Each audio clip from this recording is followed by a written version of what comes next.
Phones or pages at this time, please silence them. And I will turn the meeting over to Dr. Meyer. Thank you very much. Thank you very much, Chair Sullivan.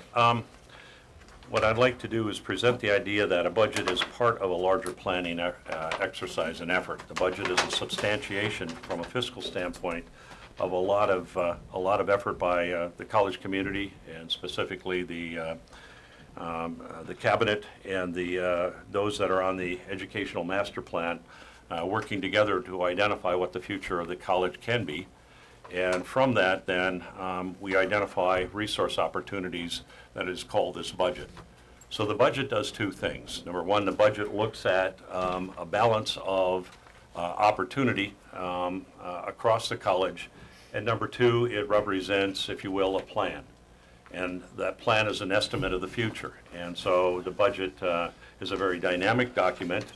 And it looks not only into this year, but we're doing something, or we're continuing to do something rather unique, and that is to take a look into, at least from a financial standpoint, into the next 5 years of what we can expect for revenue, and then for the next 3 years, reconcile our expenses against it. So you can think of this as a 3-year rolling budget, and Peter and his team have done an outstanding job of working with the rest of the college community and trying to describe our fiscal future. So what you'll hear is what I feel anyway, is a great effort at really us looking into the future from what our fiscal opportunities may be. So I'd like to turn it over to Vice Chancellor Provenzano. Thank you, Dr. Meyer. I would only add mention that at the May 3rd budget workshop, we went through a budget presentation in quite a bit of detail. Answered some really good questions by the board. Today, well, just as a kind of a recap of that meeting, we highlighted the fact that revenues and expenditures are both changing by the same amount. We've done a phenomenal job as a college to reduce expenditures from the previous year's budget by $8.6 million. Unfortunately, revenues have decreased by approximately the same amount. And so most of those decreases in revenue is related to the decline in enrollment. So we talked quite a bit about that. We also spent most of our time on tuition. Because of the three main revenue sources here at the college, tuition is really the only revenue source that we can control. And so on the Board of Trustees agenda tonight is the adoption of a tuition rate as well as fees. And we have an additional presentation that'll go into a little more detail later on tonight. Today is the public hearing on the budget. We have posted the notice of the public hearing in local newspapers, as well as have made the budget available for public viewing as required by law. And so tonight is the opportunity for the public to come and respond to the budget, and that input will be taken in the future, and modifications can be made by the Board of Trustees. Okay.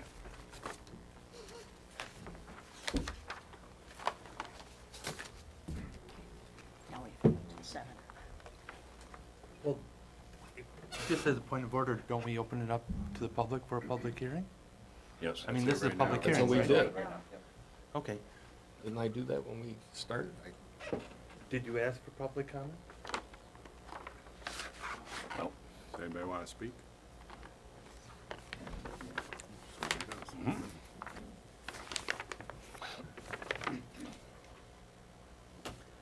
Good evening, Chancellor Meyer, the Board of Trustees, and the community. I think you all know who I am, but I'll say it again for those who don't know me. I'm Retha Bragg. I'm a nursing faculty and department chair of nursing. And I'm speaking as a representative of the nursing faculty. We wish to bring forth a global concern for all students who are in courses and programs that require contact hours in excess of instructional credit hours. These include science courses with lab components, the nursing program, and other health programs. We clearly understand that the college is facing a difficult budgetary time. Further, we understand that, in fact, the proposed cap contact hour increase in tuition, the capping was done to help hold down the cost of the tuition to the students, and so we are grateful for that consideration. However, even with that consideration, tuition will almost double for many of our students. And so we are very concerned about this, especially for students who are in the midst of their program and they've already started. To have the costs become double makes the tuition unaffordable for them and may jeopardize them completing their program. So with that fact in light, we are asking that prior to the implementation of this plan, that funding sources, definite funding sources to help students with their tuition be in place, such as loans and scholarships and other sources that the college can put in place to help these students. We would hate for these students to not be able to complete their program. It is very difficult for them. They cannot afford to work a lot of hours because they have to maintain a B average in order to proceed and complete the program. We believe passionately that you all deeply care about the college and you deeply care about students, and we know that you would do everything in your power to make this new increase in such a way that students aren't jeopardized in completing their program and that they can complete their program and pay this increase in tuition. Because we know the increase is unavoidable. I mean, you have to do what you have to do so that the college can survive, and we understand that. But again, we are asking that you implement this in such a way that the students are able to afford it, that they are able to complete their program. Thank you very much. Thank you. Are there any other public comments?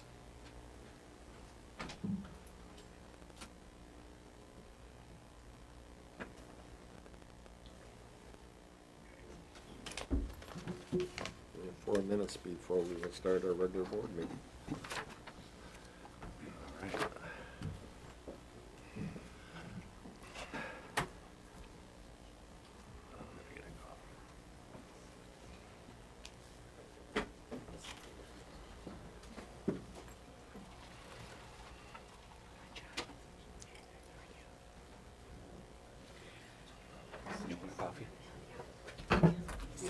I can get you one.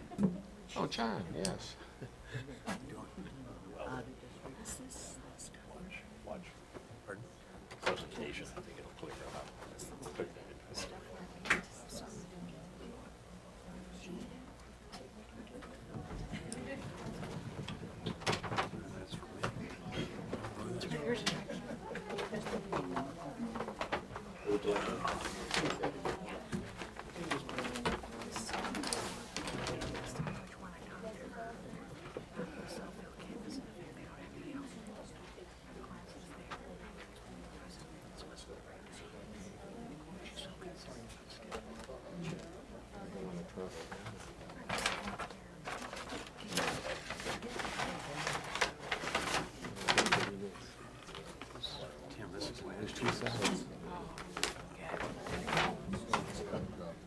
It's big. Bigger than I remember. How are you doing with everything going? No, what we did was we took into consideration some of those discussions, and we can show the comparative rates and so forth, so people get an understanding of really what is actually being put onto the students. Is it kind of like if they've had already been? I mean, it is in the book. Yeah. We could, yeah, I don't know how. Yeah, we can talk about how that works. It'll be in the board can direct us what they want. Somebody knows that we know. See, I'm not steering anything. It's how we hit that balance.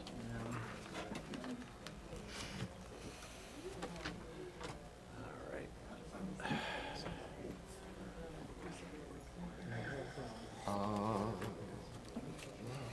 Something's missing.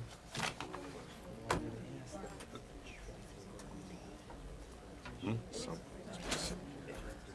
Yes.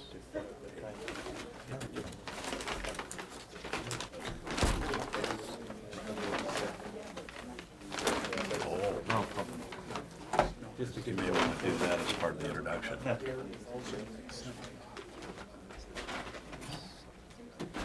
Or board members' comments. Pardon me? Yeah, I'll take one. I'm Oh, sure. you can ask it. I'll do it. I'll jump into the fray. Oh, I'm all Oh, that. What? You better vote the right way. You better vote. You better tell me Yeah. on which. I knew you were playing with fire. Listen to this guy. I Yeah, thought he was talking about when I was on there. yeah, yeah. He did say I was 39. Good evening, everybody. Shawn, how are you tonight? Fantastic. Thank Summertime. Summertime? you. At least I know. Where you been? It was snowing, I think, 2 No. days ago. I've got it. It's not today. Isn't that weird? Oh, Shawn? I got my own thank you. I saw you had it, yes. Sherry? Public comments? What about, oh, I haven't heard. It's going to be addressed, though. Someone's out there checking. Oh, okay. I don't know. Oh, yeah. okay, thank you So very much. they'll report in. Thank you. Okay. My solar watch says. 1 minute.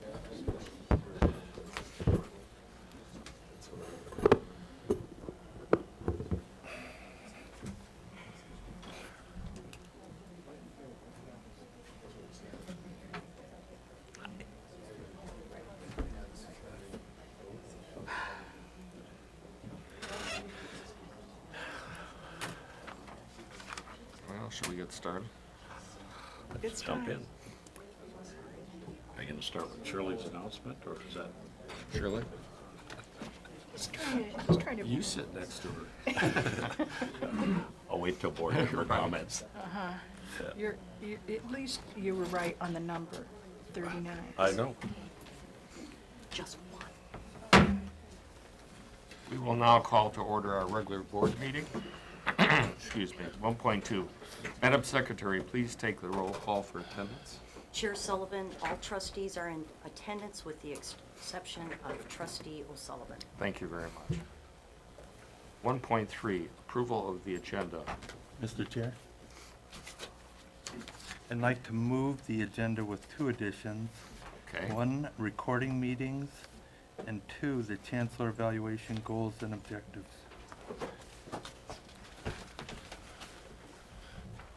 What numbers would you like to make those, trustees? Well, you know, they're both sort of unfinished business, so if you want to make them 5.1 and 5.2 and 5.3, that would be fine.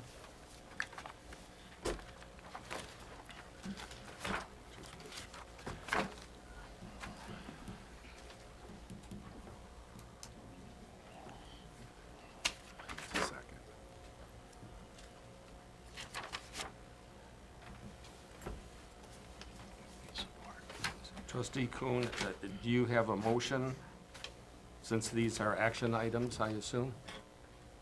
Yes. Okay, do you mind supplying us with that? Supplying you with the motion? No, he's okay. We need a second also. I'll support. Okay. That's on 5.2.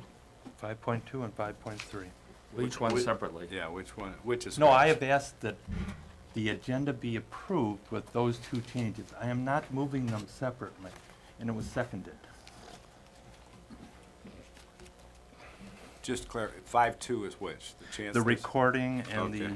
the 5.3 is the Chancellor evaluation goals and objectives.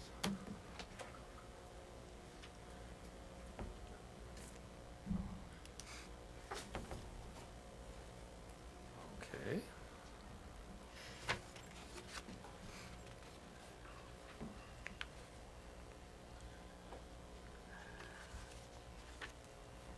And you're not supplying any motions or any information with this, okay?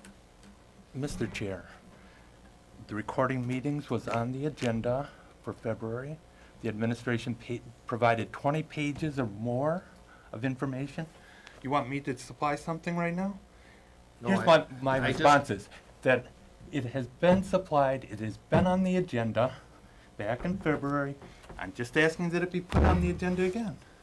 And the Chancellor evaluation, in our March meeting, I asked that it be relayed to this meeting so that we could get a report from the committee. So neither of those are new items, and so I don't quite understand what you're requesting. This is a motion to approve the agenda, isn't it? I just thought there'd be a motion so that we knew what we would be discussing at that point in time. I understand what you're saying about the background material. All in favor of adding 5.2 and 5.3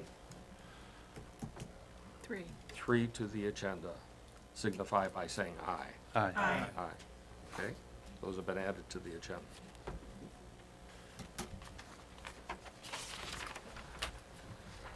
Okay. 1.4, approval of the meeting of minutes. Would the board like to approve each set of minutes individually? Or may we have a motion to approve the meeting minutes for January 14th, January 19th, March 22nd, and May 3rd? I ask that we do it in the proper way, which is each has a motion. Okay. We will start with 1.4.1. And I'll move it. Do- Thank You move it? Sure. Okay, second. Second by trustee Davis. Are there any additions or deletions? Like to vote on approval of that, the minutes? Signify by saying aye. Aye. Aye. Any opposed? No? Okay. 1.4.2, approval of the January 19th, 2016 regular board meeting minutes. I move that we approve the January 19th board meeting minutes. Okay, thank you. Trustee Bryant, do I hear a second? Second. Second by trustee Kuhn. All in favor? Aye. Okay, thank you. 1.4.3, approval of the March 22nd, 2016 special board meeting minutes. Mr. Chair, I'd like to move those minutes with the following change of my comments, that what is in there be deleted and it be replaced with trustee Kuhn handed out a copy of policy 3.4.2 and objected that the policy had been violated. In particular, no special meeting had been attempted despite 2 weeks' time frame in which to call a special meeting after the February regular meeting. In addition, board members weren't given notice required by the board policy. I'm going to move the minutes with that change.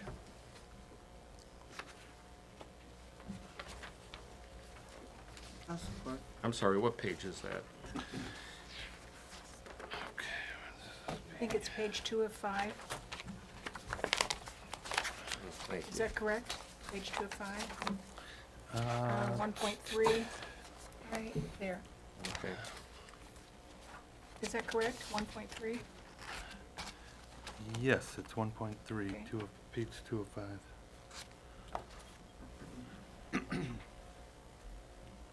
Could you just repeat that, Tom? Do you have that in writing too? Sure, I'll give you a copy.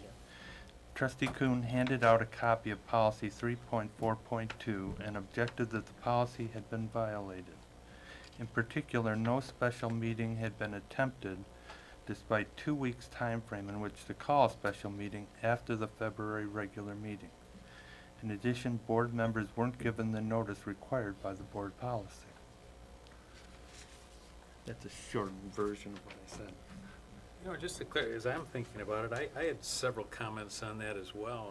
So the only other comment is listed is trustee Bryant. She likes me better.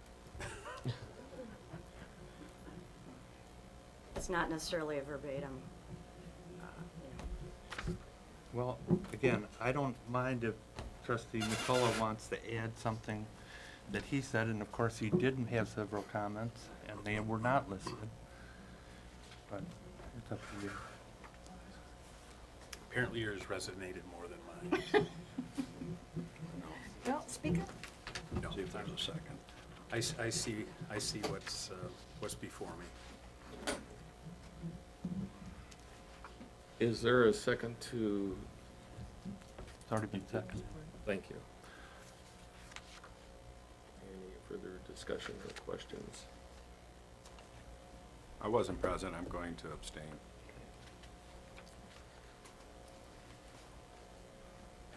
Well, I wasn't either, and I don't, but I will. I don't know if the ads are correct or not. Yeah. Did trustee McCullough want his comments added also?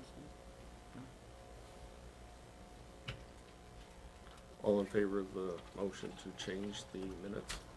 Aye. Aye. Opposed? Okay. I think some are abstaining. Do we have enough people? Is it 1, 2, 3, 4? Yeah, I'm sorry, we do. So, Trustee Davis Um, and Trustee Kelly abstain. Right. But we have enough votes. but my question is, if we really need to abstain. Well, I'm a, Yes. If she wasn't there, she couldn't second the motion. Right. and then abstain. Understood. That's what I was just thinking. I was thinking that, and I'm wondering if, Thank you, Coco. it's just a matter of, just defining what was said at the meeting, and I'm not adding anything to it, would I have to abstain?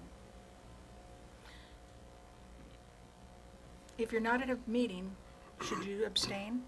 If you are not at a meeting, the one item on which you may abstain is the minutes, if you choose to. Do you have to? Absolutely not. In many elected bodies, people have an opportunity to listen to the meeting on CD or the form, and therefore feel that they in fact attended the meeting and they do vote on it. So it's a matter of choice. Okay, I'd like to vote. could I have the yes votes again? Or, There was only one abstention and okay, Trustee and you Kelly. voted also Chair Sullivan? Okay, all right. You voted no? Yes. What was your vote? No. Oh, okay. All right, so we do have 4 voting yes, so it passes. So I'll get that.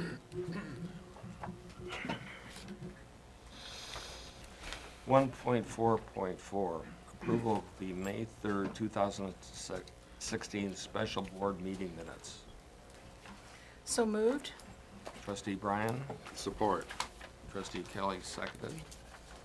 Any discussion? Hearing none, all in favor to approval of the minutes? Aye. Aye. Thank you. That concludes section 1.4. Section 1.5, public comments. Are there any public comments or petitions at this time? If so, please step forward to the podium.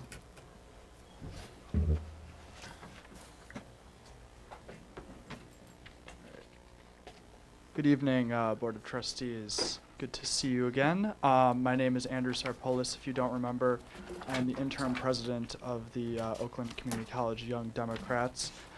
Just to preface this for folks that may not be familiar why we're sort of back here today presenting, we had requested a presentation opportunity here at the meeting that had been denied, but the administration did extend the invitation to meet privately, which we do appreciate.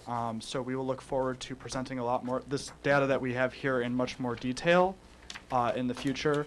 However, I would like to sort of voice a little bit of displeasure that we're going to be unable to put this on the public record today. I have been with groups that have presented before, other public bodies before. I know you guys are busy, I know you guys haven't met in a while, but I think it is a really important issue for the students. But with that being said, we do appreciate you taking the time to sit down with us. I did just want to briefly go over this report we are going to release to you all. I only have one paper copy here today, but I will email the actual colored version, which I think will be much more visually appealing to all of you as soon as this meeting is over, so you can look forward to getting that in your public inboxes and have an opportunity to look over. We're basically releasing this report as an organization. The Young Democrats of Michigan looked into this issue of textbook affordability because we came before you in the wintertime asking you to take a look at this issue.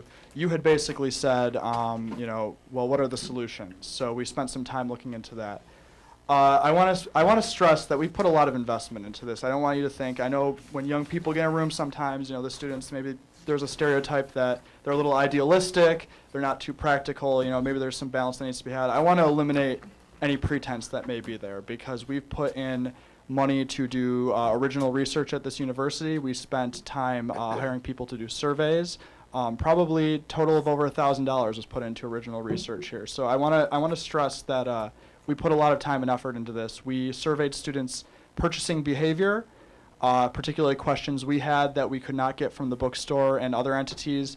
How often are students foregoing purchasing a textbook to, because of cost when they take a class? What's the average price that they're paying at this university particularly?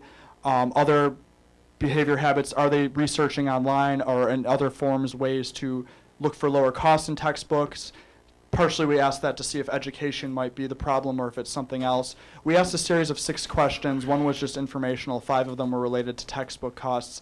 And in this report you can find a total of 167 responses we got through digital and physical collection. We went to all the university campuses. We spent a good deal of hours at all of them collecting surveys. So we hope you'll take a look at the survey. I'm not a researcher, although I do enjoy this sort of stuff. So it's not a scientific survey per se, but it definitely, I think, has a pretty large sample size to give you a general idea of what's going on here. And we've tried to randomize the size as much as we have to make sure we're not oversampling one group versus another.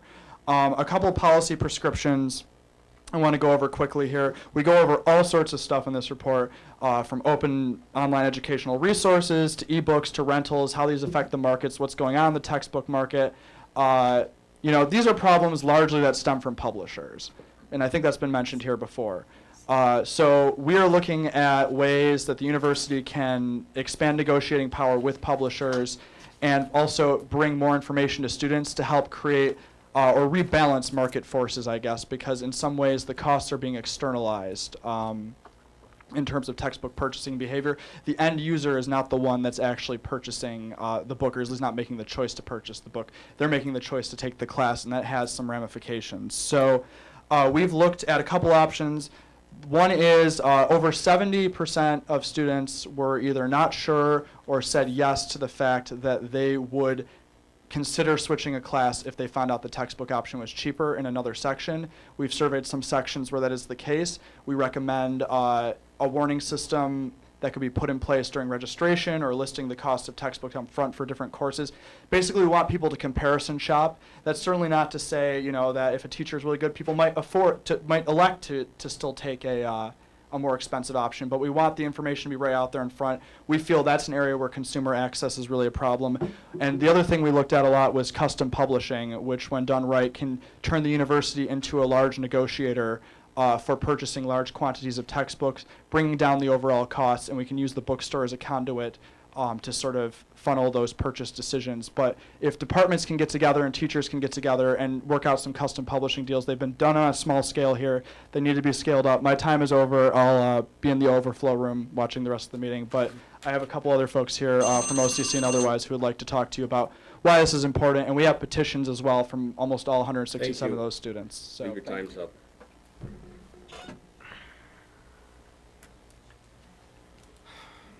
Hello, my name is Regina Weiss. I'm an Oakland County resident. I'm also here as chair of the Oakland County Young Democrats in support of the OCC Young Dems and their proposal that Andrew just spoke about.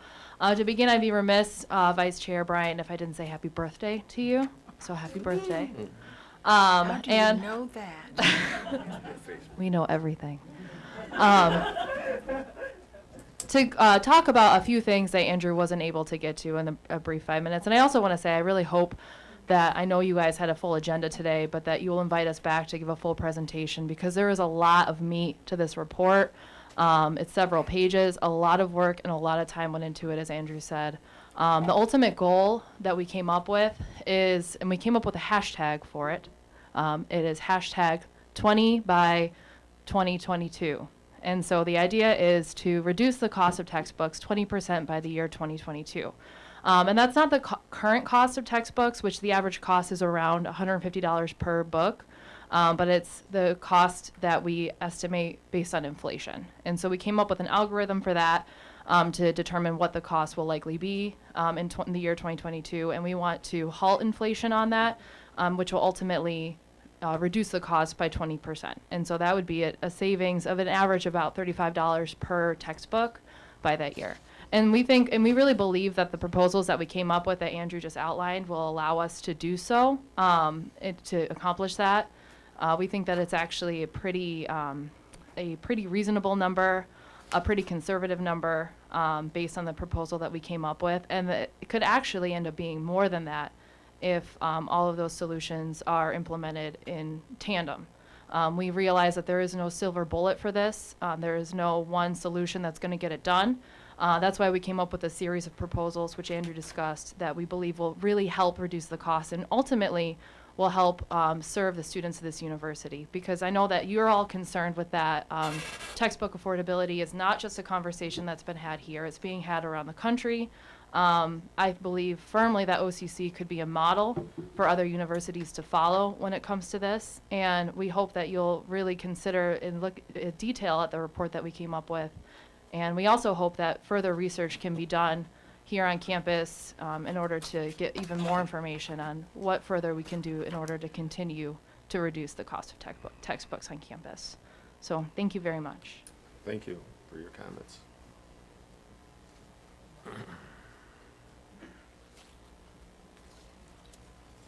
Good afternoon. My name is Hartley Noss. I'm a current student at OCC. I'm going there this semester, went there the past 2 semesters, was on Dean's List both semesters. I'm here today in support of the Young Democrats and their proposal. I believe that affordability is one of the most important things about OCC, and anything we can do to increase that affordability will not only help the school but help the students as well. So I hope you will all look at the report and consider its proposals. Thank you very much. Thank you for your comments.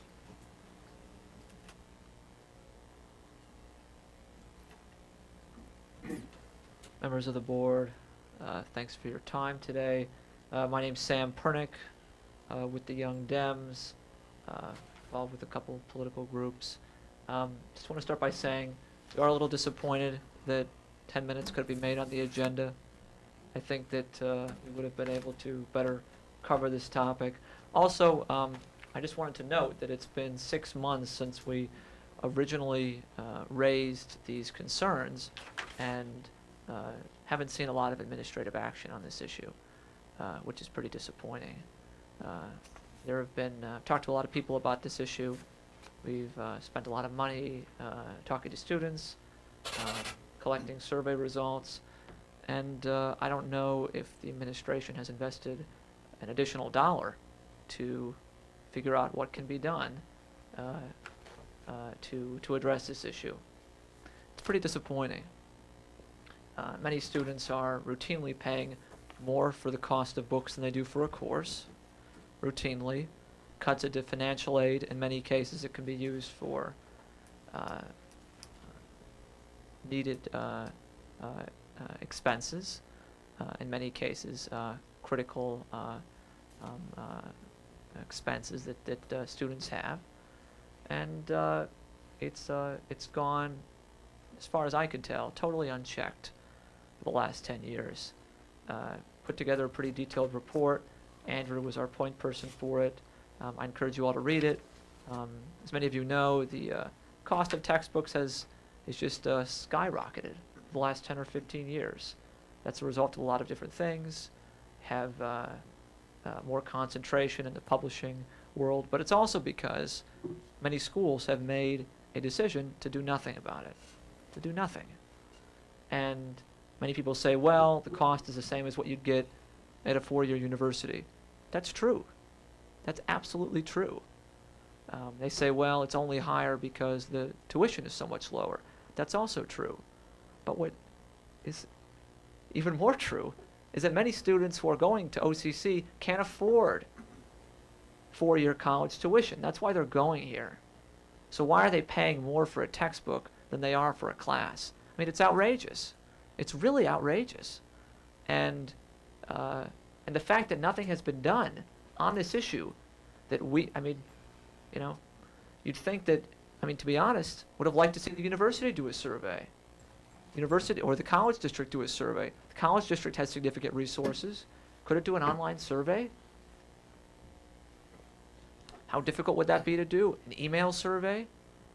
just to gather some more information about the costs that students are actually paying? Why is it that it takes, a group of, small group of students without a lot of resources to do this sort of thing? The administration, and with all due respect, the Board of Trustees has an obligation to the students to try to address this critical issue. And if there isn't even an attempt to take information about it, to gather more information, to see what the issue is, that's really, really disappointing. And it's been 6 months. And something else that that's a little frustrating to me is, and it was mentioned in a previous meeting, when the onus is placed on students to solve problems and to come up with all of the solutions and to do all the research, that's not an effective model, because, as many of you know, students only have so much energy. Then students come and students go. We obviously don't have the resources or the time to try to come back to you every 6 months or every month to say, oh, prices have gone up again, we need to do something about it. That needs to be a system put in place by the college district. And I recognize that this is an issue at many community colleges, it's an issue at many universities, but OCC is a leader on so many issues. We should be doing something about it. I mean, at the very least, finding out more information, and investing some money and doing some research on the various options. Maybe some of that has been done. I'm not aware of it. If it has, then I think that's great. But if it hasn't, then that's really very troubling, because it means that, well, I guess we just don't care about the students who are paying $300 a course for $300 a textbook and $150 for the course. So, thank you. Thank you for your comments.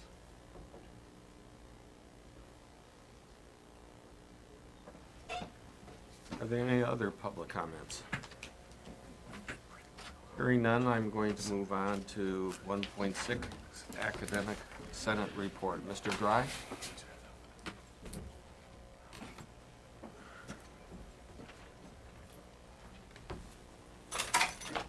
Good evening, and thank you for your time.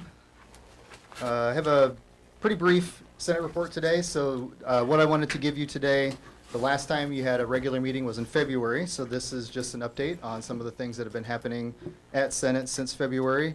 I will be giving you, we have one more month of work, so we'll be working in June as well. So at your June regular meeting, which I think is the last regular meeting that you'll have until September, at the June regular meeting, I'll be giving you kind of a summary of the work that the Senate has done this year, so you can look forward to that. Tonight is more just an update.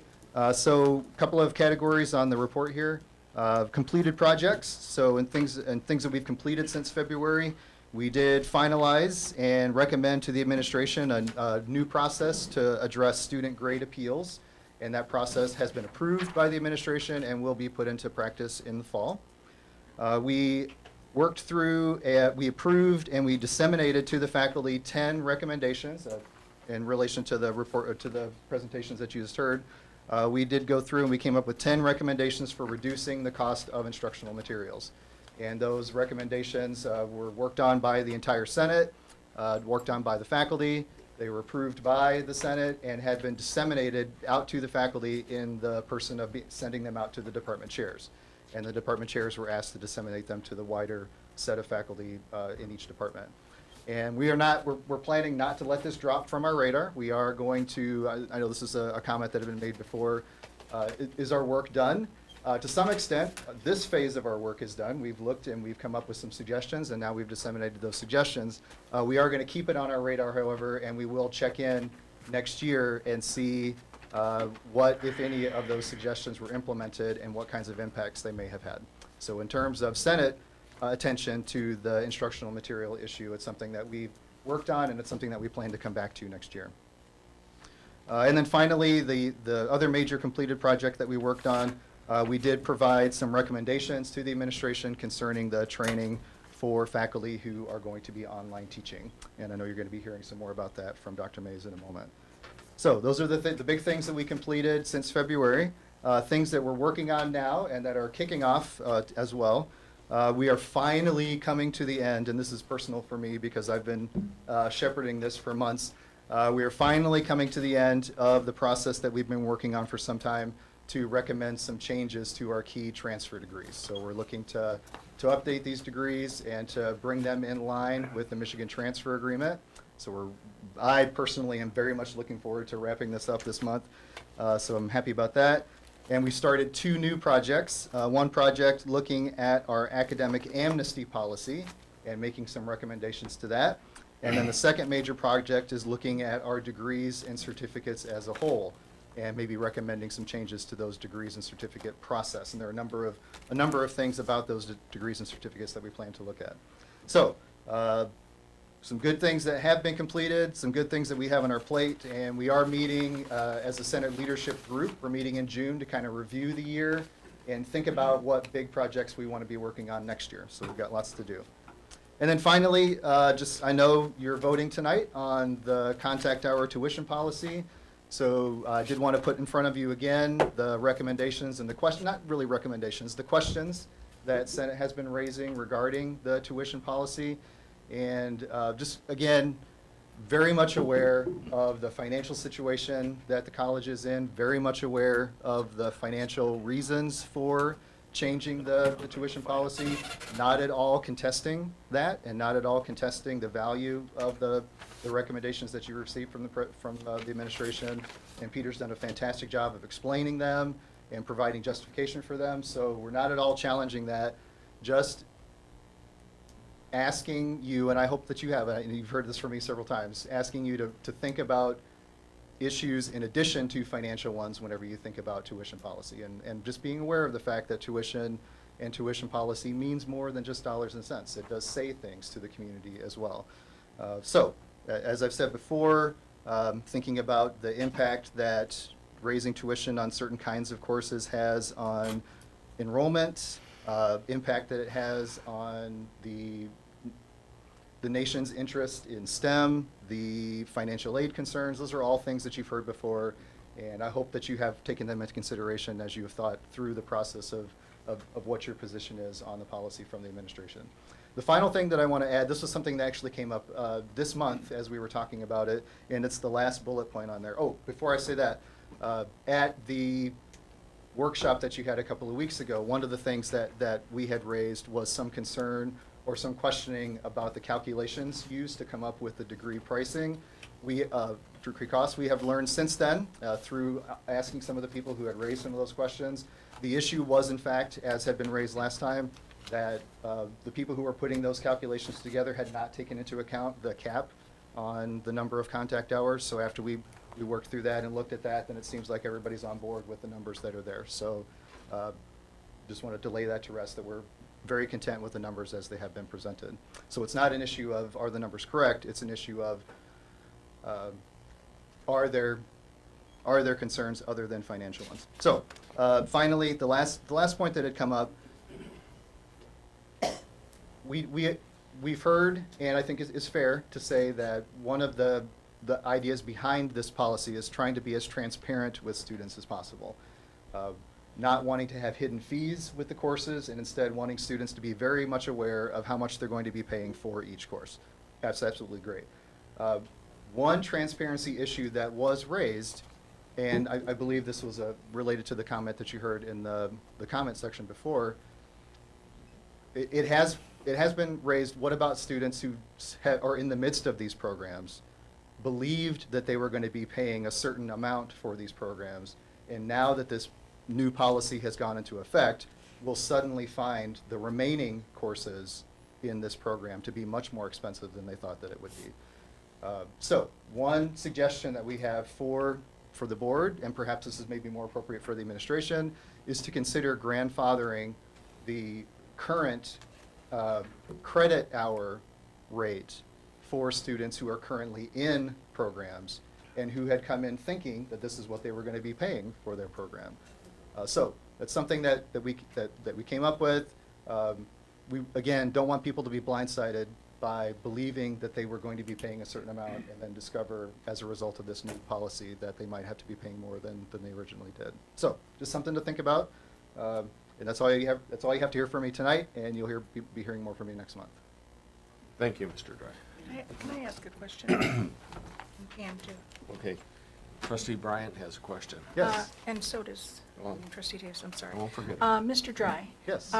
In your completed projects, you say you approved and disseminated to faculty recommendations for reducing cost of instructional materials. Yes. Have you had any response to that? Because I think the board feels that we really need your help in addressing all these issues that the students keep bringing to us. Well, we just finished the textbook selection process for the fall. It just wrapped up, the 15th, the 16th? So it just finished. So honestly, we don't know yet how many faculty chose to take these recommendations into consideration. Now that the textbooks have been selected, now we can ask, how many of these recommendations did you take into account? I can speak to my discipline, which is history, and I know that in my discipline, and when we most recently met for Discipline Day, we did talk very specifically about what we can do with our textbook selection to address these recommendations that came up.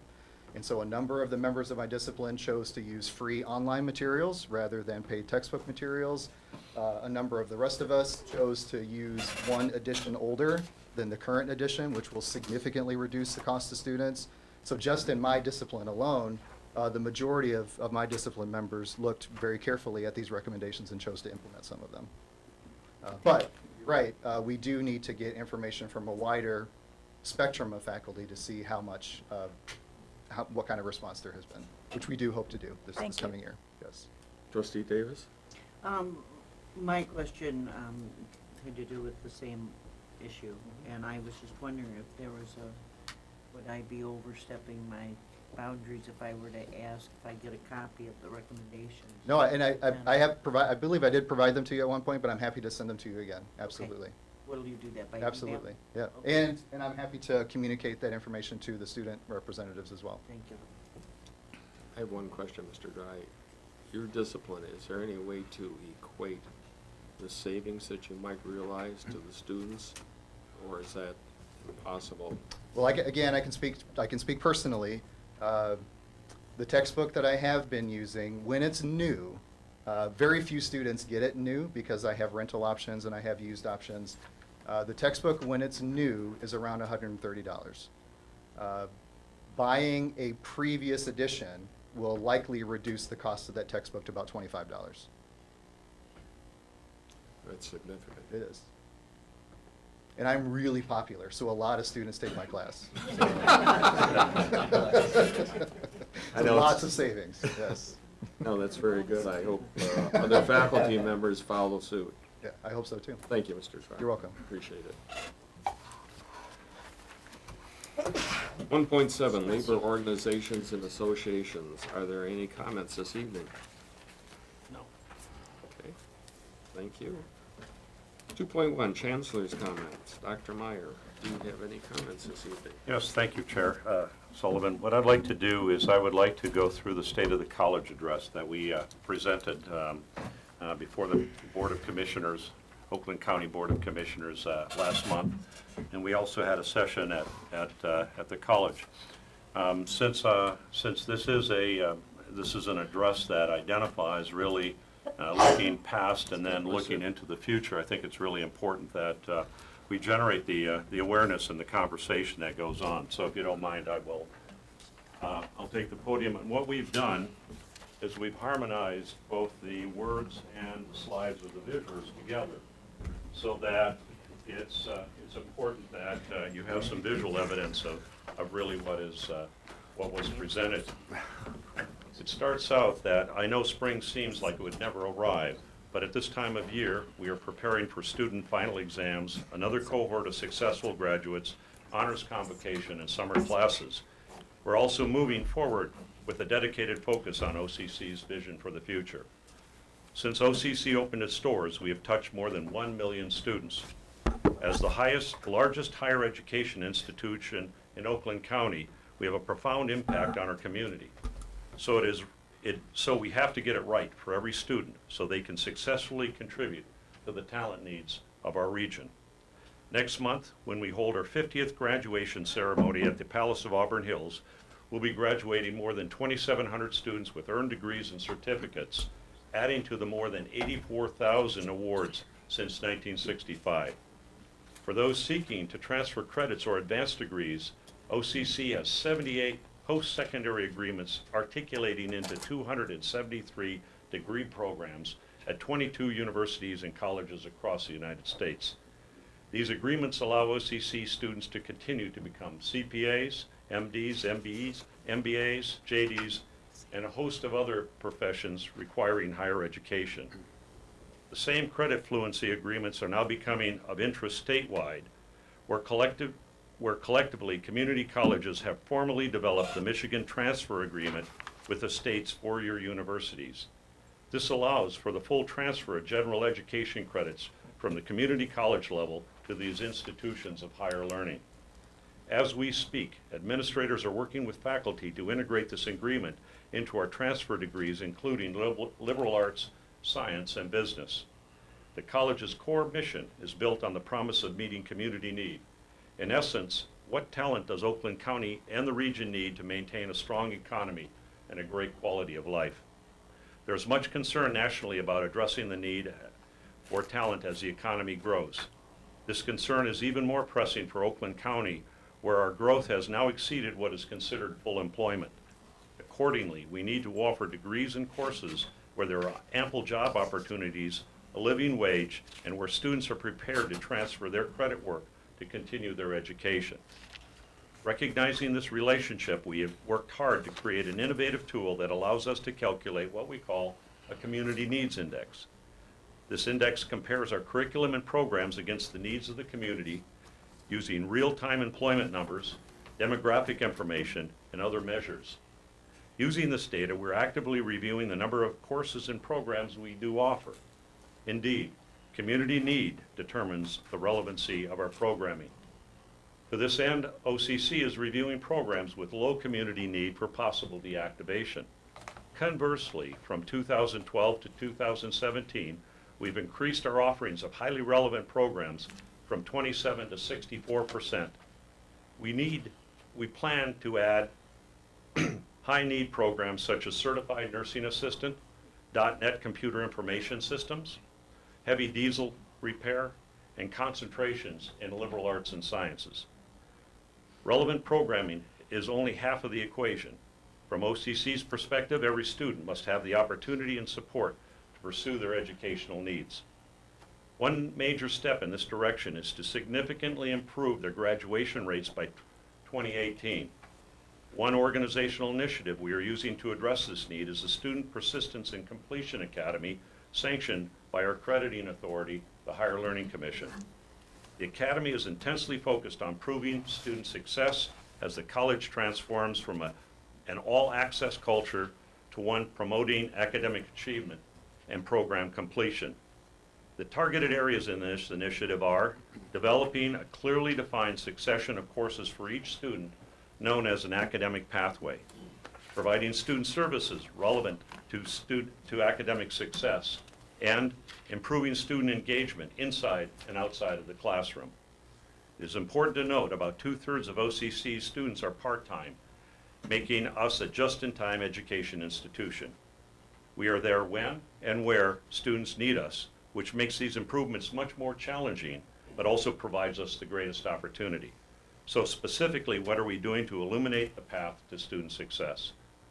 Proven methods include mandatory orientation and counseling, so every student can learn how to navigate through college and access the resources available to help them. Another example is the use of an early alert system that flags students who are at risk of academic stagnation well before they leave the system. The college also launched an accelerated learning program that allows students to complete a developmental English course in the same semester in which they complete their required English, college-level English. For those students struggling with the math requirements, OCC created a protocol called Math Tracks, which permits students to take the math courses specifically aligned with their educational goals, such as quantitative reasoning for music students or statistics for students interested in psychology rather than just college algebra. Last year, I announced plans to launch a virtual online campus in the fall of 2016. I'm proud to report we're making great progress. We have reached several benchmarks, including adding online tutoring, advising, and ensuring our online courses are ADA compliant, accessible to all students. In addition, we've increased faculty training for online curriculum development, delivery, and assessment. In total, this virtual campus optimizes resources and addresses how students want to receive their education. While we're focused on increased student success and meeting community need, we're also charged with being fiscally responsible. Our primary fiscal responsibility is to be strong stewards of our taxpayers' resources. Even though Oakland County's economies have significantly grown, projections indicate it'll be at least 7 more years before OCC returns to the 2008 millage funding levels. Millage constitutes about 44% of our revenue, state appropriations about 15%, and student tuition is just 31%. Compared to what we collected in 2009, the college receives $20 million less in millage revenue each year. Despite these challenges, OCC demonstrates fiscal stewardship every day. Last year, the college adopted a new 3-year budget based on a sophisticated 5-year financial forecast. Also this year, we developed a 40-year capital improvement plan to complement our fiscal plan.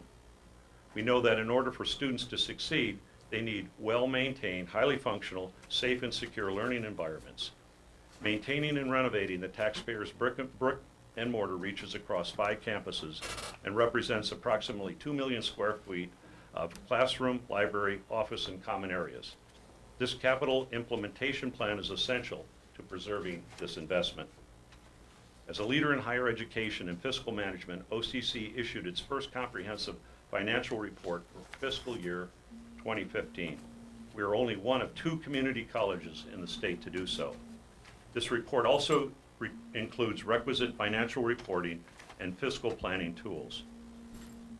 In addition to the academic and fiscal progress I have mentioned, we do not and cannot continue to build a culture of excellence without the college's board, administration, faculty, and staff working together.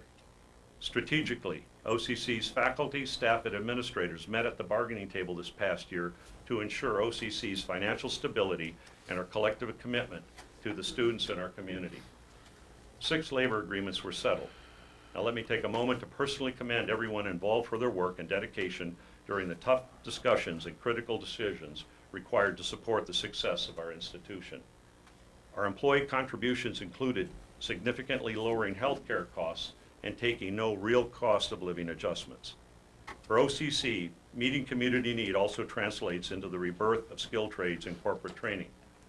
Accordingly, the state's employment website, Talent Connect, states that there are more than 100,000 total jobs unfilled in Michigan. Of those, about 1/3, or nearly 35,000 openings, are unfilled in skilled trades alone. Regionally, we sit at the crossroads of international commerce, specifically trucking, rail, air, and marine transportation. Therefore, we need to fully understand the shifting needs in logistics, distribution, and supply chain, and work with our partners to provide students with state-of-the-art knowledge and skills to meet the needs of this region's transportation workforce. OCC is looking toward the future at the changes within the automotive industry as it moves to connected vehicles, hybrid cars, and increased vehicle safety. Oakland County has taken a national lead in this effort. This new technology will require technicians with increasingly higher skill levels, and I can assure you OCC is gearing up to meet this new economic revolution. Additionally, OCC is expanding our partnership in training for advanced manufacturing and human services, including public safety, through our combined regional emergency service training facility, which we call CREST. CREST and related programs have provided Oakland County with over 90% of our trained first responders. If you have an emergency, I bet you'll interact with one of our alumni. To further meet the needs of our community, we'll continue to enhance our offerings in construction, health sciences, IT, and business.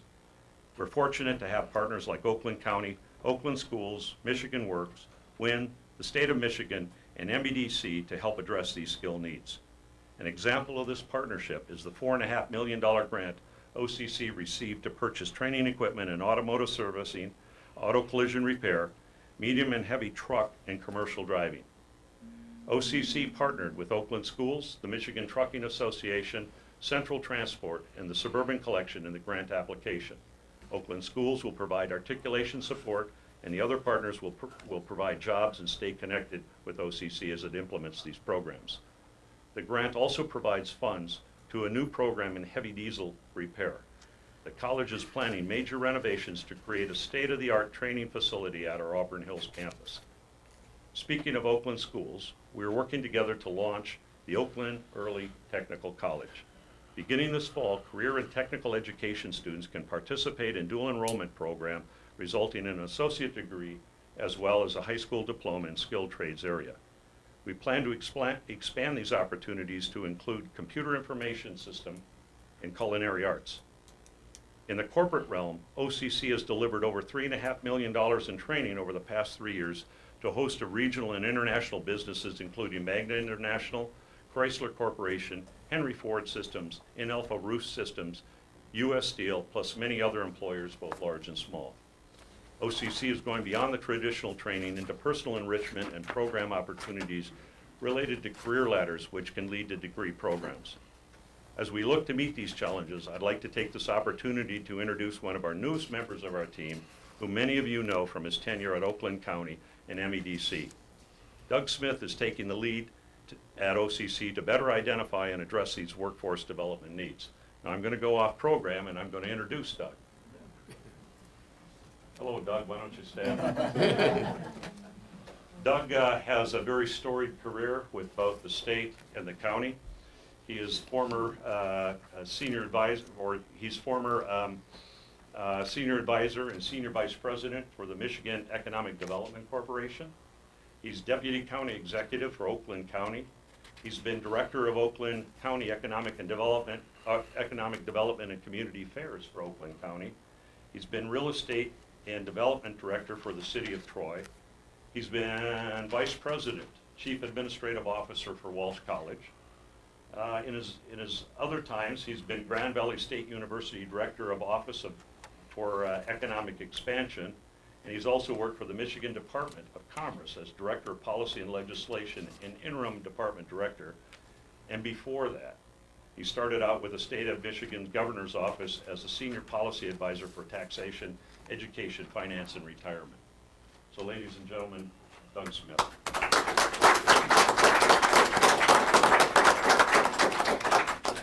Okay, back to our regular program. As you can see, OCC is home to excellent programs in quality education of course, extraordinary educators. At an institutional level, we're putting greater emphasis on program accreditation and professional recognition of our curriculum.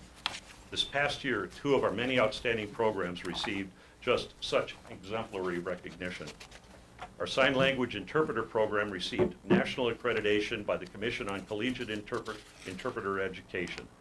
Ours is the first and only accredited program in Michigan, and only one of 17 accredited programs nationwide.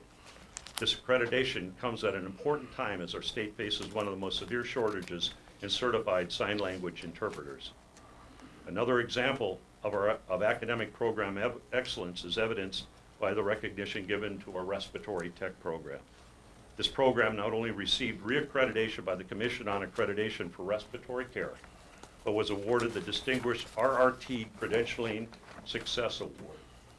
As I close, I'd like to acknowledge the many awards OCC employees have received during this past year. There are too numerous for me to mention here, but they're shown on the slide presented before you. As you can see by the state of our college, we're committed to providing stellar talent pool while using the community's resources wisely to help every student reach their educational goals. I invite you to join us in this mission to work alongside us as partners to support a healthy and prosperous community. And with that, I thank you.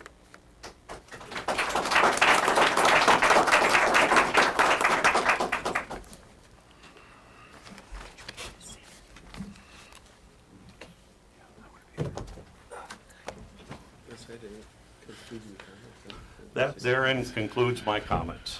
Thank you, Chancellor. 2.2, staff reports. Integrated planning, Nancy Showers. Executive Director of Institutional Research, Quality and Planning.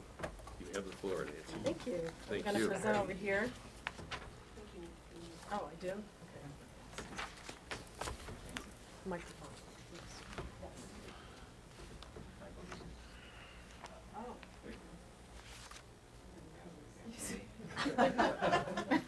It's taking a little longer. I have a few notes here, and I'll need my glasses first. Thank you. Good evening, everybody. My name is Nancy Showers, and I'm the Executive Director of Planning, Quality, and Accreditation here at the college.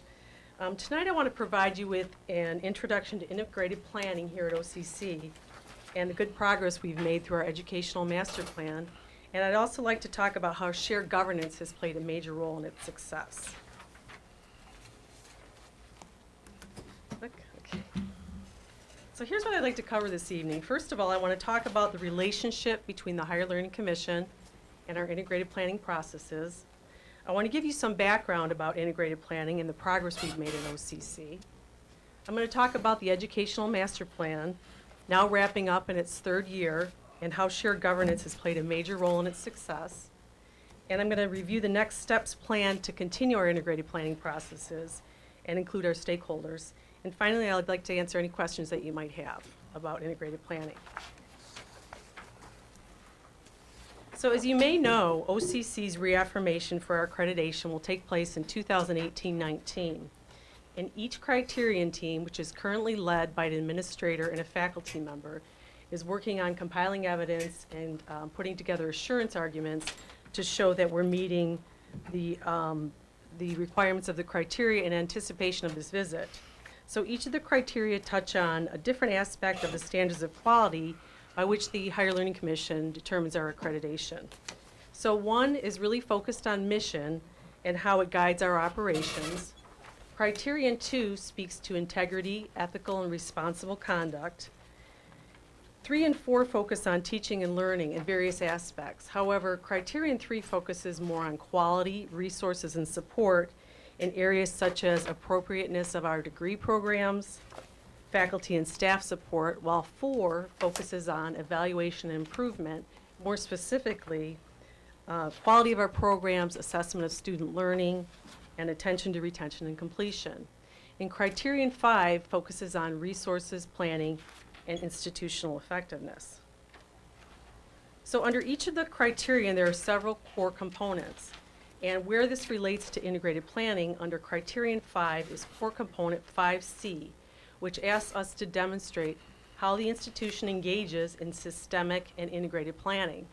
And more specifically, under that core component, they ask us to provide detail about how the institution allocates its resources, how we link our processes for assessment of student learning, evaluation of operations, planning and budgeting, which is again further evidence of integration of planning, how our processes encompass the institution as a whole, so how do we include all of our stakeholder groups, how the institution plans on the basis of a sound understanding of our current capacity, and how institutional planning anticipates emerging factors such as shifts in technology, changes in the environment, and how we're agile and can respond to changes in our community and environment. I'd like to show you, I think, trying to get the mouse to click here somewhere, Mike. I'm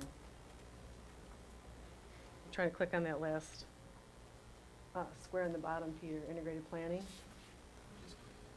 No, the next, on integrated planning. Is it on slide? Can you do that for me, Mike? Yep. There we go, thank you.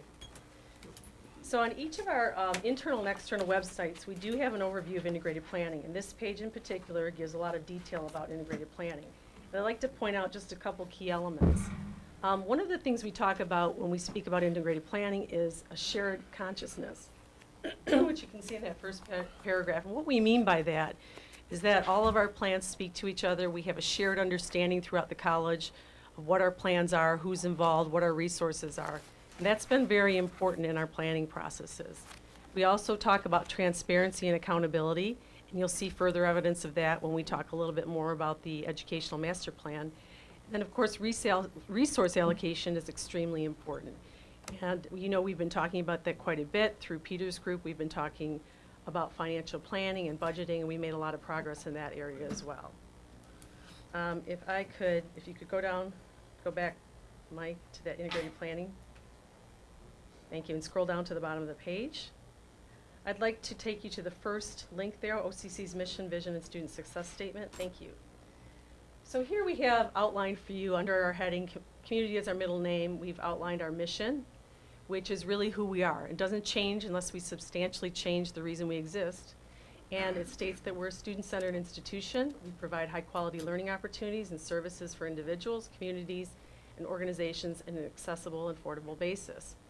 You've also heard us talk about our strategic priorities, and these are the performance areas where we really add the most value to advancing student success. And so we talk about college readiness and getting our students ready for college-level coursework. Employment readiness, making sure our students are ready to enter the workforce, particularly in career and technical programs. Transfer readiness, getting them ready to enter four-year institutions. And of course, financial accountability is critical in all of these different areas as well. Let's scroll down a little bit more, Mike. Our vision is who we aspire to be. And right now our vision statement tells us that we're aspiring to be a comprehensive institution of higher learning, meeting community needs and student interests in a measurable manner, promoting student success. Finally, on this page, you'll see our student success statement. And I want to point out to you that this statement was something that we worked very hard on through a very collaborative shared process. We know that student success is a phrase that's bantered around quite a bit in higher education, but we wanted to make sure we spent some time as an institution talking about what it means for us and our students.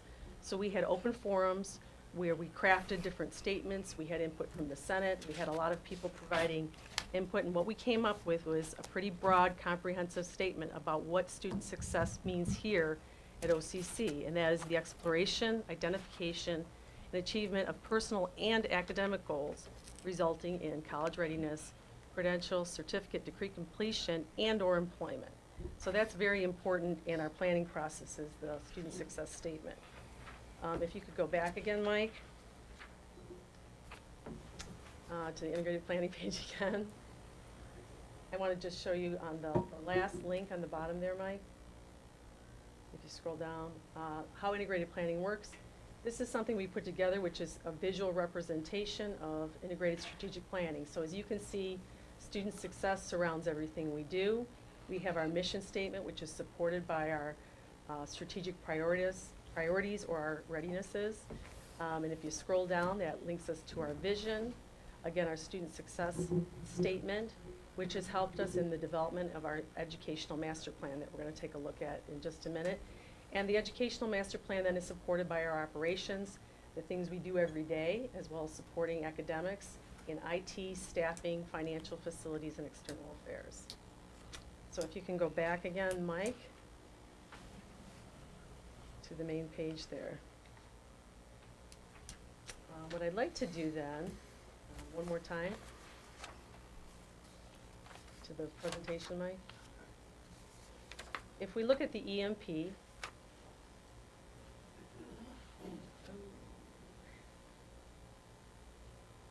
so the educational master plan is our integrated planning in action. And you've heard us talk about it before. We've talked about some of the different objectives. And we do have a landing page that Mike's going to pull up here in just a minute. And on that landing page, it's directly from our InfoMart site. Thank you. If you click on it, Educational Master Plan, Mike, to the left, you'll see that Dr. Mays provides a systematic and regular update of what's going on with our educational master plan. And as you can see, the latest update is that our action plans for year 3 are available. On the left-hand side, we have a listing of our EMP objectives. We also have a listing of our steering committee members. If you could click on that, Mike.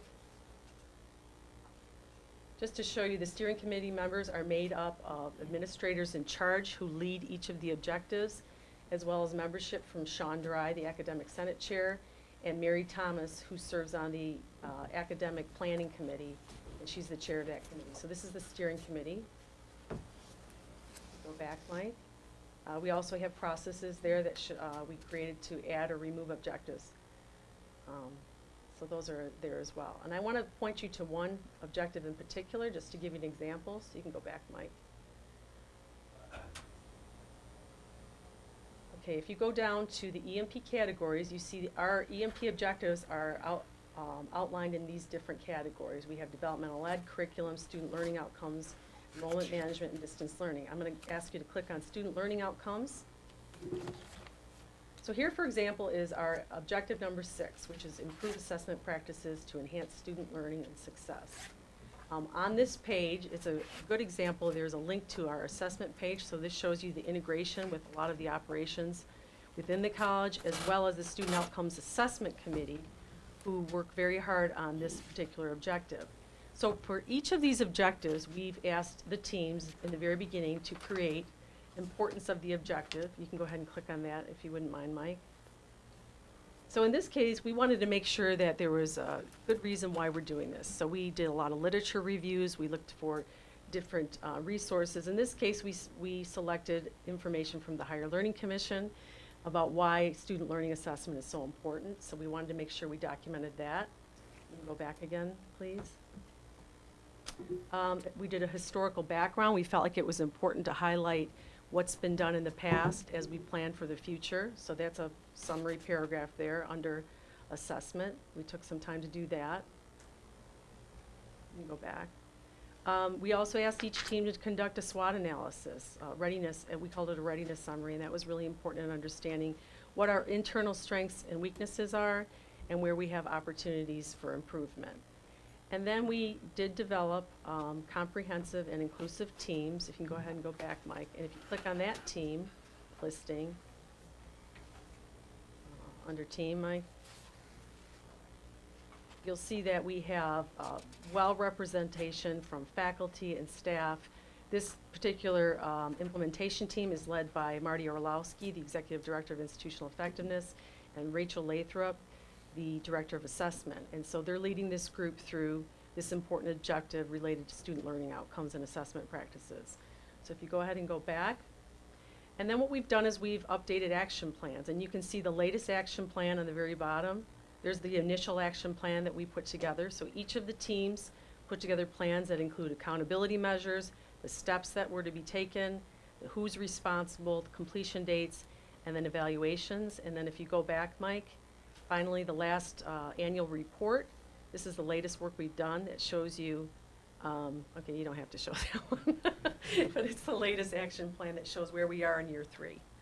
So that's just to give you a sense of what we've done with the educational master plan. I think we've done some great work as a college.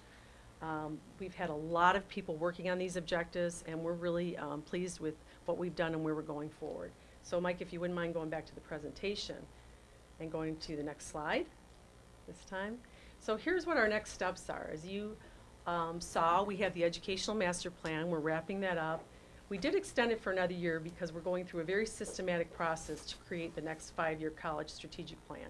The Chancellor's Cabinet is currently working on an operational task list, and so that's going on as well as wrapping up the educational master plan as we develop our 5-year college strategic plan. And the steps for that on the next slide are outlined here. And these are very broadly stated. However, you'll see on the left-hand side, we have a lot of input from the college community and, of course, you, the Board of Trustees. We plan to affirm our mission, recast our vision, confirm our strategic priorities, verify our student success statement, and those are considered part of the planning phases. We'll have a detailed data analysis phase where we'll review student attributes and community needs, and we'll conduct another SWOT analysis. And then finally, in our action phase, we'll be developing strategic objectives, building on what we've learned and what we've done in the educational master plan, and we will, again, be deploying action plans.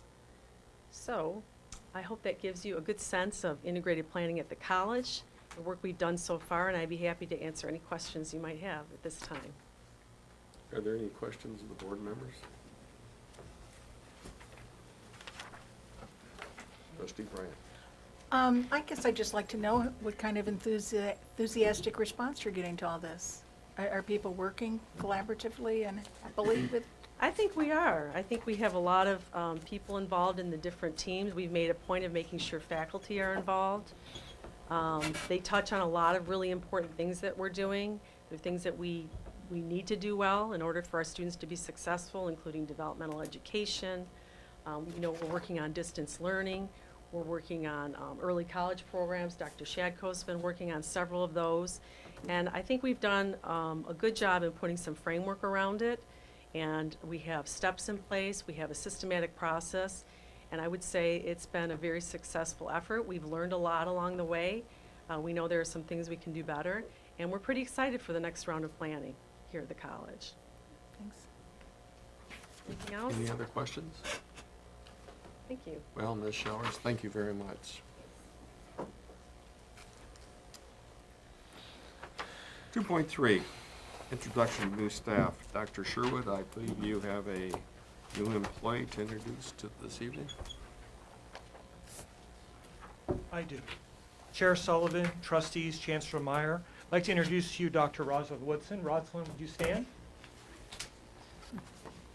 Rosalind joined the OCC family in the beginning of May as Dean of Nursing and Health Professions, and her office is housed at the Highland Lakes campus. Rosalind is a native of Michigan who earned her BSN from Wayne State and master's degrees in nursing and business administration, specializing in healthcare administration from the University of Phoenix, and a doctorate in nursing practice from Oakland University. Rosalind actually is returning to OCC as she was an adjunct nursing instructor between 2003 and 2005. As a professional, she has progressively risen through clinical and educational roles as a nurse, a case manager, an adjunct instructor, a nurse educator, a laboratory manager, program director, and an associate dean. Rosalind returns to OCC from West Coast University, the one in California, not the one in Panama, if you're interested, where she was the associate dean of nursing. Some memorable and interesting information about Rosalind is that she enjoys binge watching television shows like Game of Thrones and The Walking Dead. In her spare time, she enjoys travel and shopping. She is a stepmother of 2, Brianna and Marcel, and a grandmother of 5 children. Look at her, who'd figure, right? Yeah. Rosalind and her husband Jimmy reside in West Bloomfield, Michigan. Please join me in welcoming Dr. Rosalind Woodson as she returns to the OCC family.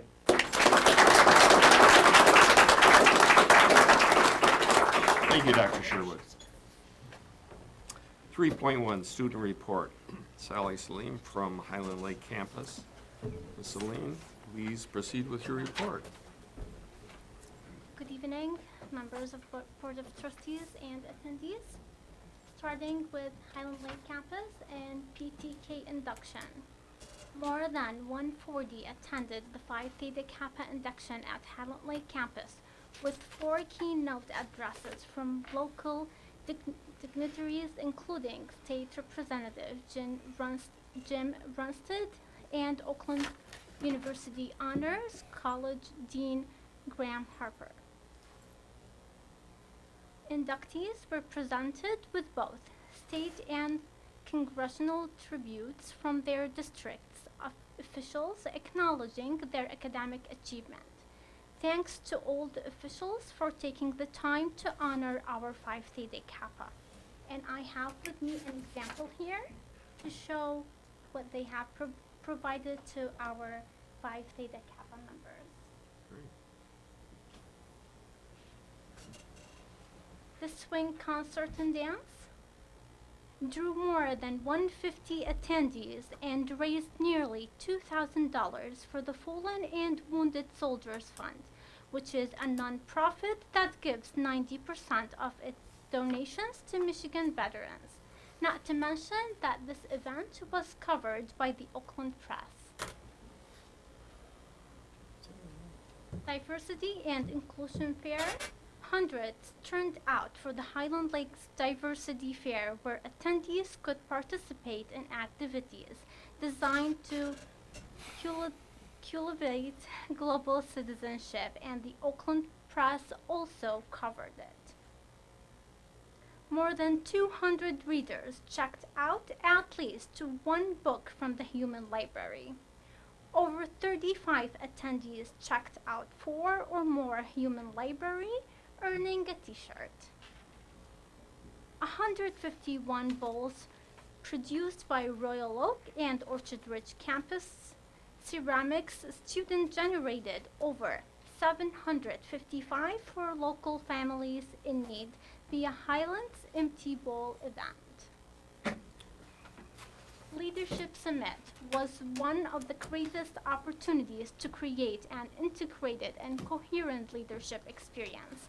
Administrators, faculty and staff, and keynote speakers facilitated workshops and presentations for the purpose of enhancing leadership skills and career building via modern media tools such as LinkedIn. This picture shows Tommy Nugget, who was one of our 4 speakers of the event. He presented methods of how to apply ancient wisdom to modern leadership challenges in the digital age, using the material of art Aikido, the way of harmony. The other 3 speakers of the event were Jessica Lizardi, Eden Kanja, and Kathy House.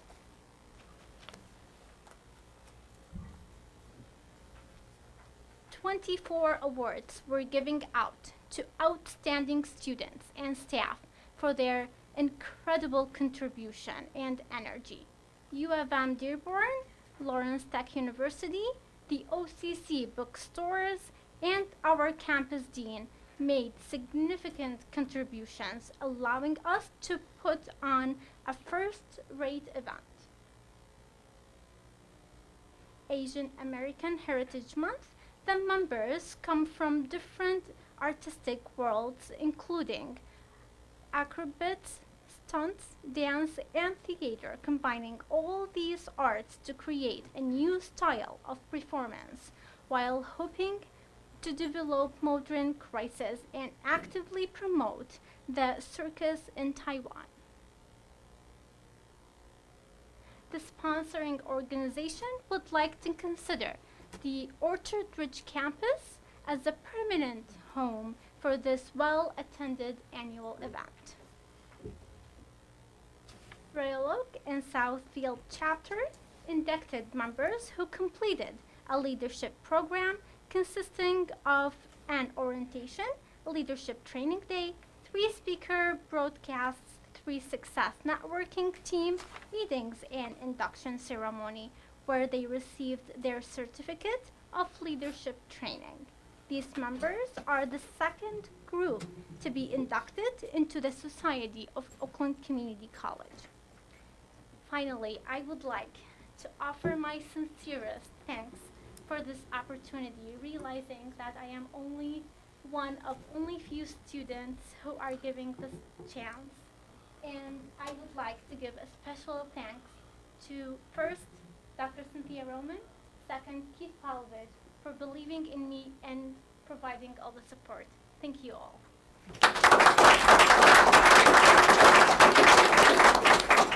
Thank you for your reports and your time. We greatly appreciate it.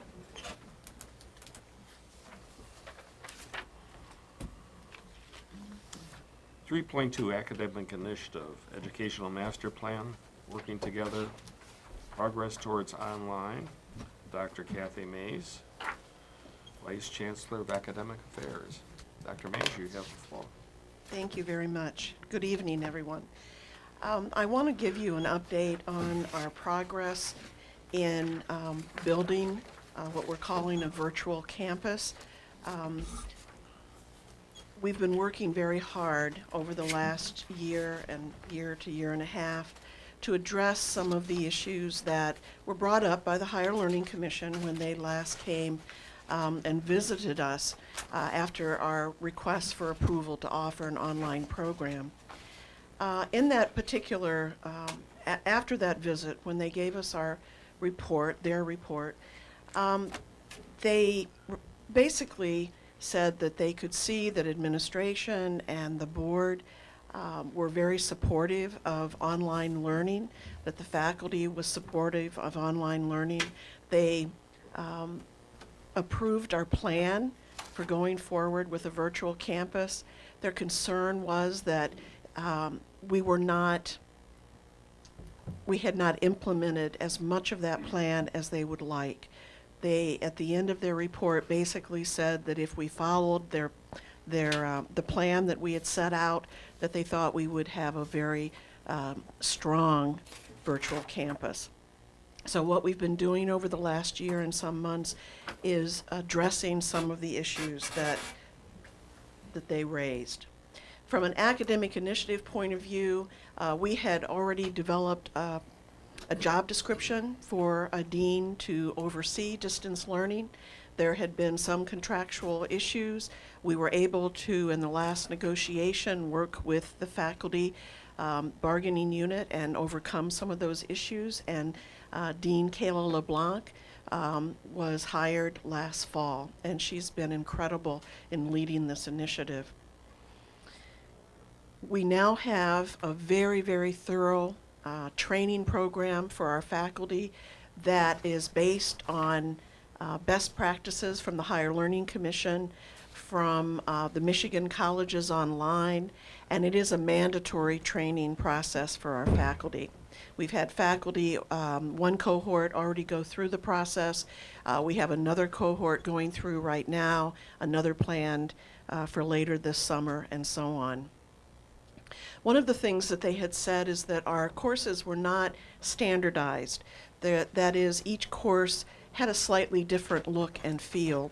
So we have a distance learning implementation team that I've mentioned to you before. It's made up of faculty and staff and administrators. From that team, we have a subcommittee that has worked on standardization, and we have implemented that now with our courses, and that's part of the training. All of the courses that we're offering are being revised based on the best practices and also on ADA requirements. That, by the way, was not something that the HLC even mentioned. Quite frankly, there are very, very few colleges and universities in the country that are ADA compliant with their web and online.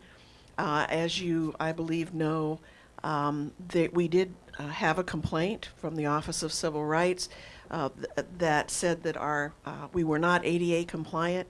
That actually is going to serve us very well because we are now, in a sense, a trailblazer. We are working on becoming more and more ADA compliant in all of our online learning on the web itself, and that process is going quite well. And I think that's going to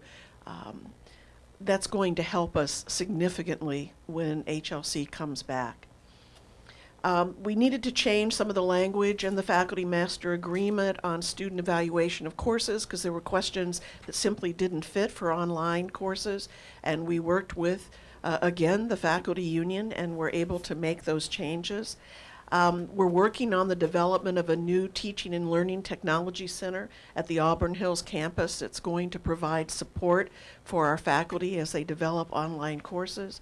One of the things the HLC visitors said is they thought we needed additional staffing with our academic technology group. We've hired a full-time permanent instructional designer, and we've also added several Kelly Services people to help us as we go through this process of getting faculty trained and revising all of our courses. Student services, we have a mandatory online orientation for students that becomes effective this fall so that all students taking online courses have to go through this orientation. It is also ADA compliant.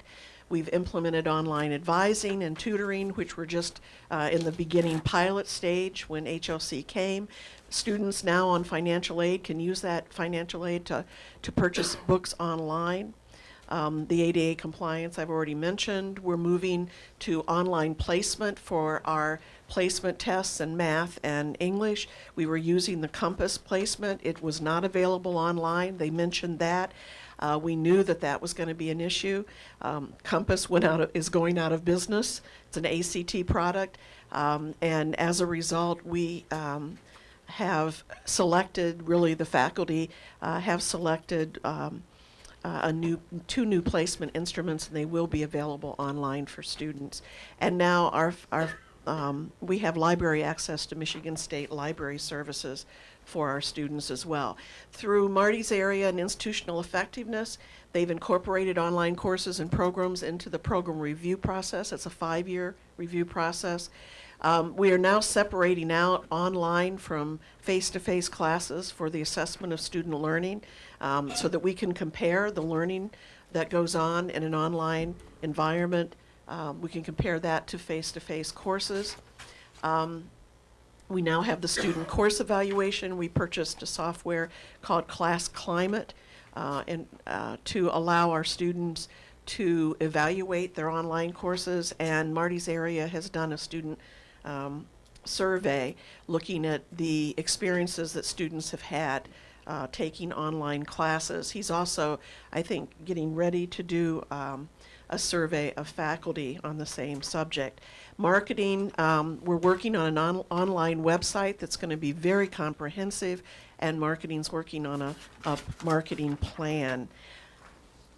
Basically, all of the Chancellor has asked that we reapply to the Higher Learning Commission for approval and have them come visit us in fall.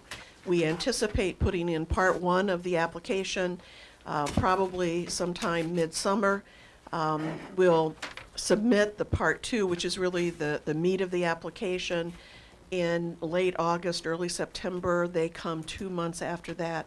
We hope by the end of the year to have received approval. The program that's been selected as our first online program to go through this process is the Criminal Justice Generalist degree. And the faculty in that program have gone through the training, and they're developing their courses, and this summer we're going to have all the support courses going through that same process. We can't offer it online fully until we get approval, but we want everything up and working by the time that the visitors come, and we feel confident that that is not only possible, but that we're going to be able to do that and do it very well. So that's where we are right now with the online. Again, as with the planning process and the educational master plan, we couldn't have done this without the work of all the faculty and administrators and staff who've worked on this. They've worked very hard, and I really thank them for all that dedication and hard work. Are there any questions? Dr. Mays, thank you for your update. Again, I was going to ask the board if there are any questions. Trustee McCullough? On the slide that you showed additional staffing, I do vaguely recall you at a previous meeting mentioning the hiring of Kelly Services, but the permanent position, was that something that had already been budgeted? Yes, it had been. And so we hired that instructional designer, and we were very lucky. We got an excellent, excellent person who's been helping us. We need extra staff just to get us through this implementation, because the process of helping faculty go through the training, which, I understand okay, the Kelly okay, Services. the Kelly It Services. was a permanent position I was Yes, questioning. yes, absolutely. Second question is, about 2.5 weeks ago, the board went through a retreat, and one of the issues that came up was the Higher Learning Commission's process in terms of providing accreditation. And our facilitator indicated that one of the requirements typically is that the organization do a pre-visit internal report or assessment, pre-assessment as to where they are prior to them coming out. And one of the requests I made of the Chancellor was, we obviously did one of those before they visited us, and I wanted a copy of that. So I'd like to get a copy. And then I would assume if you're going to move forward in applying for this in August, would you not have to go through that same internal process again? Yes, we When do will. you anticipate doing that, and when do you anticipate a report being completed? We are going to be working on that this summer, and when we turn in part 2, that's what part 2 is. We'll have that complete and turned in by the end of August, beginning of September. And we can share that with the board. When you turn it in, you turn it into The Higher Learning Commission. as well? Yes, that's part of what their requirement is? that's the self-study. The document is a self-study that we send them, that they review, and then they come and validate. So given the, refresh my memory, when we're meeting June 21st, when is then our next board meeting? Regular. I'm just concerned about, this is such a significant effort in light of our falling short the last time that, you know, I guess as a board member, I'd certainly like to see that report before you submit it. Absolutely. I don't know if the other board members feel the same way. We can make it available to the board. There's no problem with that. I think it can be sent as soon as we have it completed. We can send it via email or however the board and the chancellor want that done. That'd be fine. Trustee Bragg, did you have a question? Yes, thank you. Dr. Mays, when we had the Higher Learning Commission visit, I was the lucky board member Yes, you were. who was invited to speak to them. So, of course, I feel all kinds of guilt now that it didn't work out. So I guess... Just be out of town. Just be out of town. I guess what I'd like to say is if you would require a board presence again, could you let us know a little in advance so we can figure out who would be, you know, the best person to do that and how to prepare ourselves so that we don't in any way damage our chances of getting the successful accreditation. Well, they had very positive things to say about their meeting with you, so I don't think you should feel guilty at all.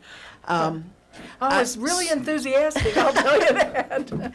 But they tell us who they want to visit with. I see. And sometimes they give us a lot of advance notice, sometimes they don't. I see. But I would say that it's a sure thing that they're going to want to meet with at least a board member, if not more, if that's possible.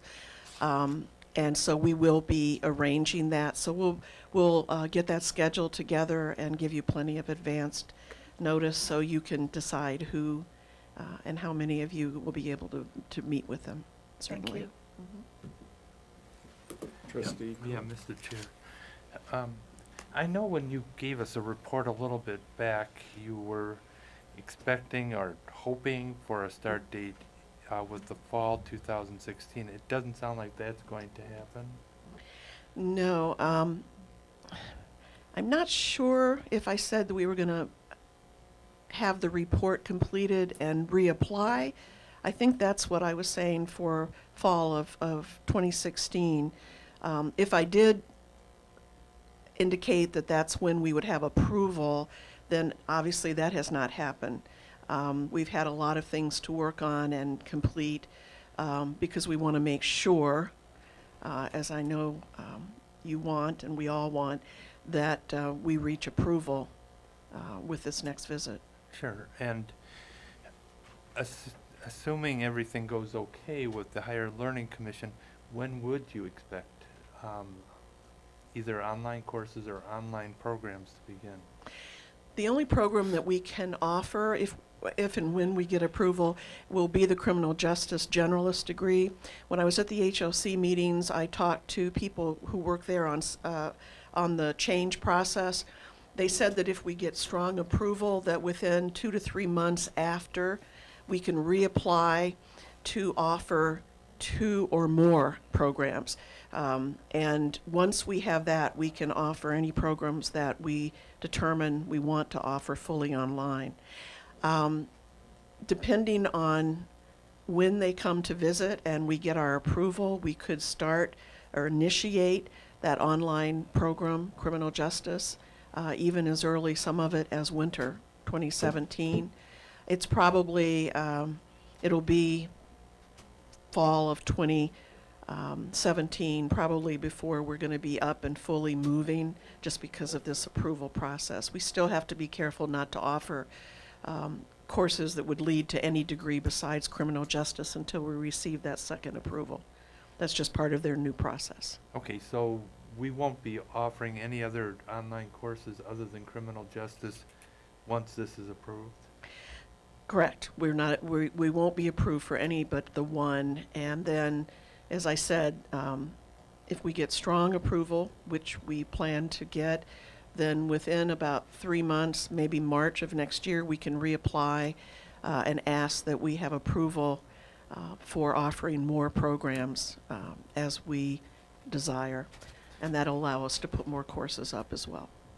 Okay, and assuming everything goes the best possible, what do you foresee as being the number of programs that would be offered thereafter? In what kind of time frame? We have to work on that with the faculty. We have to go through with the different faculty and the different disciplines, different programs, because they have to make the determination whether that is something that they believe is, that their program is going to work in that modality. We have a couple of other programs that have already stepped forward, but it's going to be a deliberative process. And really, the HLC requires that we have that kind of input from the faculty in the programs. So I can't really tell you exactly how many and in what time frame.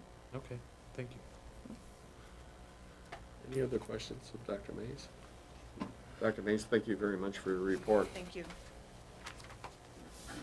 4.1, Personnel Monitoring Report.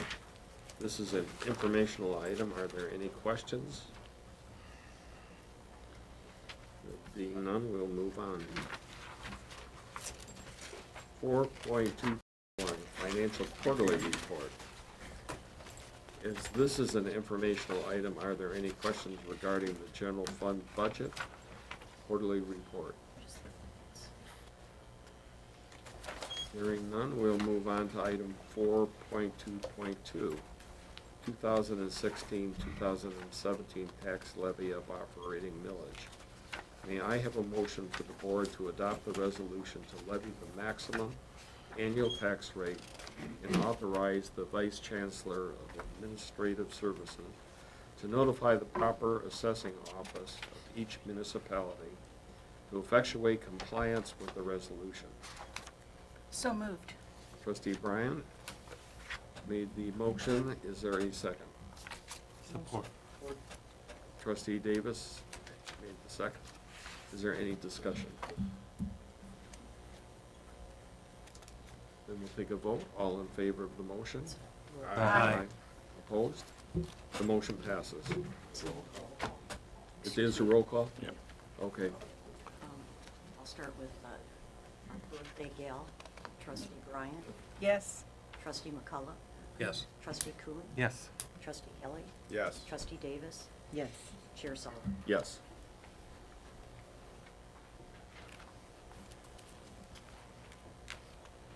Okay.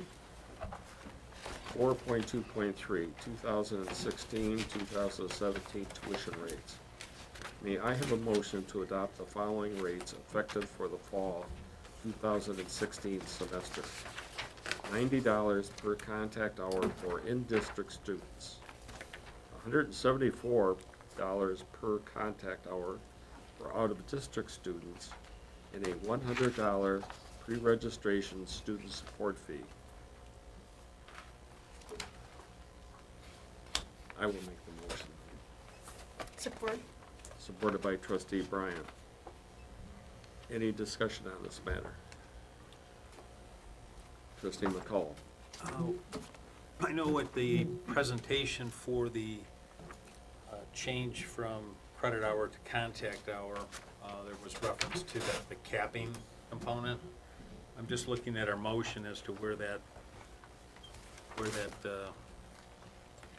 language is listed. You know, there isn't that, there's not any language to that extent, so, you know, if that's something that you want to amend that motion, that may not be a bad idea if that's something the trustees desire to do. Well, what would you suggest? Because I think this is a Sure. pretty dramatic policy change, and there was some great concern over that capping. Now, you obviously made a presentation saying, well, this is what we think it should be. I would assume we'd like to memorialize. Yeah, I think that's a good point. I think what I would do is amend that motion to also include capping of the contact hours to be no greater than 3 hours above the credit hours. And that's what the budget assumes and all of the presentation's been built on, so I think that's a good suggestion. And I guess before that's made, the other question is, I know I talked to you briefly in terms of changing from this methodology, or from our old methodology to this methodology, including the support fee. Overall, what do you estimate the total revenue generated would be under this method as opposed to the old method? I think if you include the 2%, including the contact hours and then the support fee, you're in the neighborhood of close to maybe $4.5 million. Difficult to say, not knowing what class of students are going to take. Just based but on last based on an semester. estimate, we're thinking it's somewhere in that neighborhood. Okay. Then I would make the motion to amend, or I'd make the recommendation we amend the motion to cap the hours at no more than 3 Hours above the credit hours. Credit hours. Is there a second to that motion? I support. Trustee Davis, support. All in favor of the amendment? Aye. Aye. All in favor of the original? I Well, would like, Oh, discussion, Yeah. I'm sorry. We have a presentation on this, or Yeah. no? If you'd like, I can go through. We do have a presentation prepared. Obviously, you have printed copies in front of you, but if you don't mind, I don't mind going through the presentation if it's the wishes of the chairman. I mean, I have questions, but I thought that there was going to be a presentation on the tuition. Can I suggest going through it, maybe taking questions as we go along? Yes, absolutely. I promise this is the last PowerPoint for tonight, so. They're colorful. Yeah, we always, as accountants, we like to add some colorful charts. So as you are aware, what's on the agenda for tonight is the proposal, or the adoption of the tuition rate as well as the fees. And first, let's talk about the tuition rate. We've talked about this to great extent throughout the different meetings and workshops, and what we propose in this new method of assessing or assigning tuition is that we move to the contact hour method. So currently we charge tuition based on credit hours. We'd like to move to contact hours. As we've mentioned in the past, we'd like to eliminate the out-of-state rate, but maintain an in-district and out-of-district rate. So all of the out-of-state students would now pay an out-of-district rate. And as mentioned just a few minutes ago, the proposed increase in tuition for both in-district and out-of-district is a 2% rate increase, and we can talk a little bit in a minute about the impact. We believe that this approach or this method is streamlined and it's competitive with other colleges, and you'll see that in the following slides. And we also think that moving to contact hours is a better representation of the cost of delivery. On this next slide, one of the things that when we assign tuition is we're always cognizant of how do we compare to our peers? What are our peers charging for tuition rates? And this is what the current rates look like at all of the community colleges here in the state of Michigan. And you can see that Oakland Community College, we are tied with Lansing Community College for the lowest in-district rate out of all of the community colleges in the state of Michigan. What I can tell you is that all of these, or most of these colleges, based on a survey, are proposing tuition rate increases. Actually, one of the largest that we've seen is Lansing Community College. They're proposing an 8% increase in their tuition rate, so they'll no longer be tied for us as far as being the lowest of the community colleges in Michigan. And so one of the things, as I mentioned, when we look at raising the tuition rate, we want to see how that will impact our students and how our rates compare to our peers. And you can see that if we increase the in-district tuition rate from $88 to $90, based on, so that's a $2 increase, based on what we're seeing as far as proposed rates by our peers, we would actually be the lowest of the community colleges in the area. We have the highest rate of, as far as community colleges are concerned, is Mott, which is just north of us. We threw Oakland University on there at $383 a credit hour, just to give you some sense on what a local university is charging for tuition. And so even with the 2% increase we would still be at the bottom of the pack as when comparing our peers. You see that little asterisk next to Wayne. Wayne has not responded yet to our request, and so that's their current rate. We anticipate that that rate will go up as well. Just in all those examples that typically are used, I mean, how does the subsidy of the property tax play into that? I mean, is it relative in every one of those examples? It's relative, and I think that's a good point. When you look at Oakland, at $90 a credit hour, one of the reasons we are the lowest is that we have a very healthy taxable value. So we're able to subsidize the tuition rate with the tax revenues that we are able to enjoy. But I mean, in relation to the total revenue generated, are we out of sync percentage-wise compared to the others?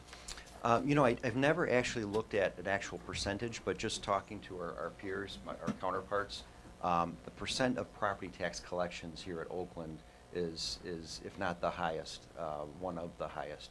So if we were to factor that in along the others, effectively maybe some of those others may be lower than us in relation to the property tax subsidy? I've never looked at it that closely, but they could be, or close to us.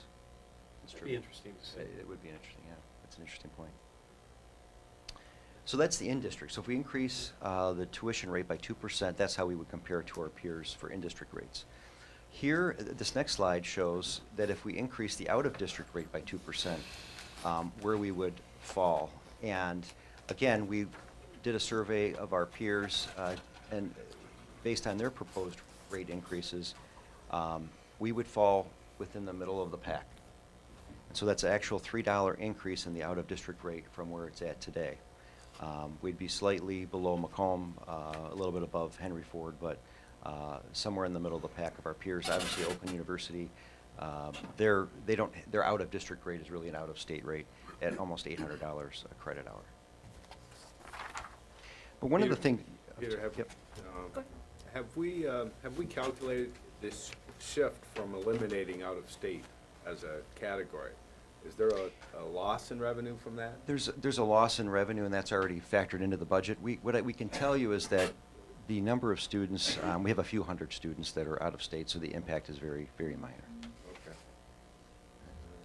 Mr. Bragg? How does the $174 compare to what we had before for Right now we're charging $171. Oh. So it's only a $3 increase to 2%.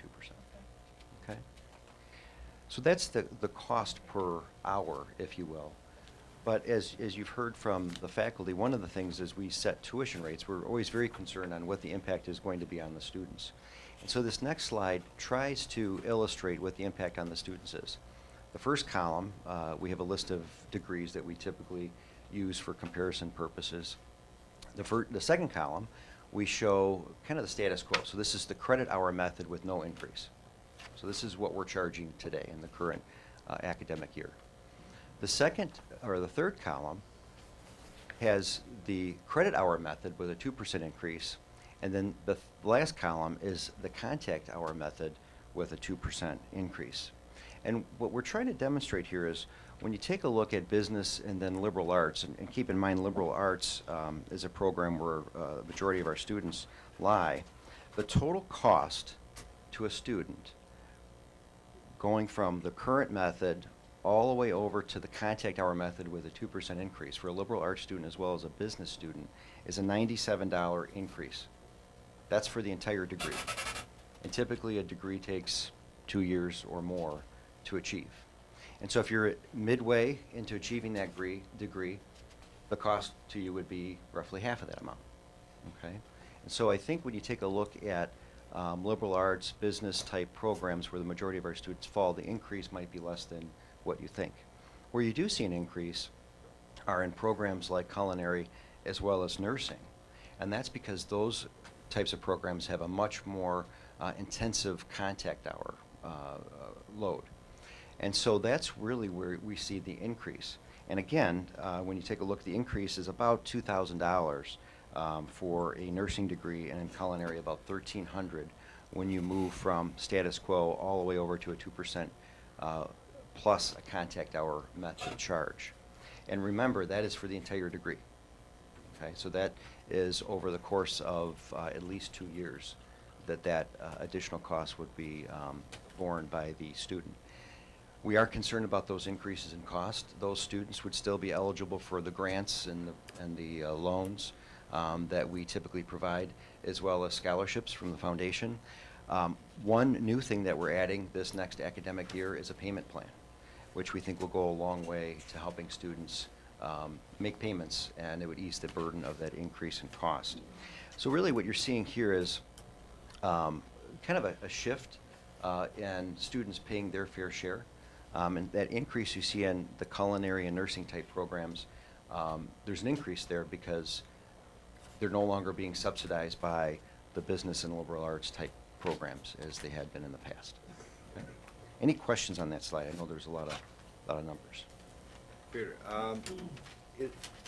I'm assuming that the loss in enrollment can be identified in these 4 different categories in different percentages. Let me put it another way. Have we lost more in enrollment in the business and liberal arts than we have in the culinary and the nursing? What I can tell you, and I don't know specifically on those programs, I don't know if Marty, if you know offhand in your... It's even across the board. We experienced about a 14% decrease in 2015-16 when compared to prior academic year. But the decreases were pretty much even across the board. And so maybe to answer the question, we're estimating a 15% decline in enrollment, yet a 2% increase in the tuition rate to help offset some of that. Okay. Thank you. Any other questions on this slide before we move on? Okay. And so one of the things that we're also concerned about when assessing a tuition rate is what will the impact be on enrollment? And one of the ways to try to determine that, or try to determine or predict what student behavior might be, is to take a look at what the cost of our degrees are with those increases compared to our peers. And when you take a look at this slide shows a 2% increase in the tuition rate for OCC. And then we took what the increase in the tuition rate was or is being proposed by our peers. And what you really want to do is take a look at that double asterisk Oakland Community College row. That's the cost if we move to contact hours with a 2% tuition increase. The cost to a business student would be $5,700. Compare that to what our peers are paying. You could see that compared to our peers, we're well below. Actually, we're the lowest when it comes to a business degree. And again, we're actually charging less for a business degree than we had been, as indicated by the single asterisk, because we're eliminating all of those course fees, which we'll talk about in a minute. Okay? So to a business student, their cost actually goes down, and we are at the bottom of the pack when comparing ourselves to our peers for that same degree. Culinary, again, is a little bit different because these programs are a little more cost intensive, and by moving to contact hours, the cost to the student increases. And you could see that moving to a contact hour based model with a 2% increase is indicated in the double asterisk Oakland row there. It brings the cost of a culinary degree close to $9,900. Above our peers, slightly above our peers, but well below Schoolcraft, which oftentimes is looked at as one of our main competitors. But to really predict student behavior or the impact on enrollment, we really need to take a look at how our in-district rate compares to their out-of-district rate, because that's what they would be charging our students or our residents. And when you look at our in-district rate for culinary compared to the out-of-district rate for our peers, we are near the bottom, slightly above Wayne. And again, that number, $8,400, is using Wayne's current rates, which we anticipate will increase. And so the question is, by moving to a contact hour method with a 2% increase, is it likely to change behavior or change enrollment in the culinary program? We don't think so. We don't think so at this point, looking at these numbers. Liberal arts, on the next slide, very similar to business. The total cost for a student would actually go down from $57.23 to about $57.08. Lowest priced community college amongst our peers. Nursing, a little bit more similar to culinary. Because these are more cost-intensive degrees, you can see that even though we're moving to a 2% increase as well as a contact hour model, as indicated in the double asterisk Oakland, the total cost for a nursing degree would be $91.50, well below our peers' in-district rates. And obviously their out-of-district rates would be even higher than that. So when it comes to nursing, and I think we've talked to the nursing faculty, we think it's really important to cap the contact hours to keep ourselves competitive, and that's what we've done. Any questions on those? To stay competitive, Schoolcraft and some of the others are, for the culinary and the nurses, are charging more than double what we're charging. Yes, and yes. And so we're still subsidizing with our healthy property tax values. We're still subsidizing tuition and fees to keep those low. I know there's some of our most expensive programs, and I'm wondering why we're charging so little for it. It's something that we can assess every year.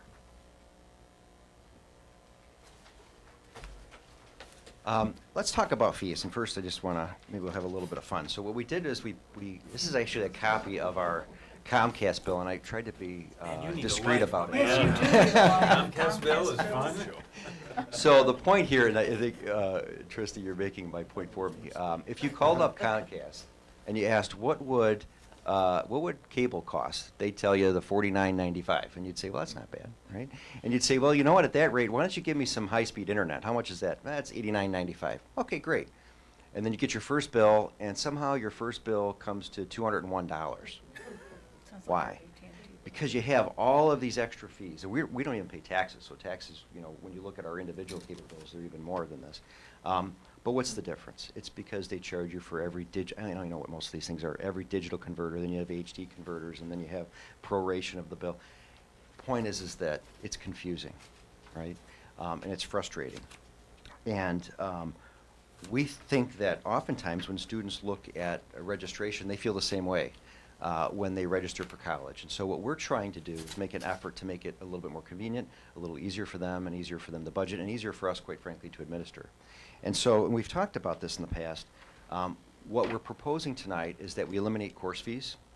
Moving to contact hours, that takes care of the loss in revenue of those course fees. We'd like to consolidate the registration fee, the technology fee, as well as a transcript fee that we don't often talk about, but we will in a minute. And create one new student support fee that's $100. This approach is streamlined. It's competitive with our peers, and I'll show you that in the next slide. And not only is it convenient, but we think it actually encourages faster completion, because regardless of whether a student takes one class or 4 classes, they pay the $100 student support fee. So it encourages them to complete faster, in which we think will lead to greater student success. One of the questions has come up, that $100, essentially it's every time you register, but it's per semester. It's not every time you make a change to a semester. And I thought that was a good question that came up. Peter, does it include our graduation fee that it includes everything. We wouldn't We would not assess a graduation fee. Okay, good. And the reason for it, and you can see here, we did a survey, and this, as I was doing this, it really did start to feel like a cable bill. You could see, I had a heck of a time summarizing these things. So, but typically, colleges charge a registration fee, a technology fee, and then I put a column in there that says other, because otherwise this spreadsheet would be enormous. Because when you look at the Henry Fords and the Schoolcrafts, in that other fees category, they have a facility fee, they have a student fee, they have a parking fee. I was surprised they didn't have a restroom fee. Point is that these fees add up pretty quickly, and so the important thing is to look at that total column. Those numbers really add up. And we have not raised our fees, and we've actually had a hard time trying to determine how long it's been.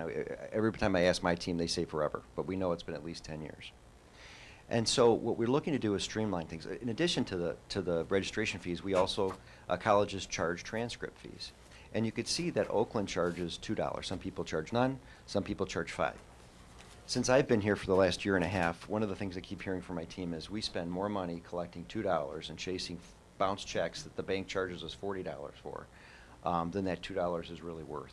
And so what we propose is to simplify the whole thing, not charge all of these fees the way other colleges do, and really just charge one student support fee of $100. And so how would we compare to our peers? So I just took this slide, shortened it, and you could see that if Oakland Community College charged a $100 student support fee per semester, we would be well below the total fees that our peers are charging. I mean, when you look at Henry Ford, $295 every time somebody registers, Schoolcraft, $282. This is in addition to the course fees they charge, in addition to the tuition fees that they charge. And so this is really an effort to streamline things, find a way to streamline things as well as stay competitive. With that, I tried to keep it relatively brief. I'll take any further questions you may have. Peter, thank you for your presentations. Any board members have questions of Mr. Provenzano? Just a quick general Trustee on the consolidated fee now, will your process or procedures, does that impact your process or procedures at all? I would assume, obviously, if they bounce a check for the $100, they're just going to exclude them. We think it'll streamline things, Sure. less work. So you have less activity at the business offices, less activity here at district office, as you mentioned, chasing bounce checks. So this is just, this along with budget software, automatic timekeeping, these are all just ways of creating more efficiencies in our operations. Do we have a reimbursement policy for bounce checks? As far as whether they reimburse us for the bounce, yes, where we try to collect, if we can collect it, we do. Oftentimes we're not able to. But I mean, if you consolidate here and they bounce the $100, we do charge them. You're going to charge them a $40 fee or whatever our bank We do. charges It's just them. difficult sometimes getting that money. Well, then They can't register. They can't register, right? So, thank you. Are there any other questions? Trustee Kelly? Yeah, Peter and I talked briefly, so I've got a couple of questions just to clear up. The actual 2% increase would generate how much for the college? It's about the 2% versus a 0% increase Right. would be about $800,000 Right. that it would generate for the first year. And last year, I mean, I guess I always have a problem with this comparison of tuition, and just simply comparing it to our peers, and it's similar to what Trustee McCullough just said. The amount of money that we generate from the property taxes far exceeds most of our peers as well.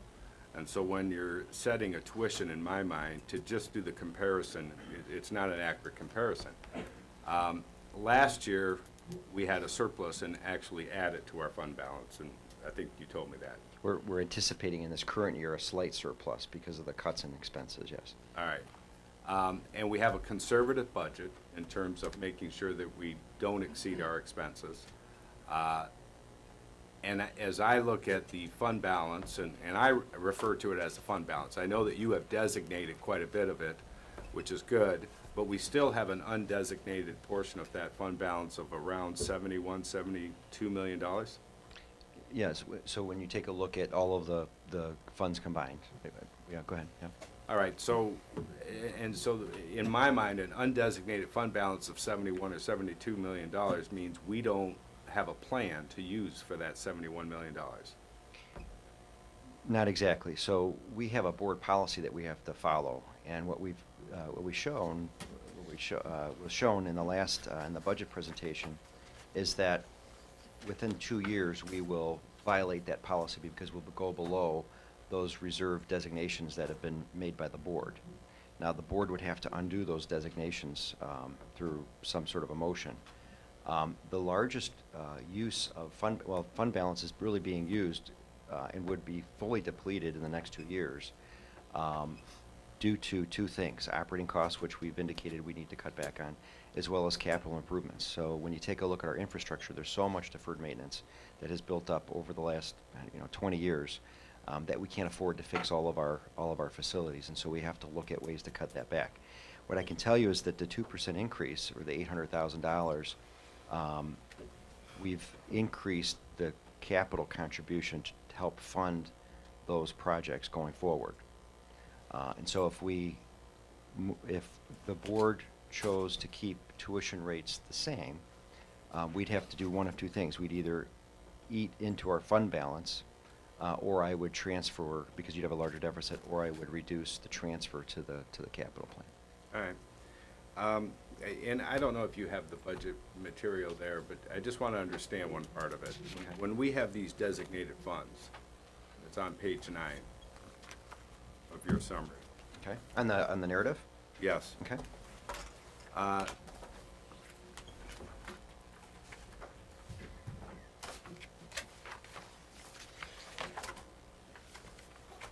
You there? Yeah, go Okay. ahead. So some of the monies that we have in these designated funds are obviously expended in that calendar year. And some of them, such as the 4 months of expenditures for operating funds, that's just a safety net that we roll over every year, correct? So each one of these has meaning to it.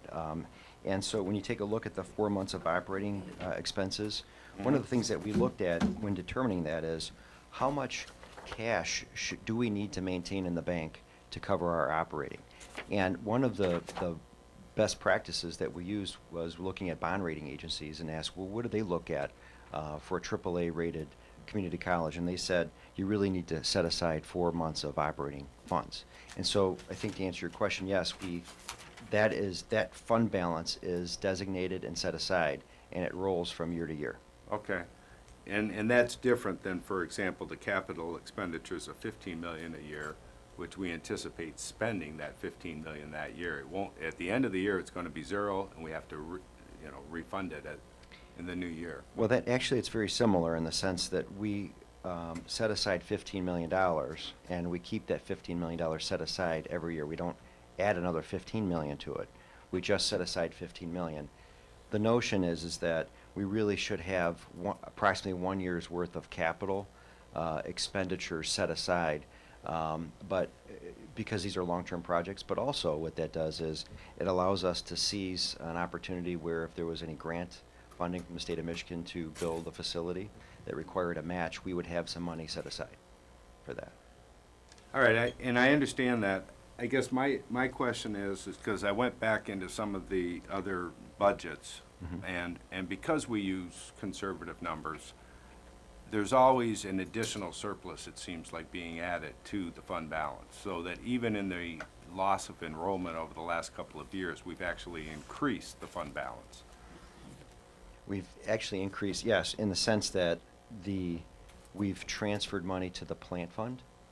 And the reason in the past, prior to my coming here, one of the reasons that we had surpluses was we didn't take care of our facilities. And so what we're doing now is, what I'm basically saying is by taking care of our facilities and taking care of the deferred maintenance and keeping up on that, we'll no longer have the same surpluses we've enjoyed in the past.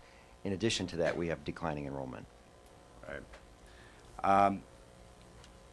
So one more question. At the bottom line of page 9 there, when I made reference to the $71 million of basically undesignated, that is the amount of money that we don't have a plan for. Is that right? So, and that's exactly what I thought you were referring to. So that $71 million, that's available for spending. And you can see, and this is the importance of doing long-term forecasting, you could see that by 2019, or I even say 2018, we've spent that down to about $7 million. So that $71 million is spent down to about $7 million if we do nothing. And this includes or assumes a 2% increase in the tuition rate. So that impact would be more dramatic if we did not increase the tuition rate by 2%. And the significant drop that I see here from 71 to 37 million next year is solely because of enrollment? Enrollment as well as the planned capital expenditures, which we've indicated we're going to need to scale back on. All right, well, the capital expenditures are 15 million, right? No, the capital expenditures that's just the set aside, the reserve. The total capital expenditures, if you take if you have your budget there, if you look at the operating, the next tab, the operating and capital budget. And if you look at page, I believe it is 12, that is a summary of the total capital expenditures that will incur, that we plan to incur each year. And so So you in could 2017, it's 31 million? about 31 million in physical facilities, yes. But when you throw in IT and the furniture and equipment that we need, it's closer to 37 million. And so what we're saying is we have to scale back on those expenditures as well, and that's where we kind of start to have that discussion about how large of a footprint do we need, how many buildings do we need, because at some point we can't, with declining enrollment, we can't afford to fix them all. Okay. That's all the questions I have. Thank you. Were there, Trustee Davis? Yes, of the facilities and maintenance money that we needed budgeted this year, how much of it has to be done? I mean, how much of it is it for safety and how much is it for just paint and wallpaper and updating? The sad part is a lot of this is safety. And I always say when you look at the capital budget detail, actually if you look at that page, and that's, well, when you take a look, it's like starts on page 17 of the capital budget detail tab. When you take a look at projects like, when we talk about renovating, for example, Orchard Ridge, the F building, there isn't anything in that renovation that's glamorous. This is, updating things, bringing things up to code, updating sprinkler systems. We're replacing doors. These are buildings that have been around since the 60s, maybe the 70s, that have not been repaired, and so a large portion of it is So a door safety. isn't being replaced because the lock's broke, or damaged, it's being replaced because it's old? Could be both. And so we have a lot of doors that are broken, and so there's a point where when doors are that old, you go through and you replace all of them. Because the ceiling tiles need to be replaced, the carpet needs to be replaced. So you go through, and these buildings are really renovations to bring things up to code, bring things up to more modern safety specs. And there is some aesthetics from a perspective of carpeting and ceiling tiles, because it's pretty worn in these buildings. Well, I had some questions about the facilities, but I don't know if there's a place on the agenda that I should be addressing those questions instead of, Well, it's up to the Chancellor. We could always arrange for a meeting or something and go through the capital detail if you wish. well, I have some questions for tonight. Thank you anyway. Okay, sure. So, where are we at on here? With the college facilities quarterly report? Right now, we're looking, on the agenda, we're looking at the tuition rate. rates. No, we got turned around. Okay, I'll wait till You'll wait on that? next Okay. item. All right. Okay, thank you. Any other questions of board members? We have before you the motion, the amended motion, I should say. If there are no other questions. I'd like to have Trustee discussion. Kelly? Discussion with regard to the agenda item? Yeah, well, I thought that's what we were. Well, I mean, Yeah. I thought you meant questions for Peter. No, Okay. whatever you want. All right, I just want to make, I think I've gotten the answers, I appreciate that. We're asking for a 2% tuition increase that I think, if I understand Peter correctly, is going to raise an additional $800,000 for the college. Personally, I'm not in support of the tuition increase. I think it's kind of a drop in the bucket, to be honest with you. It doesn't make any difference in terms of the overall budget. Secondly, I think because of our conservative numbers and what I think is an optimistic outlook for Oakland County, we're going to generate more revenue than we anticipate. And I think that when we try to fix the problems with tuition, whether it be the loss of enrollment, the offsetting of other costs, by just increasing the tuition, it kind of gives us a pass to take a hard look at some of the things we're actually losing some money on, the CREST program and so forth. So I'm not in favor of doing what is really a token increase of $800,000. Really, it's not going to make any difference to this budget. We still have remaining $71 million in undesignated funds. in light of all of the changes we're making with regard to credit hours as opposed to contact hours, the introduction of fees and so forth, I think we take a pass on tuition this year and reevaluate next year. I don't think the $800,000 on this budget is going to make any difference, so that's my comments.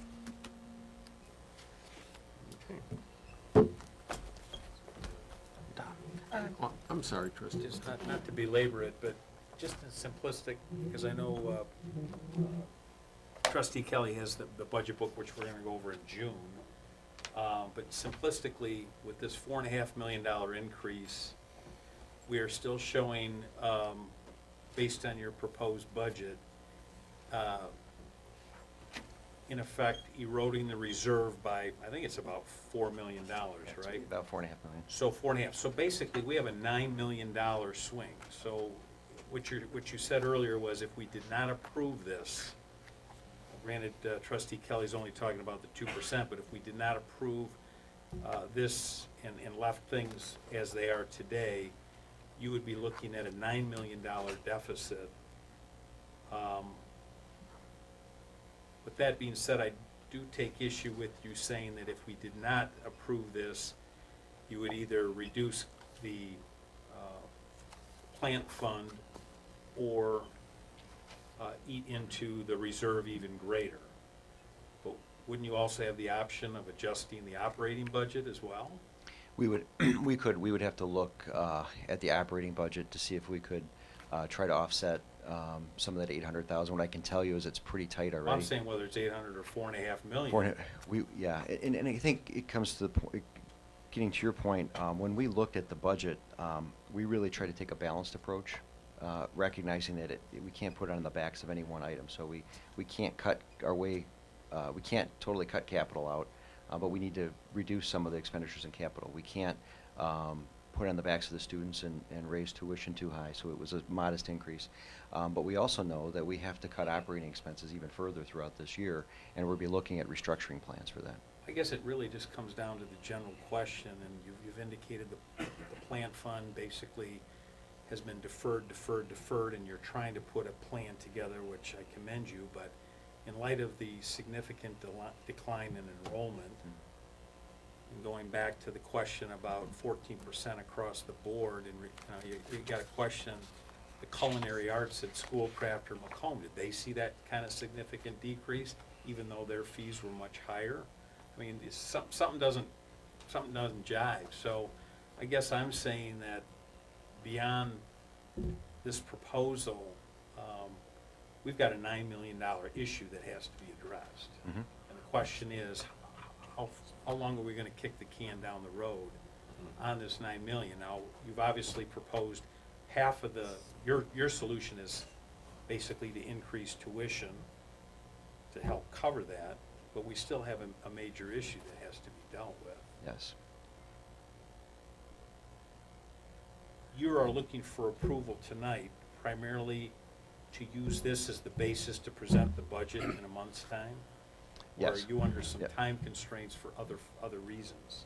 Both. So we need to start working on all of the communication, the scheduling, and everything for the students, and we're really running up against the wire there. And so tonight we really need to have that tuition rate, whatever that is, approved. Then what we would do is whatever the rate is that the trustees would like, we'll flow that through the budget. If it's 2%, we don't change the budget from a revenue standpoint. If it's less than 2%, then we would have to flow that change in revenue and then determine how we want to handle the expenditures accordingly. But either way, what we're saying is we still have a deficit. When you take a look at the next 2 years, when you look at the operating funds, we still have $20 million that we have to find when you take a look at the long-term forecast, and we need to do that in the next 2 years. No matter whether we increase tuition 2% or 0%, we still have that task ahead of us. If I'm understanding Trustee Kelly, I just don't know if at the end of the day, if we look back 2 years from now, that we basically put it on the backs of the students as opposed to realistically looking where we should have cut or consolidated. So I can appreciate, the concern. I guess I would be, if I held my nose and approved this tonight, a month from now, in terms of dealing that with that additional 4.5 deficit that's eating into the reserve, I'd be concerned about where are we gonna realistically make the cuts? And I wouldn't look for you to say, well, I'll just reduce what we were gonna put in the plant fund, because you just told us there's a dramatic need for that because of undue delays in the past. What we really need is, when I say we have we have to find 20 million, that 20 million is due to the fact that we need to start contributing 15 million to the plan fund a year, as well as setting money aside for the pension. That includes the full 20 million. We have to find that 20 million, because we cannot continue to go along the road where we're contributing less than 15 million to the plan. So this year's budget, if we go with the 0% increase, there's a couple things we could do. We could find some operating costs to reduce, or a combination of things. We could eat into the fund balance on paper for right now for the budget, or we could reduce the plant fund contribution by 800,000, so it's 10 million and some change, so we would reduce that. Those are different options, but it doesn't change the fact that we have a $20 million problem that we have to solve within the next 2 years. Well, bottom line is, you're probably gonna have a lengthy discussion a month from now on Yes. that issue, whether it's 4.5 million or 9 million. Right. Thank you. Trustee Davis. I was just wondering how Trustee McCullough and Trustee, Kelly? would feel about separating these items. You have two separate items. Just wondering if we could separate them to vote before we voted on them, instead of voting on this as a whole. Well, we have one motion before us right now that we're having discussion on. It has been I know, amended. I'm discussing. It has been amended already. Well, so what are you saying? I can't say anything or have No, an no, opinion go on ahead. this or what? I mean, the way I look at it, there's Okay. really three things going on. There's the increase of 2%, there's the moving from a credit hour to a contact hour, and then there's obviously the service fee. So it's all wrapped into the motion that we have on the table right now says 2%. I don't have any problem with the service fee. I don't have any problem with the contact hour as opposed to the credit hour. I do have a problem with the 2% increase. So I'll be voting no. That doesn't mean we can't make a motion afterwards to either include or not include a increase. So that's the way I interpret it, so. Okay. Dr. Sullivan? Trustee Bragg. I guess since we're declaring what we're going to do, I am going to support this motion. We've been to several workshops with the administration who have, it looks to me like, really thought this through, talked to the staff, and we're now kind of like at the final hour, and we're going to be really holding them up. I think the time to create all these concerns was maybe at our budget workshop. So with that said, of course, we all have the right to do what we're going to do, but I don't see a 2% increase as undue hardship for our students. We've been increasing our budget, our tuition fee, more than that for the last several years, every year.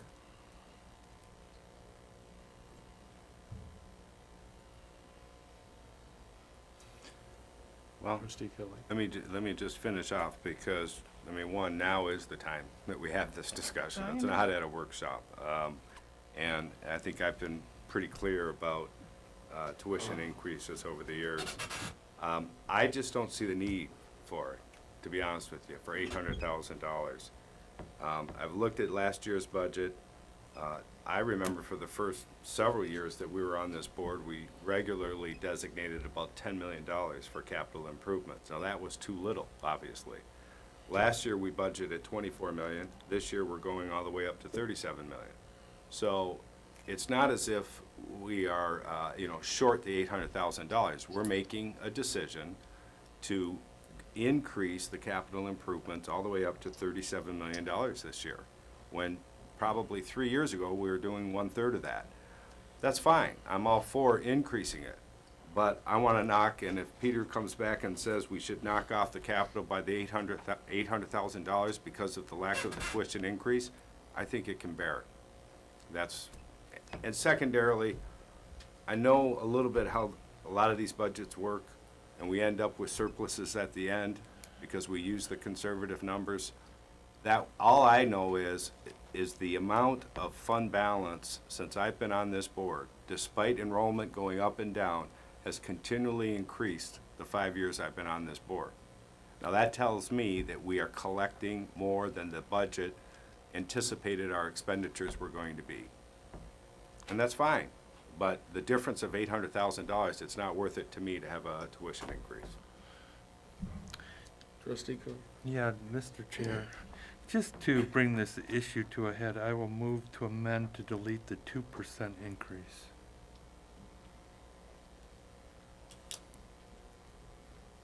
I believe that that was your motion initially, Mr. Kuhn? No, it was not. Oh, well then I will support that motion to amend it.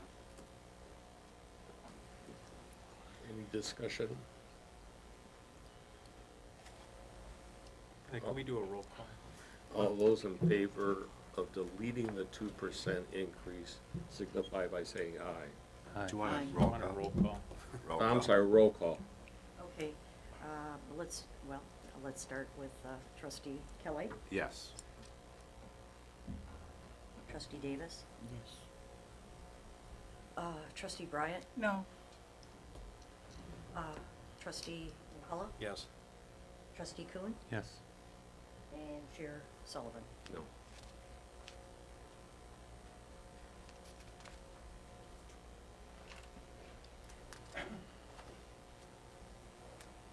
Okay, you've got the 4 yeses. So, yes, the fee, just don't want to move on.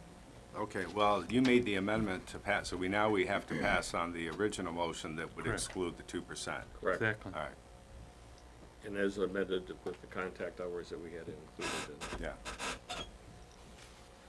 All those in favor of the original motion minus the 2% tuition increase? Aye. Aye. Aye.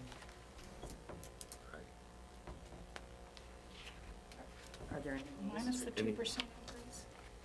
That's I'm what sorry, I we- didn't understand the motion. Well, that, the 2% is gone off the board with the last All vote right, that we no. had, so.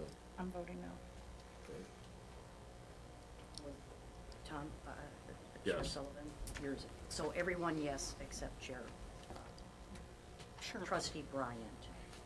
Okay, got it, thank you. Or- Just as a note, trustee Kelly had the right idea in the first place, which would have been to defeat the motion on the floor and then make a motion to do what you wanted to do. You have now kind of backed into what you wanted to do, just so you know, sir.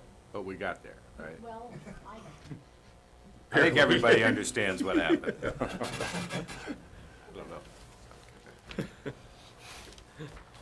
Thank you. 4.3, College Facilities Quarterly Report. This is an informational item. Are there any questions? Yes. Trustee Davis. First of all, I would like to know under location what CW means. College-wide. Ah, college-wide. Okay, I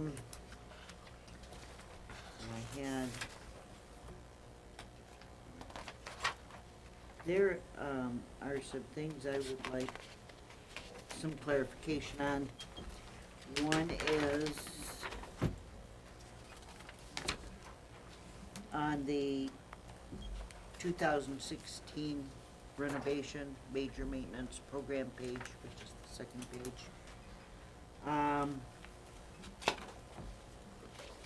There's an item in here for $10 million. And it's for an exterior panel replacement at Royal Oak. Yes. And I was wondering if you could tell me what that is. That is a proposed project to remove and replace all the exterior panels throughout the entire circumference of the building. That's from the original construction of the building in 1967-ish.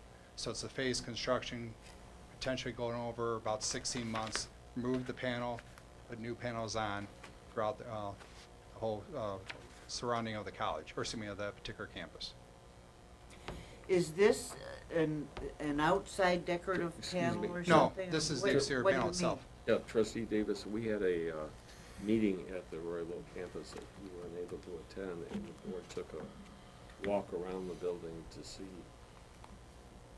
how large this project is, and it's to do everything on the exterior of the building. Oh, I see, that's what, to do everything. Everything. Yes, and if I, It's gonna look entirely different. and if I may, while certainly it is the facade of the building proper, the core about the project is maintain the building envelope, so we can maintain the heating and cooling elements of the building and keep it watertight. So there's a problem with it now? I'm sorry?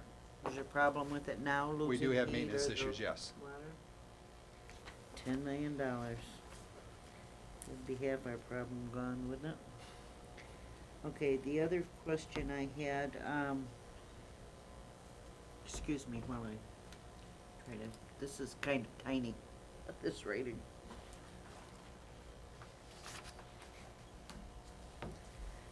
There was something, it had to do with facilities, but it was on a different report that I had. So if you bear with me just for a minute, don't go away.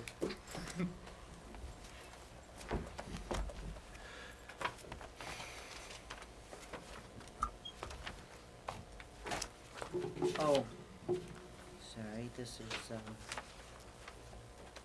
was a different question. Didn't have to do with facilities. So back to my report. I think that was probably pretty much the main thing I had is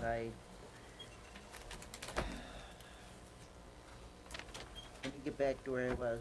Bear with me.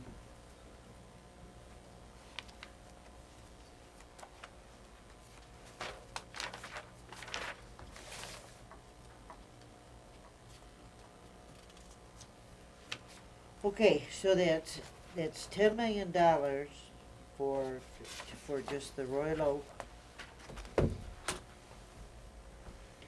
Wow, I would think the whole building will only be worth $10 million. I mean, that does seem, The preliminary bids do fall in line within that budget.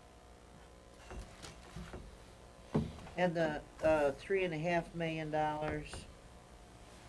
for renovation of Building F at Orchard Ridge? Yes? What does that entail? That's a little bit what Pete spoke to a little bit earlier. It's really a meat and potatoes renovation of the building proper.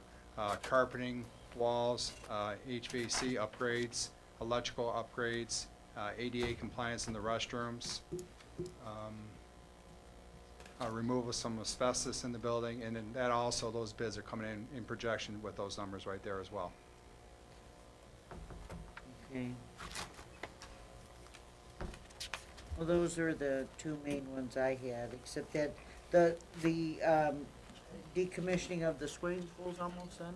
It is complete. We are taking care of some exterior facade cleanup matters in that area, but the vast majority of the project is complete. Oh, thank you. Sure. Thank you. Are there any other questions?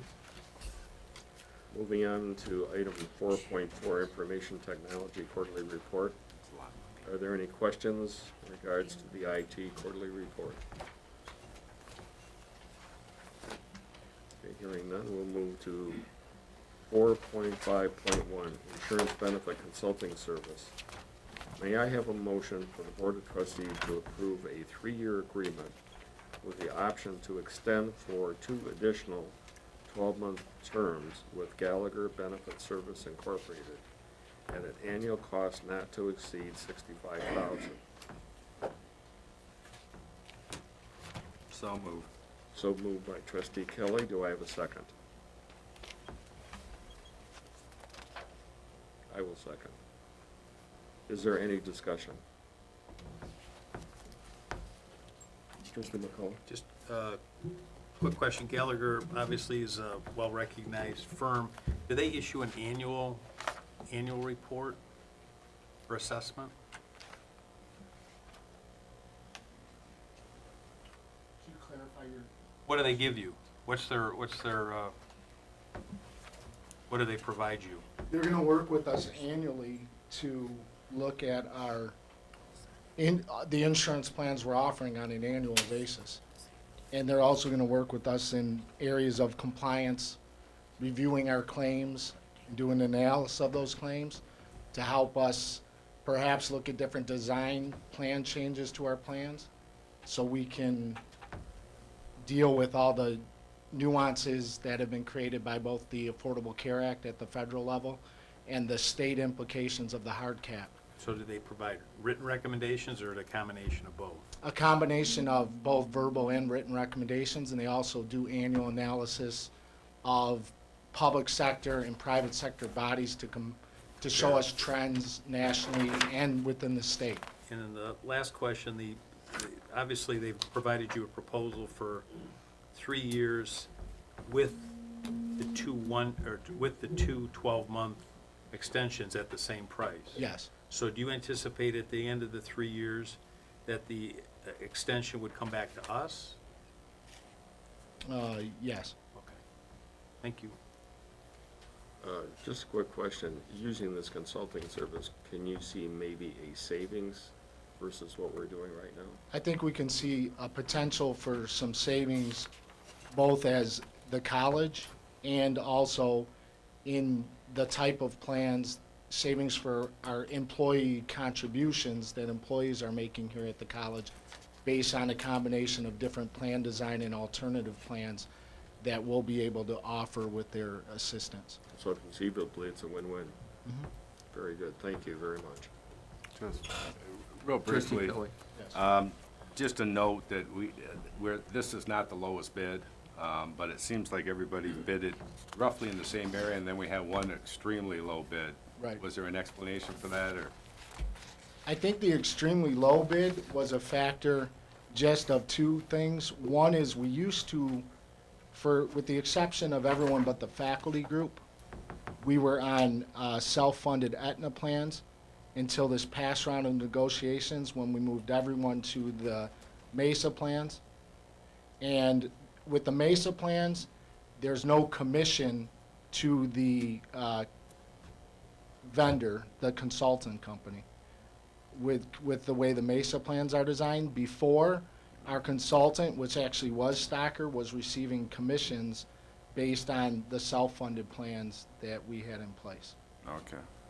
So this is actually changing consultants, but, because we had Stocker at the Yes, low it is a bid. change in consultants, but after a thorough bid process and presentations from the 4 consultant companies, and looking back at our overall experience as we went through a bid process just this past year relative to the insurance plans, the will of the group that was involved in that process was that Gallagher, not only because of its national reputation and expertise, but because of its experience, was going to be our best option at the amount that they bid. Thank you. Okay, thank you.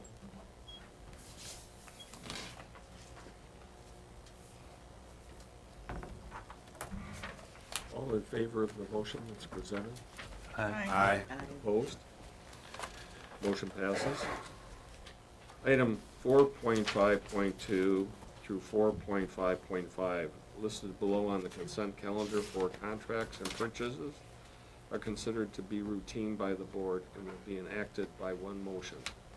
There will be no separate discussion of these items unless a board member or the Chancellor so request, in which event the item will be removed from the consent calendar and voted on separately. Does anyone wish to remove an item? Trustee McCullough? Actually, I'd like to separate 4.5.2 and 4.5.4, which basically means we're going to take them all up separately. Okay. I guess it does. Trustee Kuhn? Yes, I was going to add 4.5.3 as well. Okay.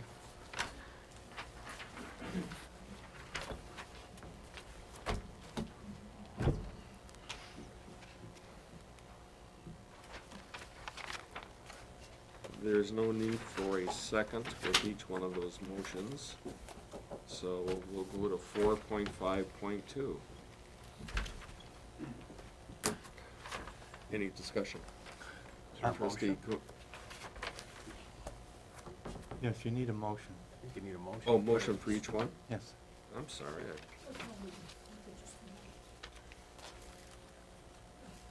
No, I didn't think so. But then that's, the request is to remove them and do them one by one, and that is simply the way it is. Right, Just do it. I get it. Take them one by one. There's nothing left to vote on the consent agenda. Correct. Mr. Chair, I'd like to move 4.5.2, but add that we request at least an annual report to the board on their activities. Any other discussion on that item? Trustee McCullough?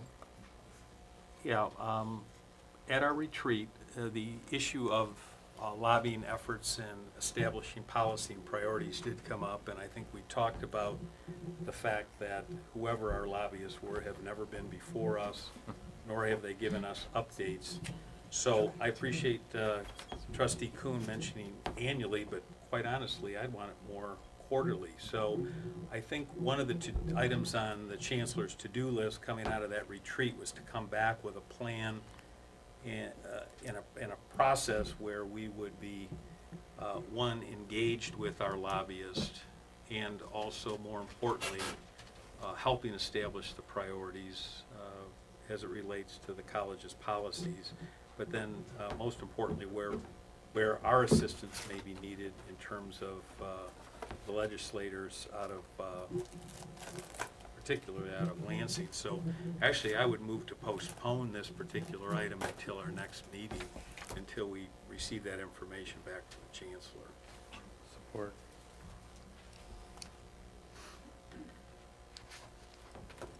I just had a question. The Chancellor, there's no time constraints on this.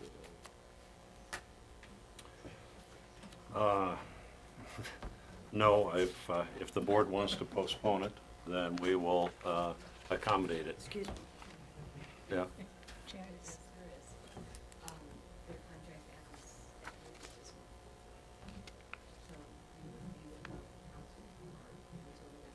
Is the legislature in recess right now?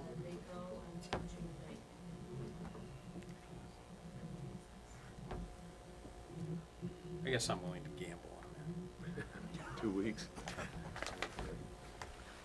Can we live without a lobbyist for 2 that. weeks? I know it's tough. I know it's tough. Any other discussion? All in favor of postponing? I don't, yes, I, yes. Okay. Opposed? It was an aye. That was an aye, okay.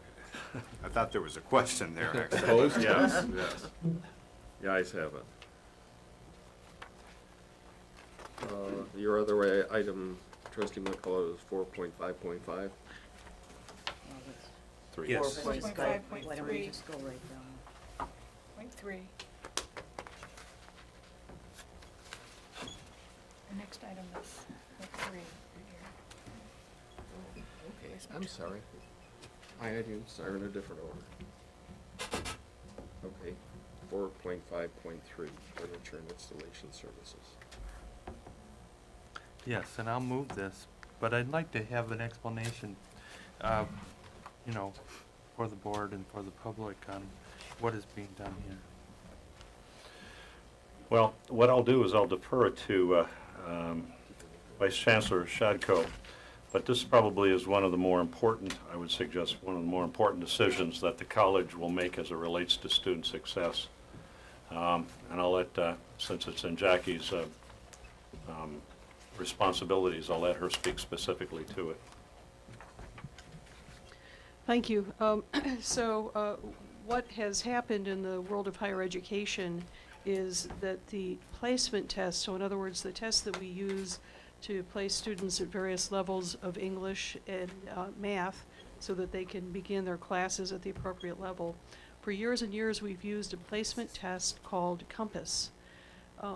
So what's happened in the world of higher education is the company that makes Compass has decided to get out of the business of placement tests. And they gave us a sufficient amount of warning But by the end of the year, by November, December of 2016, there will no longer be the test called Compass. So we, like the rest of the institutions of higher education across the country, needed to research what our new instrument or instruments would be. Now, much has changed in the world of placement since Compass came into being and is now going out of being. And so we formed a committee that included faculty, staff, and administrators to examine what instruments were available and to look at them comparatively in terms of their success rates and what they could do. In this new world of placement instruments, it's no longer something that's pencil and paper. I mean that figuratively, not literally, because the tests could be done on a computer. But there's a whole new world of instruments that actually offer the ability to practice and to diagnose, for example, what your deficiencies might be in mathematics. So these new instruments are really quite intelligent. The Chancellor makes the point that this is a very important sort of point in how we can possibly accelerate student success through the proper diagnostics by having more precise diagnostics at the beginning of the student experiment to place them appropriately and to be able to help them with some of their deficits. This is but one way to improve student success, but we think it's a fairly important one. So recommendations went forward from the committee that, as I said, involved faculty, staff, administrators, and especially involved a lot of hard work by the Dean of College Readiness, the Dean of English, and the Dean of Math. A recommendation was made to propose 2 instruments, and in fact I have some good news for you on page 2 of the action item. Due to some very, very good negotiating by our purchasing department, the price of Alex, actually, this is an old price that's up there that says the price per test is $25. In fact, Sarah was able to bring that price down to $15. So that's a considerable savings in terms of what you see ahead of you, in front of you rather. So again, to repeat, on page 2, under pricing, and Alex is the instrument for math placement, the cost per test is not $25, it's actually $15 for the first year. What's happened, if I'm to understand correctly, is that the state of Michigan has actually been able to negotiate a better price because more and more and more institutions, specifically the community colleges in the state of Michigan, are adopting this particular instrument. But there's no question that we have to do something. It won't be all we do, but it's an extremely important start. Questions? Thank you.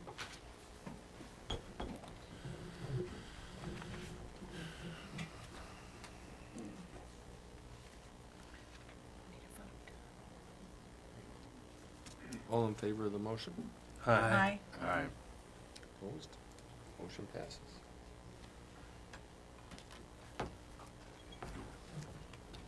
Item 4.5.4.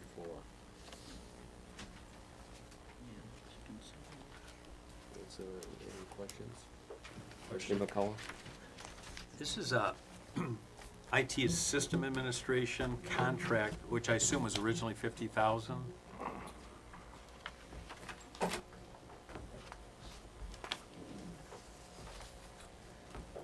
The current contract is $42,000 a year for system administration.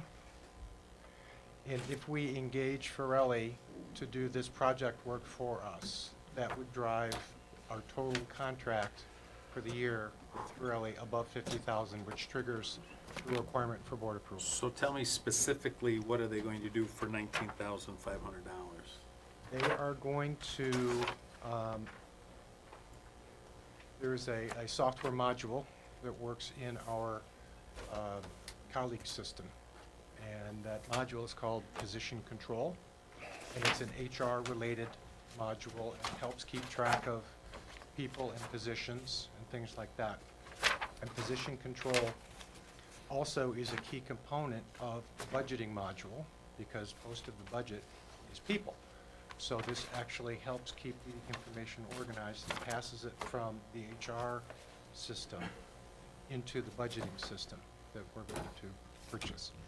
What Pirelli is going to do is, assuming they're approved, is to come in, meet with us, understand the way we have configured and the way we use the HR system, so understand our business rules, help configure the way the position control system will operate because it is designed to work based on business rules. So you can drop it into different schools who have different, different HR processes.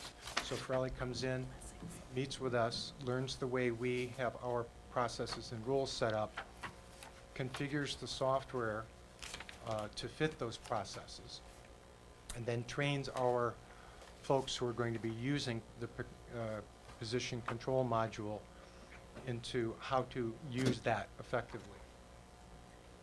And so, and this is gonna plug into that new system? So what's the timeline, do you anticipate that this contract, or this portion of the contract will cover? 80 hours. It's 80 hours, but the timing is as soon as possible. It'll start right after board approval and the contract gets signed, and even though it's 80 functional hours, it'll take about 4 weeks for full implementation. So I basically can, it's an hourly rate if I took the 19.5 divided by the 80? Yes, it's 195 an hour, which is actually the cheaper rate. The other one is 250. So. Okay, thank you. Trustee Coe? Yes, the Chancellor's given us a quarterly report that indicates that we're spending almost $500,000 to Pirelli for colleague SQL conversion services and training. Is that related to this? And if not, what is that? It's not directly related to position control. SQL is the database. Okay, let me take a step back. Colleague is software that needs information and it's stored in a database. And today it's stored in what we call a Unidata database, which is technology from the 60s. Pirelli is helping us convert our existing Unidata database into a more modern, sustainable database called SQL. So we are about halfway through that project. We'll be moving to the new SQL database in October, and Pirelli is helping us transition, make all the adjustments to the data and the software so that we can move from Unidata over to the SQL database. How has your work with Pirelli been? How would you evaluate them? Very, very good. They're working very closely with us. When we have encountered things we perhaps didn't fully anticipate, they worked with us to work through any issues. We're still on plan, which is very impressive because the move to the new database is an enormous project. So Pirelli has been working extremely well with our software team. So we're very pleased with their work, and I wouldn't advocate that we offer to do business with them on this position control module if we weren't pleased with the work they're doing for us. Okay, thank you. Chancellor Meyer? Bob, why don't you speak to, as part of that migration, what the errors that you have encountered and the magnitude of that effort? Well, we've had to remediate literally tens of thousands of fields and data that reside in those fields. in order to make them compliant for the new SQL database. So there's been a tremendous amount of work being done both by the IT staff at Pirelli to clean up the data that has been residing in Cali for decades.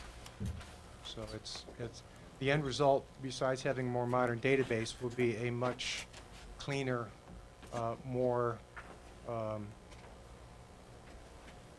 error-resistant database. Any other comments? All in favor of the motion? Aye. Aye. All opposed? Motion passes.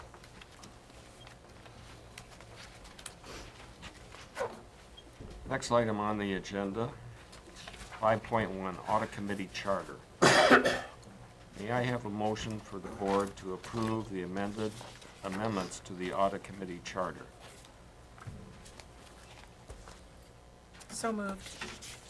Do I hear a second? I'll support it, but I have comment. Okay, Trustee McCullough, second. Discussion? Yes, thank you, Mr. Chair. In your packet, you have the proposed update to the charter, which incorporates the edits, and then right behind that are the highlighted changes from I guess I'll take credit as author in terms of the changes. And I think the whole motivation or drive here was to try to clarify some of the procedures and processes as to how the audit committee should operate in terms of how they're appointed, how the chairman is, or chairperson is appointed.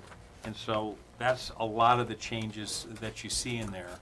As far as the ultimate responsibilities of the audit committee, as I recall from the original, it was a supplement or attachment to the original charter. I've actually incorporated those responsibilities in the charter itself. Subsequent to my drafting this, I know I had conversations with Trustee Kuhn on a couple of things, and he did provide some recommended changes to that. I don't recall, Trustee Kuhn, if just I got those, or if you did end up copying everybody. I'm sure everyone Okay. does.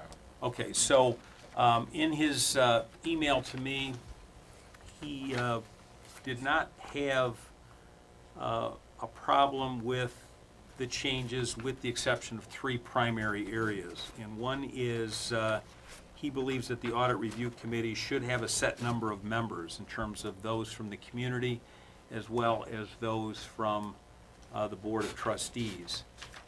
My intention when I did change that, and you'll see that on page 2 under composition, I tried to provide a range just to provide flexibility to this body, because ultimately this committee reports to us, and the ultimate responsibility of the audit rests with us, not a committee. Right. That being said, I don't have any burning position one way or another. I just would suggest that the board consider whether flexibility is needed or not. But I think Trustee Kuhn's recommendation is to go back to 3 members from the Board of Trustees and 4 members from the community. I probably was more concerned about 3 members from this body, given some of the other responsibilities we have. But again, I have no problem if we were to set up a specific number. The second item was to ensure some type of rotation, particularly from trustees being on this particular audit committee. I think I addressed that under terms, which is on the last page, where a trustee member can serve a term of 2 years, which means that they would have to, in effect, come off, and they could certainly rotate back on, but there's got to be some break there. So whether that satisfies Trustee Kuhn's concern, I guess it's open for discussion. But again, I have no problem with some type of rotation process. And then the third item which actually, if you go to the original document with all the changes in it, it was one of the responsibilities of the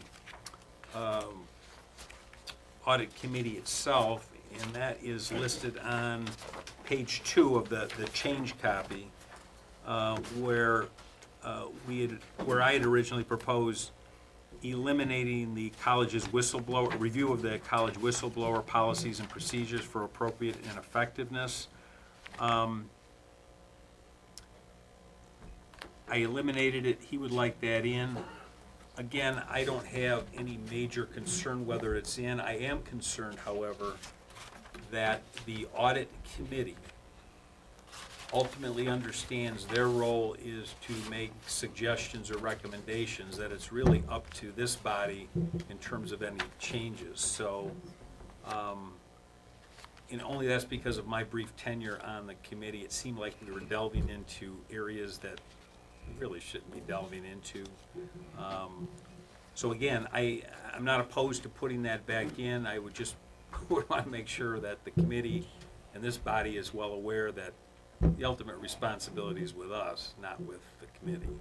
So those are the 3 recommended changes, and I would certainly welcome any input from the rest of the trustees. But again, I support Trustee Kuhn. I don't have any objection to those. Trustee McCall, I do have a couple of comments. Being on the audit committee for some time, more than once, I like your suggestion of the flexibility with the number. There was a point in time where we had a very difficult time guarding interest from community members in participating. And I think giving the board some flexibility along those lines would be quite appropriate, so I support your position there. Rotating, I don't have a problem with that. The college whistleblower policy, and this is just a thought, I mean, ultimately, it's a responsibility of this board to review it. I truthfully don't know why it even has to be part of the audit committee's purview or duty. And that's just my feelings. Mr. Chair? Trustee Coe? Yes, I will move to amend to add those 3 changes indicated by Trustee McCullough. I'll support it. And support by Trustee Davis. Mr. Chair, my concern about the numbers, if we have 1 person on a committee, what is the quorum? I mean, it makes me very concerned about the continued viability of that committee and who's to make that decision, because it's not specifically stated that this board has the authority to decide, well, we're going to have 3 today or 1 tomorrow. I think it's important, as in any deliberative body, that you have a set number.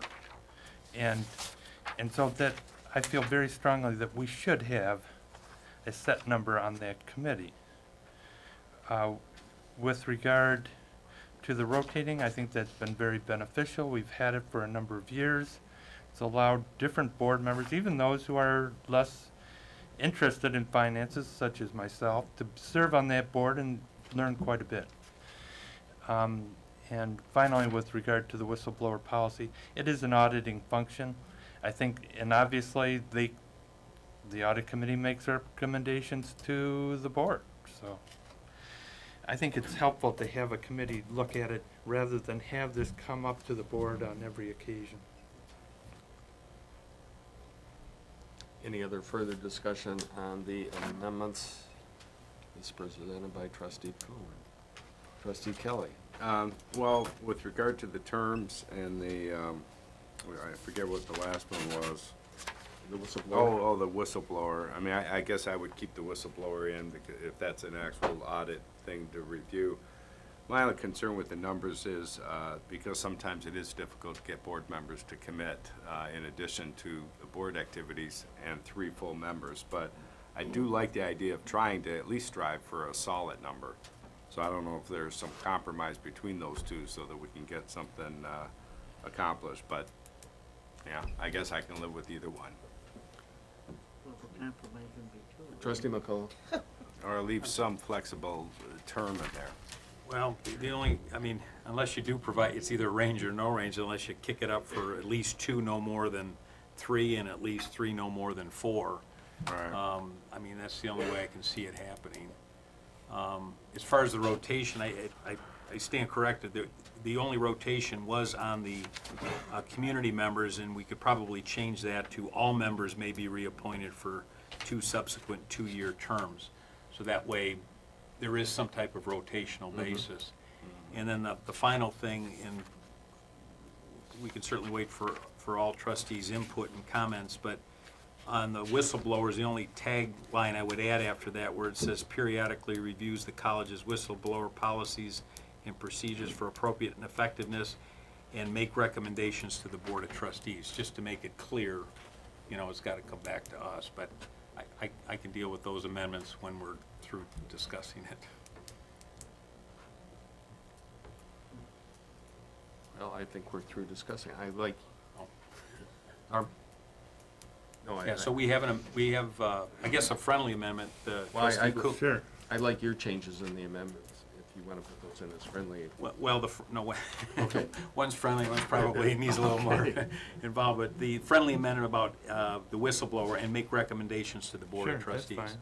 So I'm going to stop there and defer to another trustee if they want to deal with the number issue, because again, it really comes down to whether you're comfortable with some type of range or a number certain. Trustee.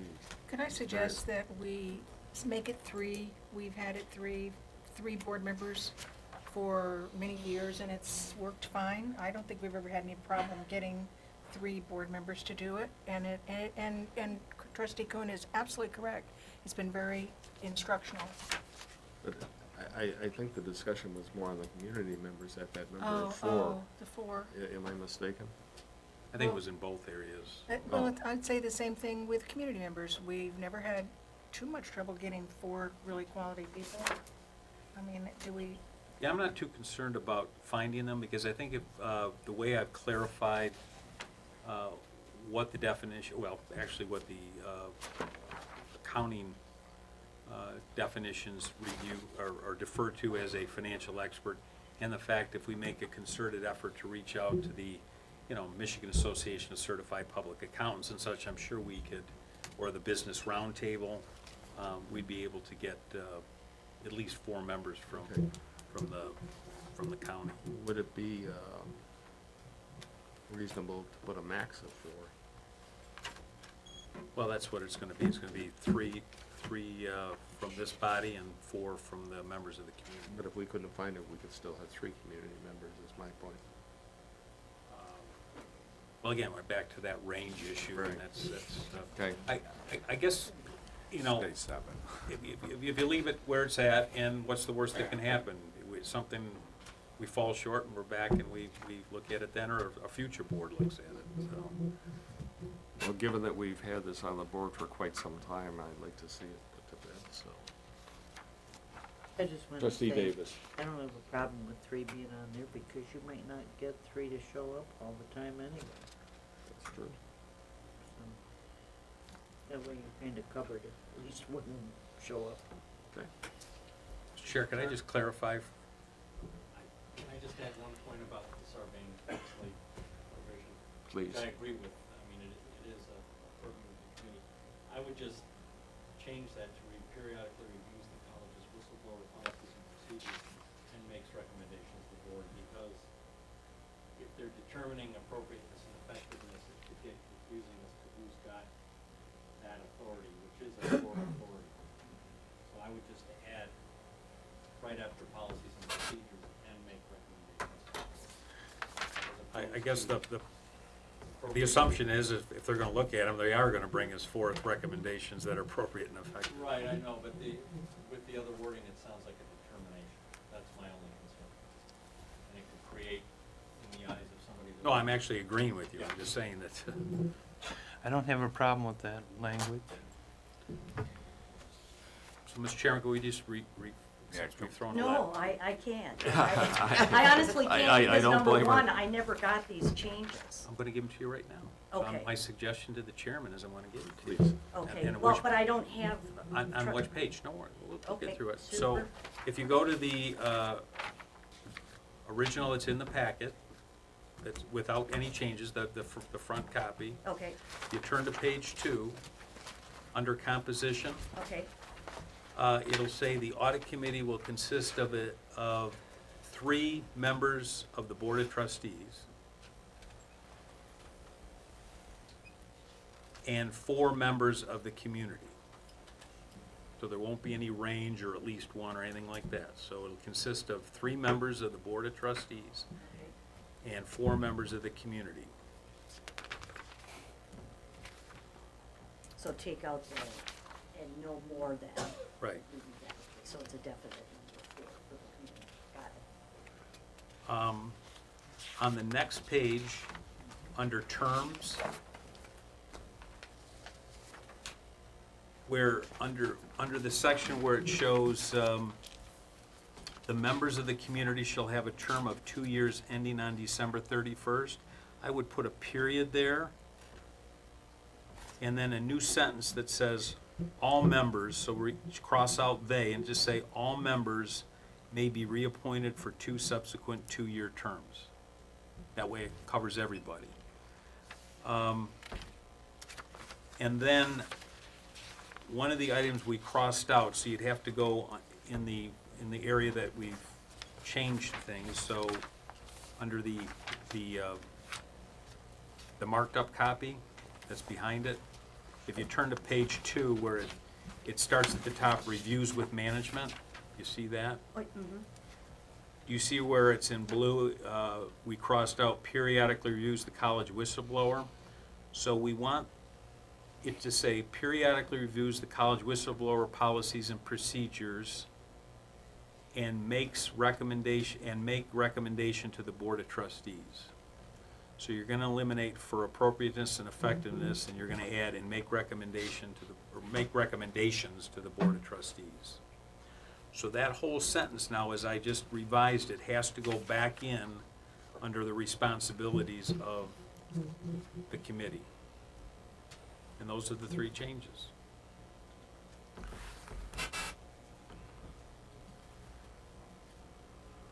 Okay. So Any other discussion? we need to amend the motion that's on the table to reflect all of He those made changes. No, No, I did accept the friendly changes made by Mr. McCullough and by our legal counsel, so Okay, my motion is consistent with what Mr. Okay. McCullough has said. all right, Ready to vote? Ray? All in favor of the amended, Just the amendment. just the amendment? Yes. Yes. Yes. Yes. Yes, Now on the motion as amended, is that in front of us? Just the motion, yeah. Right. We On the need to, motion- yeah, we need to have a vote on the motion as amended. Right. On the motion as amended, all in favor? Aye. Aye. Aye. Opposed? Motion carries. Can I also ask that Mr. McCullough provide a copy to Ms. Foster and the board of what this final version looks like? I will, Just so for the minutes and for purposes of the board having that. Item 5.2. That was 5. Oh, no, that wasn't, okay. No, I think that was your item, wasn't it? Yeah, okay, 5.2. 5.2, Recordings. Trustee Kuhn presented a motion. Do you want to read your motion, or Yes, you want me to? I'd like to move that OCC shall audio-visually record all open board meetings, including all special meetings other than closed meetings, and access to that recording, e.g. an icon, shall be provided to the public in a prominent place on the OCC webpage within a week of every meeting. This access for each meeting shall not be removed from the webpage. That's the motion. Support. Support by Trustee Davis. Discussion. Yes, Mr. Chair. I mean, this is the direction that local government is going. I mean, we used to have cable channels and someone could go to a cable channel and find the meeting. You can't do that anymore. I mean, there's so many cable channels. The best place is on the web page. And to say, to allow access, this is what, I know Troy does it. I assume many other communities do it. They put a little icon in there. Board meetings. And you click the board meeting, the icon, and you can pull up any board meeting. I think that's what we need to do. It allows for much more openness. It certainly allows the public access to our meetings. And it, you know, the students, the employees, I think there would be a much, much easier access to the information happening here. I mean, when I first came on this board 12 years ago, there was actually newspapers, you know, that covered the college. We don't even have newspapers anymore covering. I don't even know the last time we had a newspaper show up at our meeting. The public should have access to it. I think that it would be very beneficial in our job connecting with the public and with the administration's job in connecting with the public. We get great presentations here on a regular basis.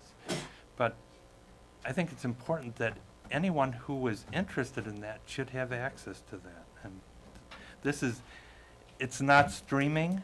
Streaming is an added cost. I think that I would like to see us do, well, perhaps baby steps first and do the recording and make sure that the recording's available, rather than going directly to streaming, which I know many communities do the streaming, but I'm suggesting something short of that at this point. Discussion? Trustee? Trustee Davis. I'm sorry. Trustee Davis. Go ahead. Just if she wanted to go first. Oh, go ahead. Well, don't fight. I want to agree with Trustee Kuhn that I don't see where this would have to be an expensive venture. I think even if we set up, even if we took turns at different campuses to go to, you know, to have our meetings or workshops at different campuses, which is something Trustee Kelly had talked about. You know, you need a tripod, a digital camera, set it up, let it go, come back and make some DVDs out of it or discs, and that's what you could play. I just don't see how that would, you know, wouldn't have to be any big expense with cameramen and NBC, yada, yada, yada. So I'm going to be supporting this motion. Trustee Bright? I'm in general in support of the motion, but not all of it. So I don't know really how to deal with that. I guess I don't have a problem with us. I have always supported us recording and offering our board meetings to cable television. But I have a problem with all open board meetings, because it feels rigid to me that we might not be able to go to a different campus or go to a certain place if we couldn't accommodate that rule. I'd be okay if it said whenever possible that we would do that. But for example, when we had our retreat a couple of Saturdays ago, we were there from 9 in the morning till 3 in the afternoon. That would be a real expense to record all of that, and I'm not sure that that's the kind of thing that is appropriate for the public, unless they wanted to come and see for us to record. So I'm not quite sure how to handle supporting part of it and not all of it. Trustee Kelly? Yeah, I basically, I agree that we need to move towards this. Most of the communities that I represent have already been doing it. It's not a huge expense. My only concern is that there seems to be a lack of definition as to how we're going to do it. I think it's somewhat related to this room and the fact that this room doesn't accommodate what what a real boardroom should accommodate in terms of openness to the public. We've talked about moving around, but I also think as part of this discussion we should talk about you know, how we can get video cameras in here to actually, so that somebody would actually watch, you know, this meeting. But that's, maybe that comes down the road, but, I don't know if this is something, maybe I can ask Trustee Kuhn, how are we going to actually accomplish this? We're just going to have, college employees put it on the web, or are we hiring a company, or where are we going with that end of it? Well, we would leave it to the administration to come up with the best proposal, and certainly they can come back to us and give us their recommendations on how best to accomplish that. Okay. And just one other thing, I mean, I tend to agree that I think we should have all the regularly scheduled meetings on there, and then this board can make a decision if we're going to be setting a special meeting, whether or not we want to go to that expense to have that additional meeting to be recorded. So I do want some flexibility in that regard. And workshops and retreats, that's the whole purpose of workshops and retreats, is to really just do work as opposed to deliberate and make decisions. And I think it's more important that the public know the deliberations and decisions than the workshop, even though it is an open meeting, they can't come. So that's my thoughts. Mr. Chair? Trustee Kuhn? Yes. I will agree to change it to, say, including special meetings that are specifically which the board specifically requests be recorded.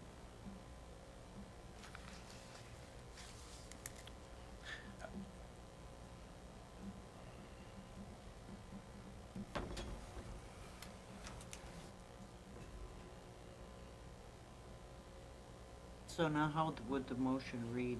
It would read OCC shall audio visually record all open board meetings, including all special meetings other than closed meetings, which the board specifically requests be recorded, and the rest is the same.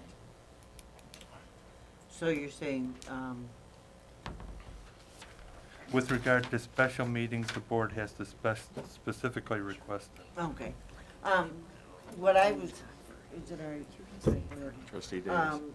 What I was going to say is that we're already recording our regular meetings. So as far as an added, that's not an added expense, we're already doing that. I had gotten into a little bit of filming, with my brother. We got a movie camera, we got he's got editing equipment, and it would not be an expensive thing for Oakland Community College. Like I said, if you have a special meeting and you're gonna go over to Highland Lakes, you have a tripod, you have a movie camera, set it up in one spot, let it go. Case closed. You go back and you make a DVD. A lot of people are burning DVD. It's just not a big deal. And to have it on the website, we're not going to be paying for any cable time, or it's just so. I think it's a good idea to be more transparent.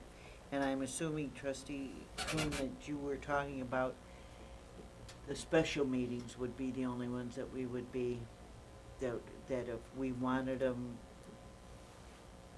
we'd have to say each time it Well, was I would scheduled that we'd I have would to- put it this way, that they all shall be recorded unless the board specifically requests otherwise.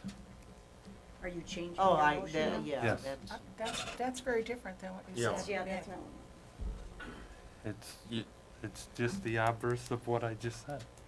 Okay. You're changing your original motion, correct? Correct. Okay.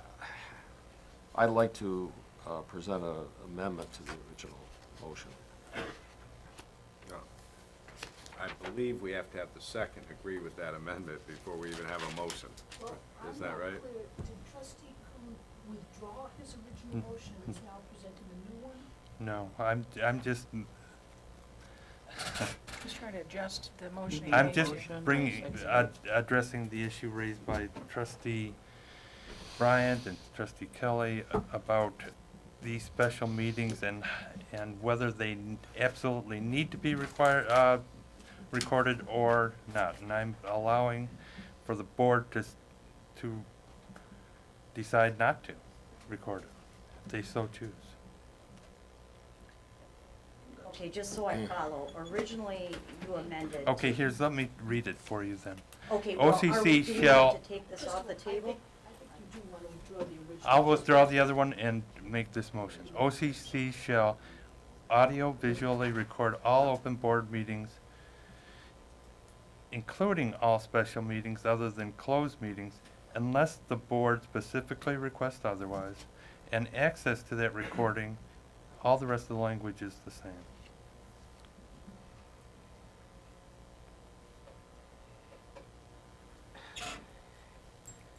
Trustee Bryant. So we've moved from, Stop. okay, Sorry. Okay. Is I'll there a support. second to the new motion? I'll support it. Okay, supported. Trustee Bryant.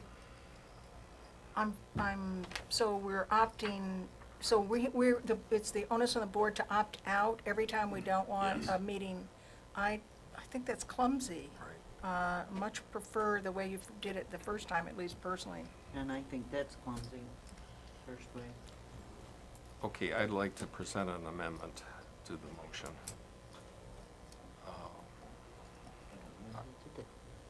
I agree with trustee Bryant that, really doesn't change anything. All meetings are gonna be reported and puts the onus on the board to go ahead and have the special meeting. So I'd like to change it that OCC shall audio-visual recording all open board meetings, and access to that recording, i.e. an icon shall be provided to the public in a prominent place on OCC's webpage within a week of every meeting, period. And trustee Kuhn had mentioned, let's start out by taking baby steps. Well, this should be the first baby step. Forget the special meetings, forget the confusion of Opting in did or we opting do out. it, or we didn't do it, or I forgot, or I wasn't there, to take that out of it and make it short and sweet, and just put all of our meetings, our regular board meetings on where we take action, where we make decisions. And that's my amendment to the motion. So, What's I that? need a second to the motion. Support. To the Support the amendment amendment. motion. So now discussion should be on the amendment. Trustee Kelly? Okay, I support the idea. There's two things going on here. One is to make sure that they're being recorded, which I think they're already being recorded. But the most important issue here is that they're on the webpage and accessible. Right. I think we need to, my personal opinion is, we need a professional presentation of what's out there. This motion would keep it forever. I don't know that we can keep this stuff forever online.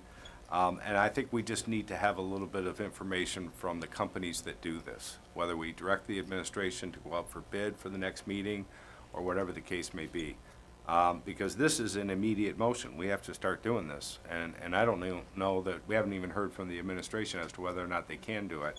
And I want to make sure that it's professionally done, so that it's just not slapped up there haphazardly, and that, it has good cameras and it has good audio and so forth. So I support the concept. I think we can get it done in a relatively short period of time. I know there's companies that do this. There's many of them that are very professional. Let's find out what their recommendations are of what we can and can't do and how easy it would be able to do. And that's what I would say. Trustee Kelly, if I could respond to that. At our December 15th board meeting, Trustee Kuhn made a motion for administration to investigate the possibility of recording all open board meetings. Right. And whether they were regular, special, whatever. And because we did not have a quorum in February, it was never presented to us Discussed it openly. And I think in order for the board to reach an informed decision, we had the background material, the presentation, all the work that they did, including the work that George Butler did. We haven't heard from George. We hadn't heard any of the options. And I don't have a problem with the recording and so on, but to me, we're putting the cart before the horse. You know, and it was, I think we should have the information in front of us so we can make an informed, intelligent decision if we're going to take this step forward. Period. I guess, I don't have any problem with it. I mean, I guess I feel like I'm very familiar with how this works. Yep. It's not that big of a deal, okay? Right, that's So what I I don't think, want not this that to big get of a bogged deal. down into a 2-6-month process, or information and so forth. It's as simple as we could go out for bid, and if these companies want to bid, this is more of a summary of what the streaming and so forth. This motion doesn't, I mean, it includes, I remember seeing some of this, that it includes more than just the streaming issue, but we've excluded streaming. So we're talking about video recording and putting it on our webpage. And there's, Which our employees would do. well, maybe they could. I mean, then maybe the administration wants to present that as an option, that our employees would do it. But if you have a quality presentation, trust me, it will cost money. You can't just slap a camera up there and expect it to be a quality presentation. And, well, let me address that point, because believe it or not, I know people that sometimes watch these meetings, and I've had Really? complaints that they don't have any audio when they watch them. So, there you go. so I think that's a bigger embarrassment for us to do it, I won't swear, but to only go halfway on this thing. If we're gonna do it, we need to do it professionally. And I would say this is really a board decision. This is the one thing that we really should control, and in my belief, not that separate and apart from the administration. This is our decision as to whether or not members of this public and elected officials want to have this accessible. And either you don't or you do. And so and I do, and I think we should do it professionally, and there's companies out there that could give us a presentation of how to do it. I agree with Trustee Kelly. The only thing that I think has to be agreed upon here by the board is we just voted not to have a tuition increase. This is gonna cost money to do it well, and I think I agree with you, we should do it well if we're gonna do it, but it isn't free. It's gonna take more than just putting a camera up there, and let's just understand that if we're gonna do it well, it's gonna cost some money. Trustee McCall, I think you had your hand up. All right, I've got I know we're on the amendment of The amendment of the amendment. But I'm gonna make a general recommendation on how we wanna formulate that. First of all, Trustee Kuhn, you wanted to add, or you did add, including all special meetings unless otherwise determined by the Board of Trustees, correct? Yeah, unless the board specifically requests otherwise, yes. Yeah, I personally don't think that is cumbersome, because in your example, we knew that we were having a 6-hour meeting coming up, so we would know in advance whether we wanted to include or exclude.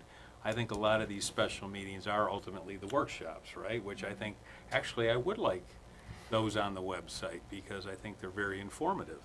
That being said, I support Trustee Kuhn in that addition to his motion. I would suggest eliminating the last sentence about not being removed from the webpage until we get further information. We can always amend this policy. And I would also add at the end, administration is to provide a recommendation for implementation of this policy in 60 days at our June 21st, 2016 meeting. The point is, they've got to come back to us in 30 days with a specific proposal, like here's what we recommend, here's what it's going to cost, and by our following meeting, it will be implemented. So that would be September, but I want to put some timeline that this thing doesn't, I mean, we've been talking about this thing for months. We've been talking about it for And so if we've got to give, 8 years at least. Administration some specific direction and timelines, then let's do it and move on. That being said, come June 21st, if based on that information, we need to amend this policy, then I'm all for looking at amending it. Or if we get into this in the fall and find out it needs to be tweaked a little bit, then we tweak it. But that would be my suggestion. And I'm okay with that. The only thing that I would add with that is I'd like to get some information, the administration can include it, whether they want to do it themselves or whether they want to get some information, I won't go so far as to say bids, but information from some of these other companies on what those costs are, so we have an idea of what we're doing. But that's why I want this recommendation for implementation. They may say, hey, we're gonna take it on, or we're gonna outsource this. Right. But I wanna put it under some time constraints, so we get this thing moving. Trustee McCullough, I think Mr. Butler would like to make a comment. I think you can do both.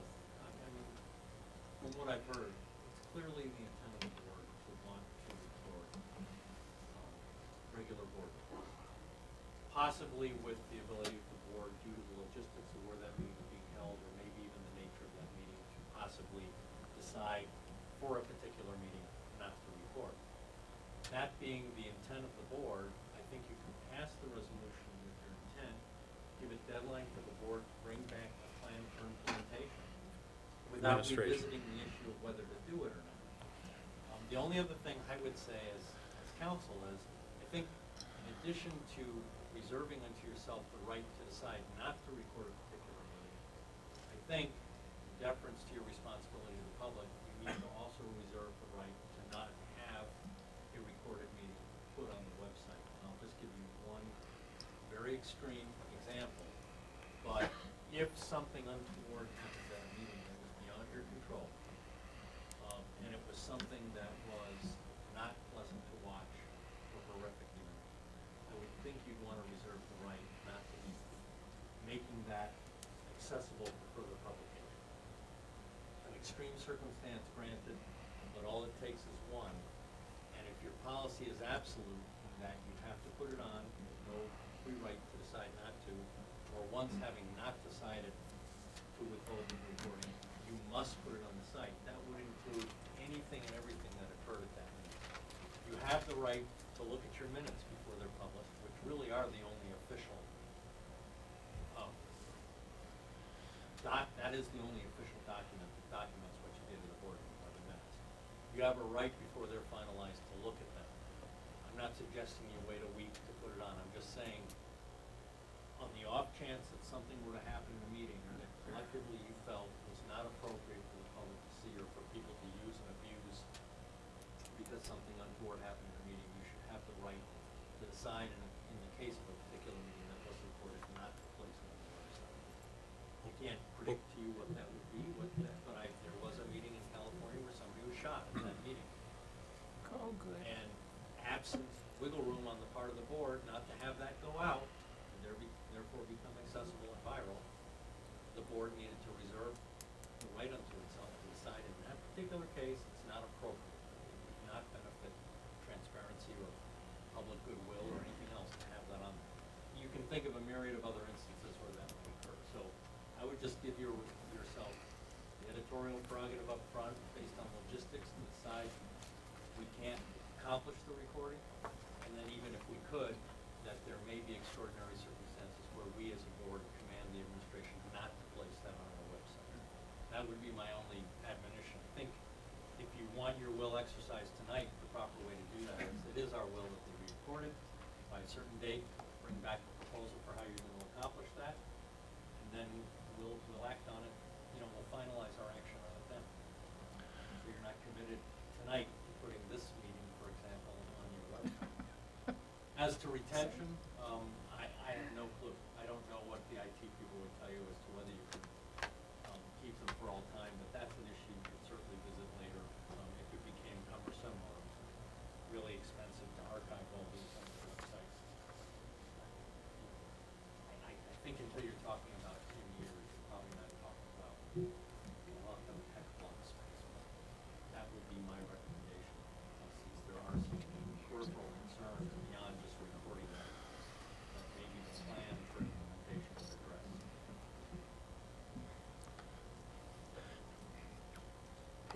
there's a motion on the table that I presented, and trustee Bryan seconded. So what do we do about that? That was an amendment to Mr. That was a Boone's proposed motion. amendment. Correct. So we have to vote on. Yeah, well, do you have to, Another option we have, based on the suggestion, is to refer it to the administration with a report by a specific date, recommendations. I'm not in favor of that. But let me ask you this. If you want to proceed with your proposed amendment, let's vote on it, and then we'll proceed with the motion as amended. Well, If just it's to make amended. it clear, I'm going to vote no to everything so that we can have a nice, clean, new motion. Okay, well, I'm going to amend it once Mr. I hear you. I How about think if I'll. everybody just takes theirs off the table and let's start that? Do it. Right. That'd be the easiest. Okay, can we take a vote on my amendment? Yes. All right. All in favor? No. No. Aye. Aye. Okay. All right. Passed. We voted I for it. We failed, passed. I'm sorry. All right, now, Mr. Chair, I'm going to move to amend it as follows. OCC shall audio-visually record all open board meetings, including special meetings other than closed meetings, unless the board specifically requests otherwise, period. Access to that recording, e.g. an icon, shall be provided to the public in a prominent place on the OCC webpage within a week of every meeting unless the board requests otherwise. Okay?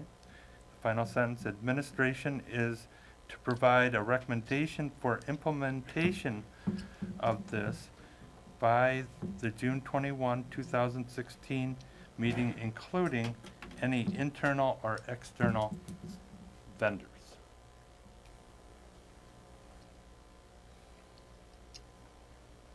I'll support it.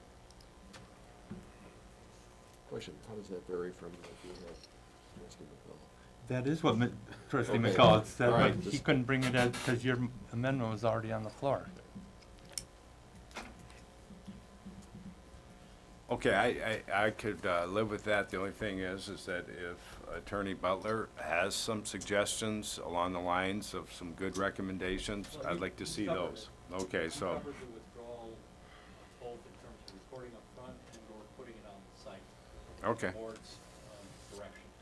right. So we covered those two concerns. But can I just make sure I understand? So what we're saying is, they will all be recorded unless we decide not to. Is that what we're voting? Yes, and if recorded, they will be placed on the website unless you decide not to. So you have the option both before and after the fact to not have it further published. It's a board decision.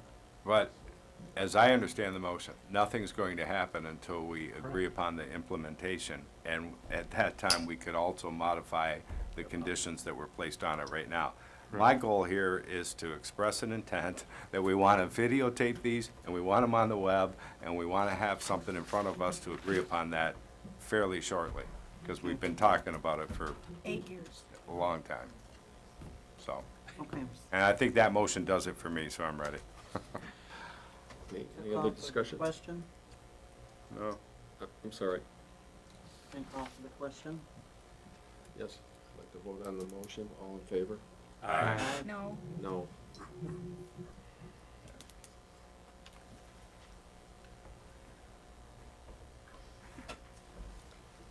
Item 4.3, Chancellor's goals and evaluation.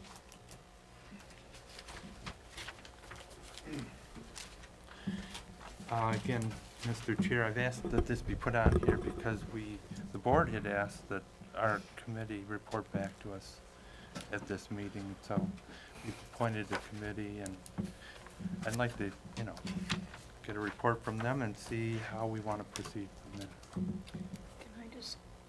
Can I comment? Trustee Bryan. Okay, I'm glad that you put it in that terms, Trustee Kuhn, because the committee has met, and we haven't, but historically, the board has worked cooperatively with the Chancellor to agree on the process that we use for his evaluation. Part of it is in his contract.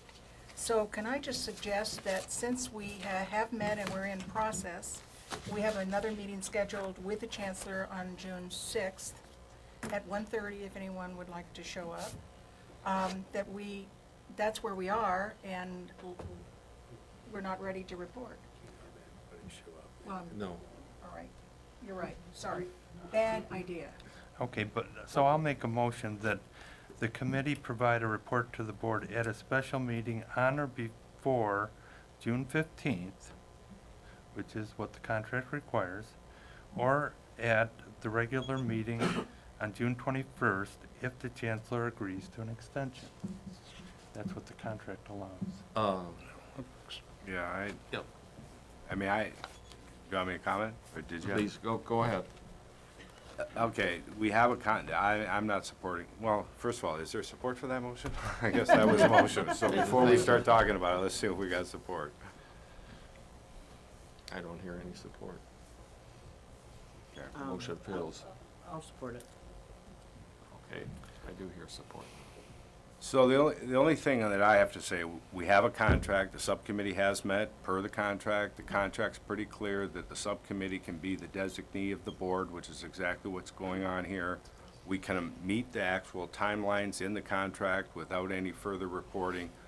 There are some legal issues with regard to the evaluation of any governmental employee and their options to do it in closed session, and this contract actually obligates us to do it in closed session. So I think that we're on progress, we're on point to move this forward. We've got another meeting with the Chancellor. It's going to be brought in front of us, and quite frankly, this board has already passed the power under this contract to the subcommittee, and that's where it should stay until we finish our work. So- Okay, so should we expect a special meeting, or do we expect? No, On June 21st, we will get information about what the committee has done? I mean, assuming It's that. interesting, I don't want to interrupt, but, you know, I looked at the language after you sent it over.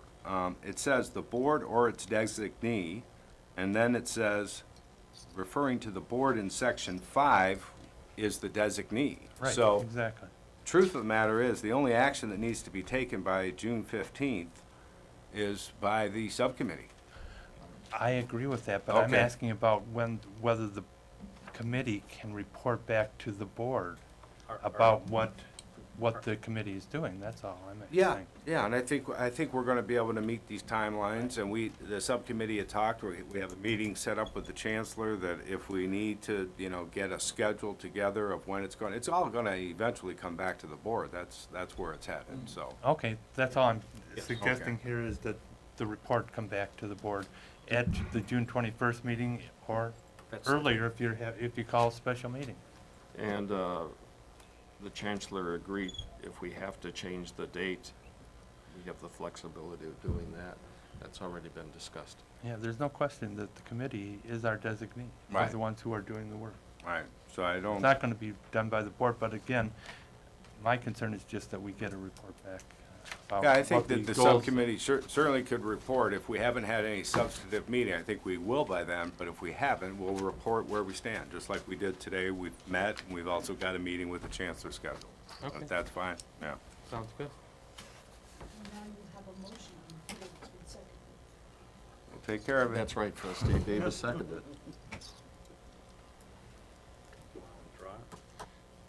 I mean, if there's an understanding that the committee's gonna report back to the board on June They have to. 21st, we don't need a motion for it if the committee indicates that they'll do that, that's fine. You want to withdraw your motion? Sure, I'll Sure. withdraw it as long as the committee reports back to us on June 21 at that meeting and it's put on the agenda. Does Trustee Davis have to? Thank you. After a motion has been stated, the request to withdraw is addressed to everyone, so you should ask if there's any. Okay, anybody opposed to withdrawing? All right, thank you. All right, thank you. New business, 6.1, tax increment financing opt-out resolution. I'll move it. Before we get into it, I've got to recuse on this because of my interest with Orion Township, so there should be a vote of the board to allow me to recuse. I've done this. the So actual moved. CI. So moved to Support. recuse trustee Kelly. Do we have to have a vote? According to Do we him, need a vote? he's the next. To recuse? Yeah, Do we you have to. vote to recuse Okay. it? All in favor of trustee Kelly recusing himself from voting on this 6.1, signify by saying aye. Aye. Right, may I have a motion for the board to approve the tax increment financing opt-out resolution as it relates to the Township of Orion? Moved by trustee McCullough. Is there a second? Support by trustee Bryan. Any discussion?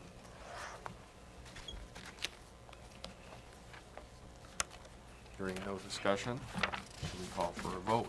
All in favor, say aye. Aye. Aye. It's a Opposed? roll call? It's a roll. Oh, that's right, it is a roll call vote, I'm sorry. All right. Trustee Kelly, or go, Okay, Where we'll you going? start with trustee Kuhn. Yes. You're abstaining. No, I recuse, so you don't even ask. Okay. Just note that it's been recused. Yep. Okay. Trustee Davis, Yes. trustee Bryant, Yes. trustee McCullough. Yes. Chair Sullivan. yes. Thank you. 6.2, OCC Foundation Memorandum of Understanding. May I have a motion for the board to approve the Memorandum of Understanding between Oakland Community College and Oakland Community College Foundation? I'll move it. Moved by trustee Davis. Is there a second? I'll second. Seconded by trustee Kelly. You have before you the memorandum of understanding. Is there any discussion? Trustee McCullough? Just a couple notations, a couple comments. I noticed that the copy that we received was signed by the chair of the board of directors of the foundation back in 2015. 15? Yeah, the end of the The year. 22nd. What is the fiscal year of the foundation? Same as ours. So it's, the new fiscal year's coming up? So I would suggest, and this may have to go back to their board, but I would suggest that this, we can certainly approve it, but effective July 1st, 2016 is one suggestion.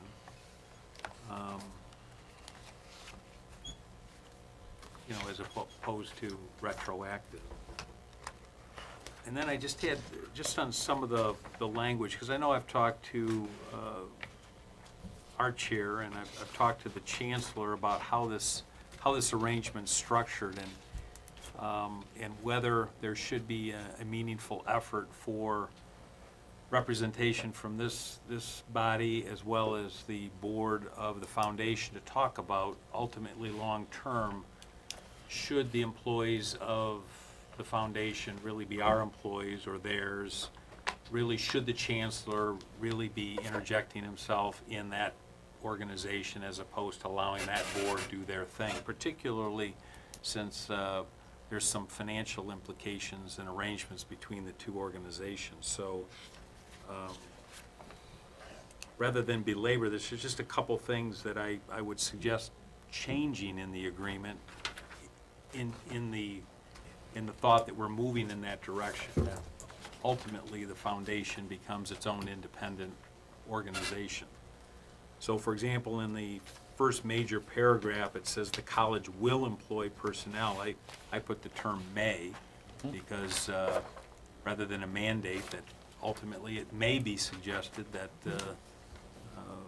the foundation be responsible for their own personnel. It talks about, under the institution's relationship to the foundation, that the college is responsible for compensation, either full or part, in evaluation of employees hired by the college staff, including the foundation's director. I think then later we talk about what the college's financial responsibility is maybe we should just say the college is responsible for the evaluation of employees hired by the college's staff of the foundation, including the foundation director. So just limit that to specifically, hey, if it's our employee, then we're going to evaluate. So that, but as far as the financial part, we do cover that later in the agreement. The second sentence there, the evaluation of the foundation's administration is a joint responsibility. I didn't know what that meant. Is that the actual administration or administration personnel? I mean, is that procedure? I don't know if anyone has an answer, but that raised more Well- questions to me. Is that? I is don't that- know that it's ever even been evaluated. Since we have the chair of the foundation, you might like to comment on that. Dave? Because the sentence before then talks about evaluation of employees, and then it says evaluation of administration. I didn't know whether that was the actual procedures and policies or the actual people. I think it's actually both. I think it's the procedures and policies, you know, the efficient functioning, you know, of the foundation overall. Okay. So it just raised a question because personnel was covered under the one just previously, so. The last sentence there, the college recognizes the foundation as a private corporation with authority to keep all records and data confidential and consistent with law. The only thing that comes to mind to me is if we're basically, we're the public body, there's always a question as to whether we should be using public dollars to fund a private corporation. And granted, you can get into opinions as to does the ultimate benefit come back to us, which could be argued it does not. It goes to other people, meaning other people who receive scholarships and such. It may indirectly benefit us. But my question is, because we're using public dollars to fund this, are we in effect negating that private aspect of the 501c3, or are all their records now subject to public perusal? And I guess I don't know if we've ever gotten an opinion. I understand that our legal counsel did look at this, so I don't know if that issue came up. Yeah, I think to clear that up, in that sense in particular, because I'm kind of with you on that first part, is that the college recognized foundation is a separate corporation. That's all you need to say, with the authority to keep all of its records. It's, and what do you define as its? The foundation. So you don't see anyone piercing the corporate veil, Well, that the fact that a lot of this was driven by public dollars? There could definitely be, it would depend on what specifically they were looking for at a particular time. But the mere fact that we have like-kind services that we render to that could render a good portion of the foundation's records, public records, because they're our records, such as the records of the employees that we're paying to operate that institution. So yeah, there's gonna be overlap there. I just couldn't tell you until I saw what was specifically being requested. So, but as a separate corporate entity, it may have its own separate set of books, and that sort of thing, which would not be subject to public disclosure. So I think if you just recognize that they're a separate corporation with the authority to keep all of its records and data confidential, you know, consistent with the law, I think that's sort of stating the Okay. obvious. I agree, but. Then just as a general sense, the top of the next page says the college shall include the foundation as an active and prominent participant in strategic planning for the college. I was just curious, has that ever been done in the past? Or is that something new? I don't recall from my years on here that the foundation was part of the strategic planning for the college. I would say, Trustee McCullough, that the foundation is part of the strategic fabric, but as far as it as a part of the strategic planning process, it's not listed in our Well, it's approach. pretty specific. It says active and prominent participation. Yeah. That seems pretty front and center to me, so I'm just Well- curious as to what role they are going to include as part of our strategic planning. Well, part of that is, as it fits into the whole recruitment exercise that we are looking at. For example, we have just identified courses that are considered developmental education courses that are vital for students for college readiness. And that those courses are not supported by the Pell Grant. And so the foundation has an important role to play in supplementing and supporting the College Readiness Initiative. And so we backed into it. It wasn't forethought and planned strategically, but that would be the evidence that I could give you on that. Okay, I guess that'll show itself at some point, right? Yeah, absolutely.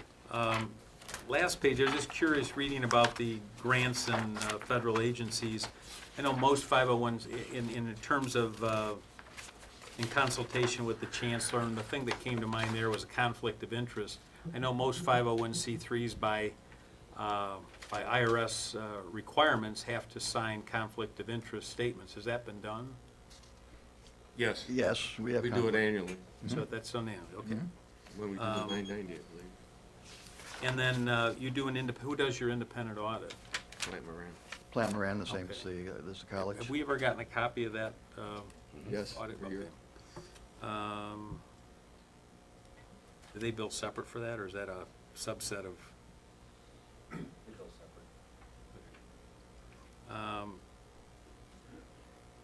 Okay, it says at the last sentence, and this goes back to the dates, at the creation of this document in fiscal year 2015, so I assume we're talking 2016, if we're talking today, is fully funded, or 2015 through 16, I can never remember, is it the date it starts or the date it ends of a fiscal year? Depends how they, so, I think it's clearer to say the fiscal year ending Yeah. 2016, it's good. Yeah, and so that beginning with the fiscal year ending in 2017 is the intent of both parties to move forward with the five-year plan. I guess where it says, is achieving these goals will occur annually with a potential adjustment made to the goals by mutual consent of both parties. What does that mean? Well, I think essentially, obviously, the 5 years is an arbitrary number to wean ourselves away from the college financial support and otherwise becoming self-sufficient. You know, as we get into this process, you know, for whatever reason, if that goal is not reasonably or not attainable, we're going to have to come back to this body and, you know, request an extension of that plan. So your assessment right now is the 5 years an arbitrary number? Yes? What drove you to put the or who suggested the 5 years to begin with? Frankly, it's aggressive. You know, we're in the process right now, you know, of selecting a new executive director, which will have a significant bearing, you know, on plans and timetables. But yes, the 5-year right now is aggressive and arbitrary. And I guess in light of my opening comments about whether ultimately, certainly you could look as part of this plan, the college helping underwrite the costs, but shouldn't, I mean, my position is these should not be college positions. These should be really foundation positions. Eventually, I would agree with that. Why wouldn't you look at that now as opposed, I mean, you're going to hire somebody, why wouldn't you make them an employee of the foundation? It's a question of where the funding source is. I just told you, the funding would still continue to come from us, but doesn't necessarily mean that we would ultimately have to be the ones to hire that individual.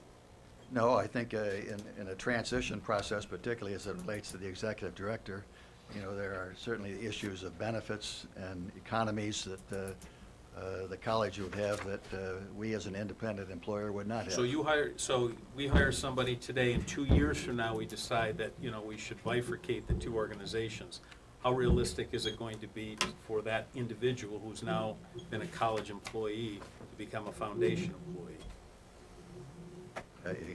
Frankly, I think that would depend on our success in reaching our 5-year goal.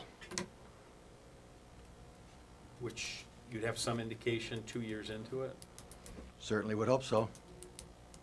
Well, my suggestion would be is maybe you rethink that timeline on hiring until some of this is memorialized. And then the second to last paragraph, it talks about, you know, obviously the college will provide space, computers, systems, personnel, basically all the things that we're financially underwriting. that may be necessary or required to fulfill its responsibilities and obligations as mutually agreed upon. I'm assuming that would be approved as part of the budget. Then it would behoove us to get a separate line item budget as it relates to the foundation. So could we have that for our June 21st meeting? Give you an idea of the budgeted costs for the foundation for this next budget. With those specific line items that are highlighted there? Would it, I'll check with my team, but I believe it's one line item in the financial, or in the general ledger system.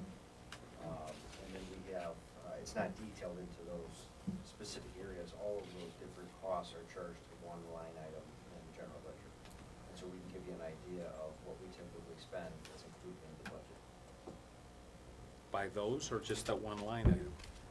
We could break out, we could take a look at, we could probably break it out in these areas, because we have utilities and things that are being charged.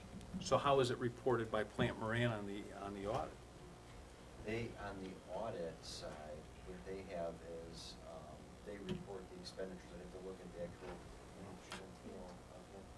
Foundation is a component unit on the statement, and then within the general fund, the foundation is its own department, and on the foundation financial statements, we break out salaries, postage, travel, things like that.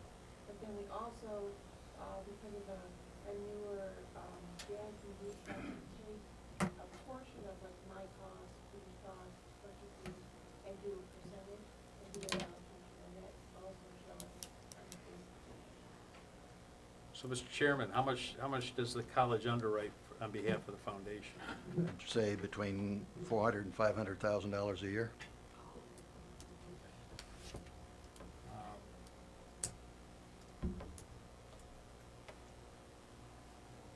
That's all the comments I have. I don't know if it's worthy to try to, certainly have them in my scribble. I don't have them in the form of a motion, though. Could we take those and, I'm sorry. I had some comments about this too. Oh, I'm sorry. But if you were going to complete a thought of something that was already said. I can catch it again. Okay.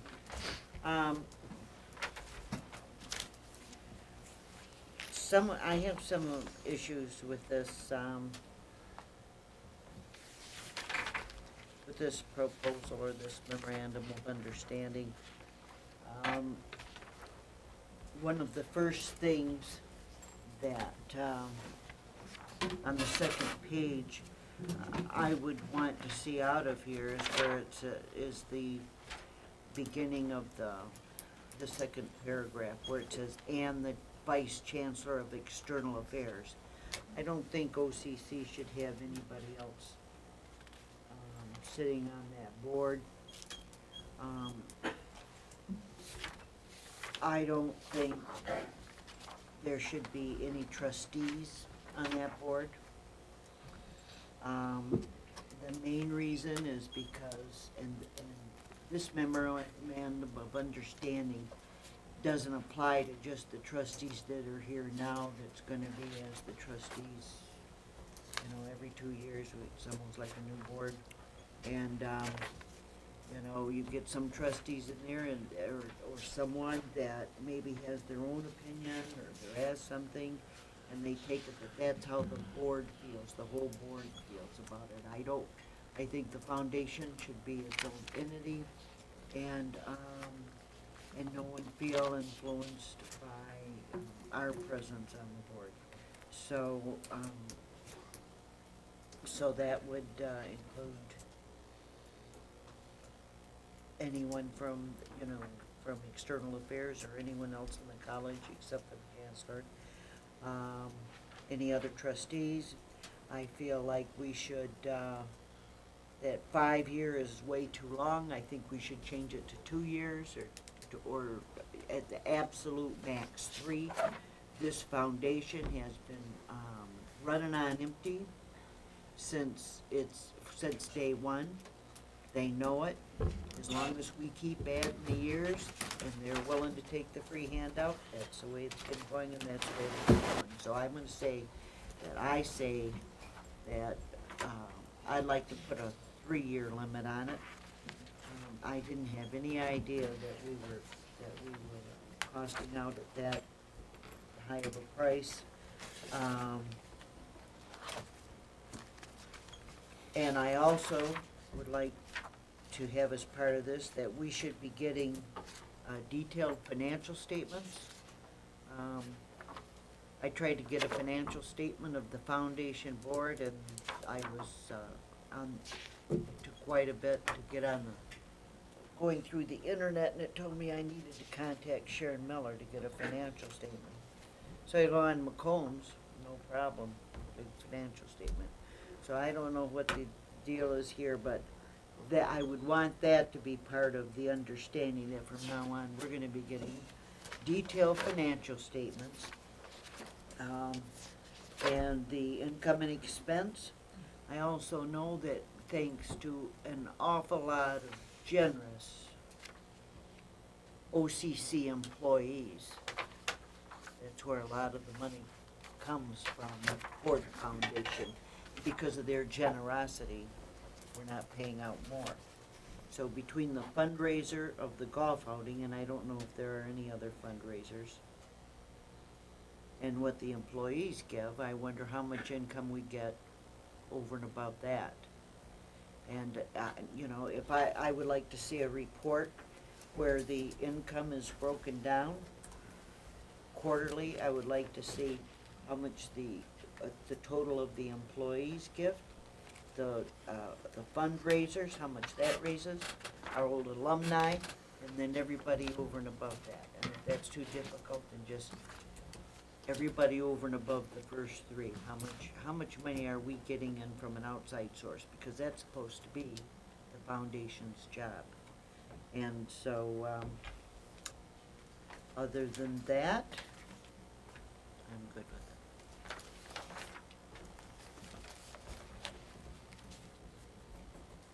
it. Okay, we have an original motion on the floor. John has something. John? I was just gonna suggest, because it seems like a lot of the questions that come up are financial in nature, which we're gonna take up June 21st, right? So, and I really think structurally, part of your plan beyond just the financials is how you guys are gonna operate long-term, which truly, I believe, should be independent of, you know, the college. And I understand that takes time, but I think long-term, you've really gotta look structurally as to the employees, and they really should answer to the board of directors of the foundation. Certainly, there can be some link between the organizations, because obviously the mission's involved, but I don't know where you are in that. I know I've raised this issue a while ago to members of the foundation that are also members here, as well as the Chancellor, so I don't know if there's been any meaningful conversation around that or any discussion with your legal counsel. I don't know if you have legal counsel. We share legal counsel. Share legal counsel, so it's, so I'm gonna move to postpone this until June 21st, as well as freeze the hiring of the executive director until we have an opportunity to approve the budget June 21st. No. Support.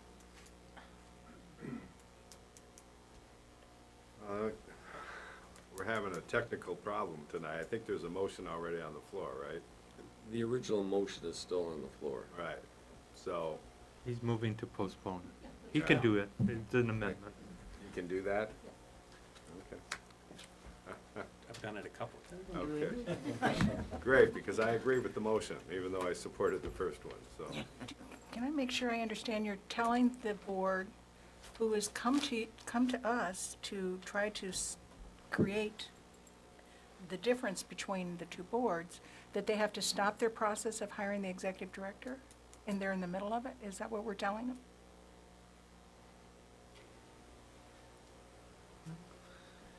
Is that what we're saying to these That volunteers? That was the motion, wasn't it? I won't be supporting that. That's what we're saying. I have to speak to the issue. We've been trying to find an executive director. There has been a void for us to move on. A lot of time has been spent on it. We're right in the process of interviewing individuals. We have some, I understand, qualified individuals, quite qualified. We run the risk of losing the potential good executive director that we may choose if we delay this process. So I have to strongly suggest that we do not do that. Can I make a comment on that? Just like to say that anybody that's interested in working for a board knows that everything's not the real deal till the vote's taken.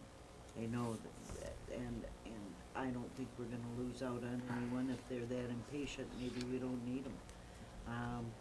I feel that this is a very serious matter, and, you know, I feel like if Trustee McCullough says that he wants to offer that motion, I feel that, you know, I trust his judgment. And I also know that if somebody's gonna go to work for a board, that this could be expected. And we're only talking a month, we're not talking 3 months. Mr. Chair, if I could, I think the intention of this, and everyone seems to nod their head when I talk about how this structurally should be long-term. All I'm suggesting is that doesn't preclude you from, the foundation from continuing to look at this, nor does it preclude the foundation from considering, as part of their structure, hiring this individual. Since we are going to a memo of understanding where we are basically saying that we are considering underwriting you for the next 5 years, I'm just suggesting to you that part of the plan should be, how do we transition structurally some of these decisions? So if some of my fellow trustees thinks, oh my God, the sky's falling, I don't think so. I think you can continue with your process, and my hope is June 21st, you'll come back and say, here's the headway we've made, here's clarity on the finances, here's how we see ourselves interacting and providing you, Board of Trustees, information as to how we're gonna operate going forward. And one of those recommendations from you, June 21st, may be, we are going to proceed and hire a executive director as a foundation employee, and this is what we anticipate doing for the rest of the expenditures over the next 2, 3, 5 years. So I just don't see this as anything major. I think it's now going to prompt a discussion that probably should have taken place a long time ago. And we're on the throes of passing our budget going into the new fiscal year, so I think timeliness is now. I don't think that process would delay the momentum that we've already established with the potential applicants. That was good to hear that. Can I call for the question? I think we have to. Trustee Sorry. Kelly? Well, I just want to make a little comment. I think one of the problems is, I mean, we just got a contract in the packets. We don't have a lot of the questions that you asked that really informed me tonight of some concerns I have now with the contract, because if we are hiring this employee and we plan on this transition within the next couple of years, I think you're right. I think the foundation should be hiring the employee because there's certain expectation, but I think we should get some of that information, and if there's a contract in here for us to sign, it's been reviewed by the attorneys on behalf of the foundation. I don't know why we don't have somebody reviewing this. So. Can't the college give out scholarships without the foundation? Uh-oh, I'm gonna get shot. So I'm in support of the motion to postpone. Any other discussion? Do we vote on John's? John's motion to postpone. Yeah, in a second. I Just had a second. question I'm sorry. No, I just had a question of Trustee McCullough. You had some editorial changes. Yes. that you would kindly share Sure. with Mr. Hahn or give it to Sherry, if you don't mind? Sure. So we can incorporate those in the document when we clean things up. I don't know. Take a vote. I had some changes too.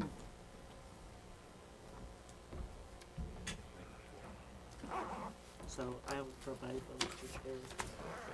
Put them in writing. Send it to you tomorrow, Sherry. Okay. To take a vote on, do we have to vote on postponement? Yes. Yes. We'll listen to them coming. All in favor of postponing? Aye. Opposed?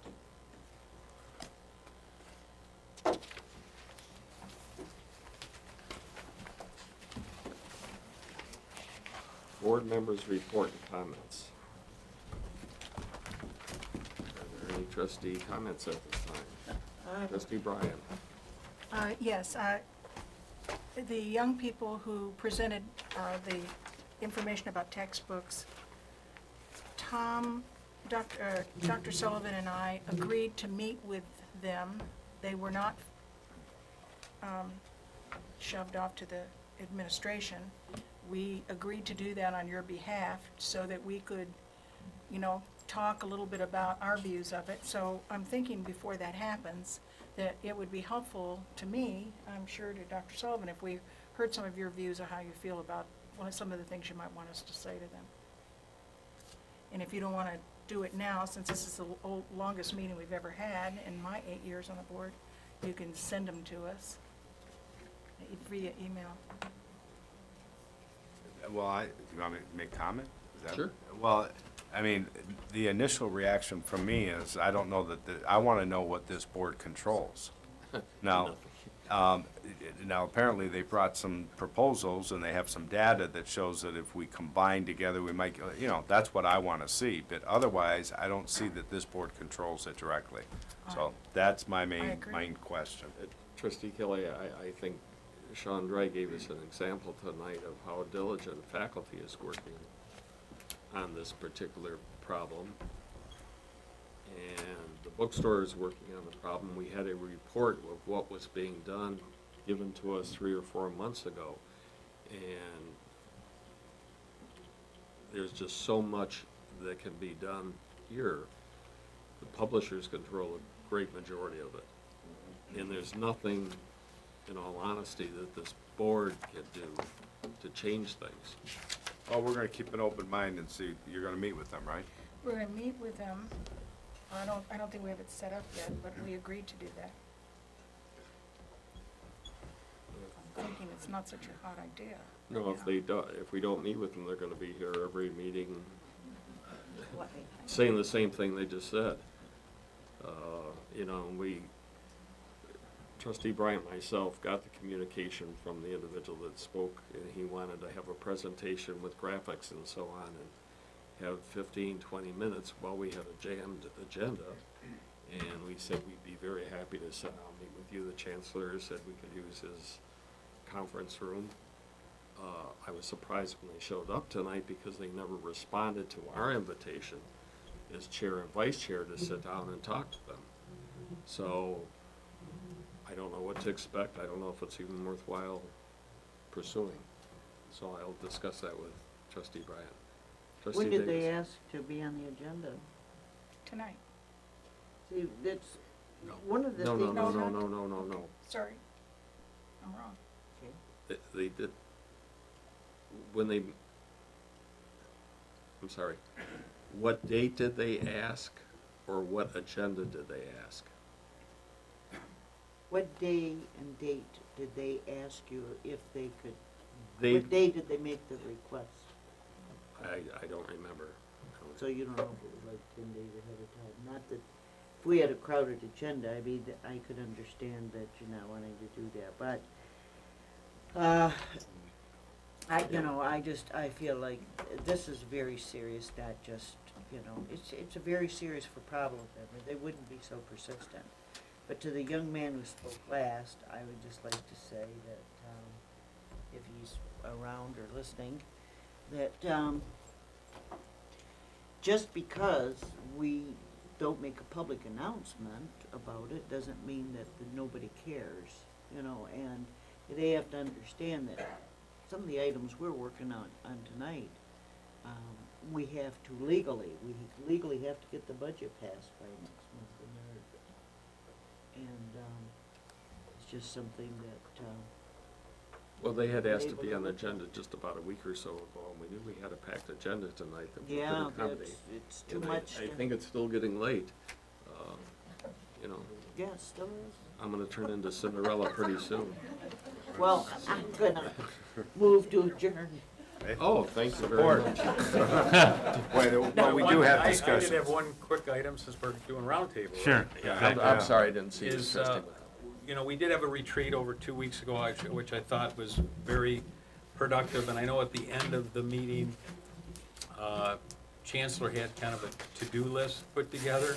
I was just curious as to when we were gonna hear back as to maybe garnering that information or a timeline on getting that information back. Put together a schedule so that you can take a look at it and approve it. That would be great. Thank you.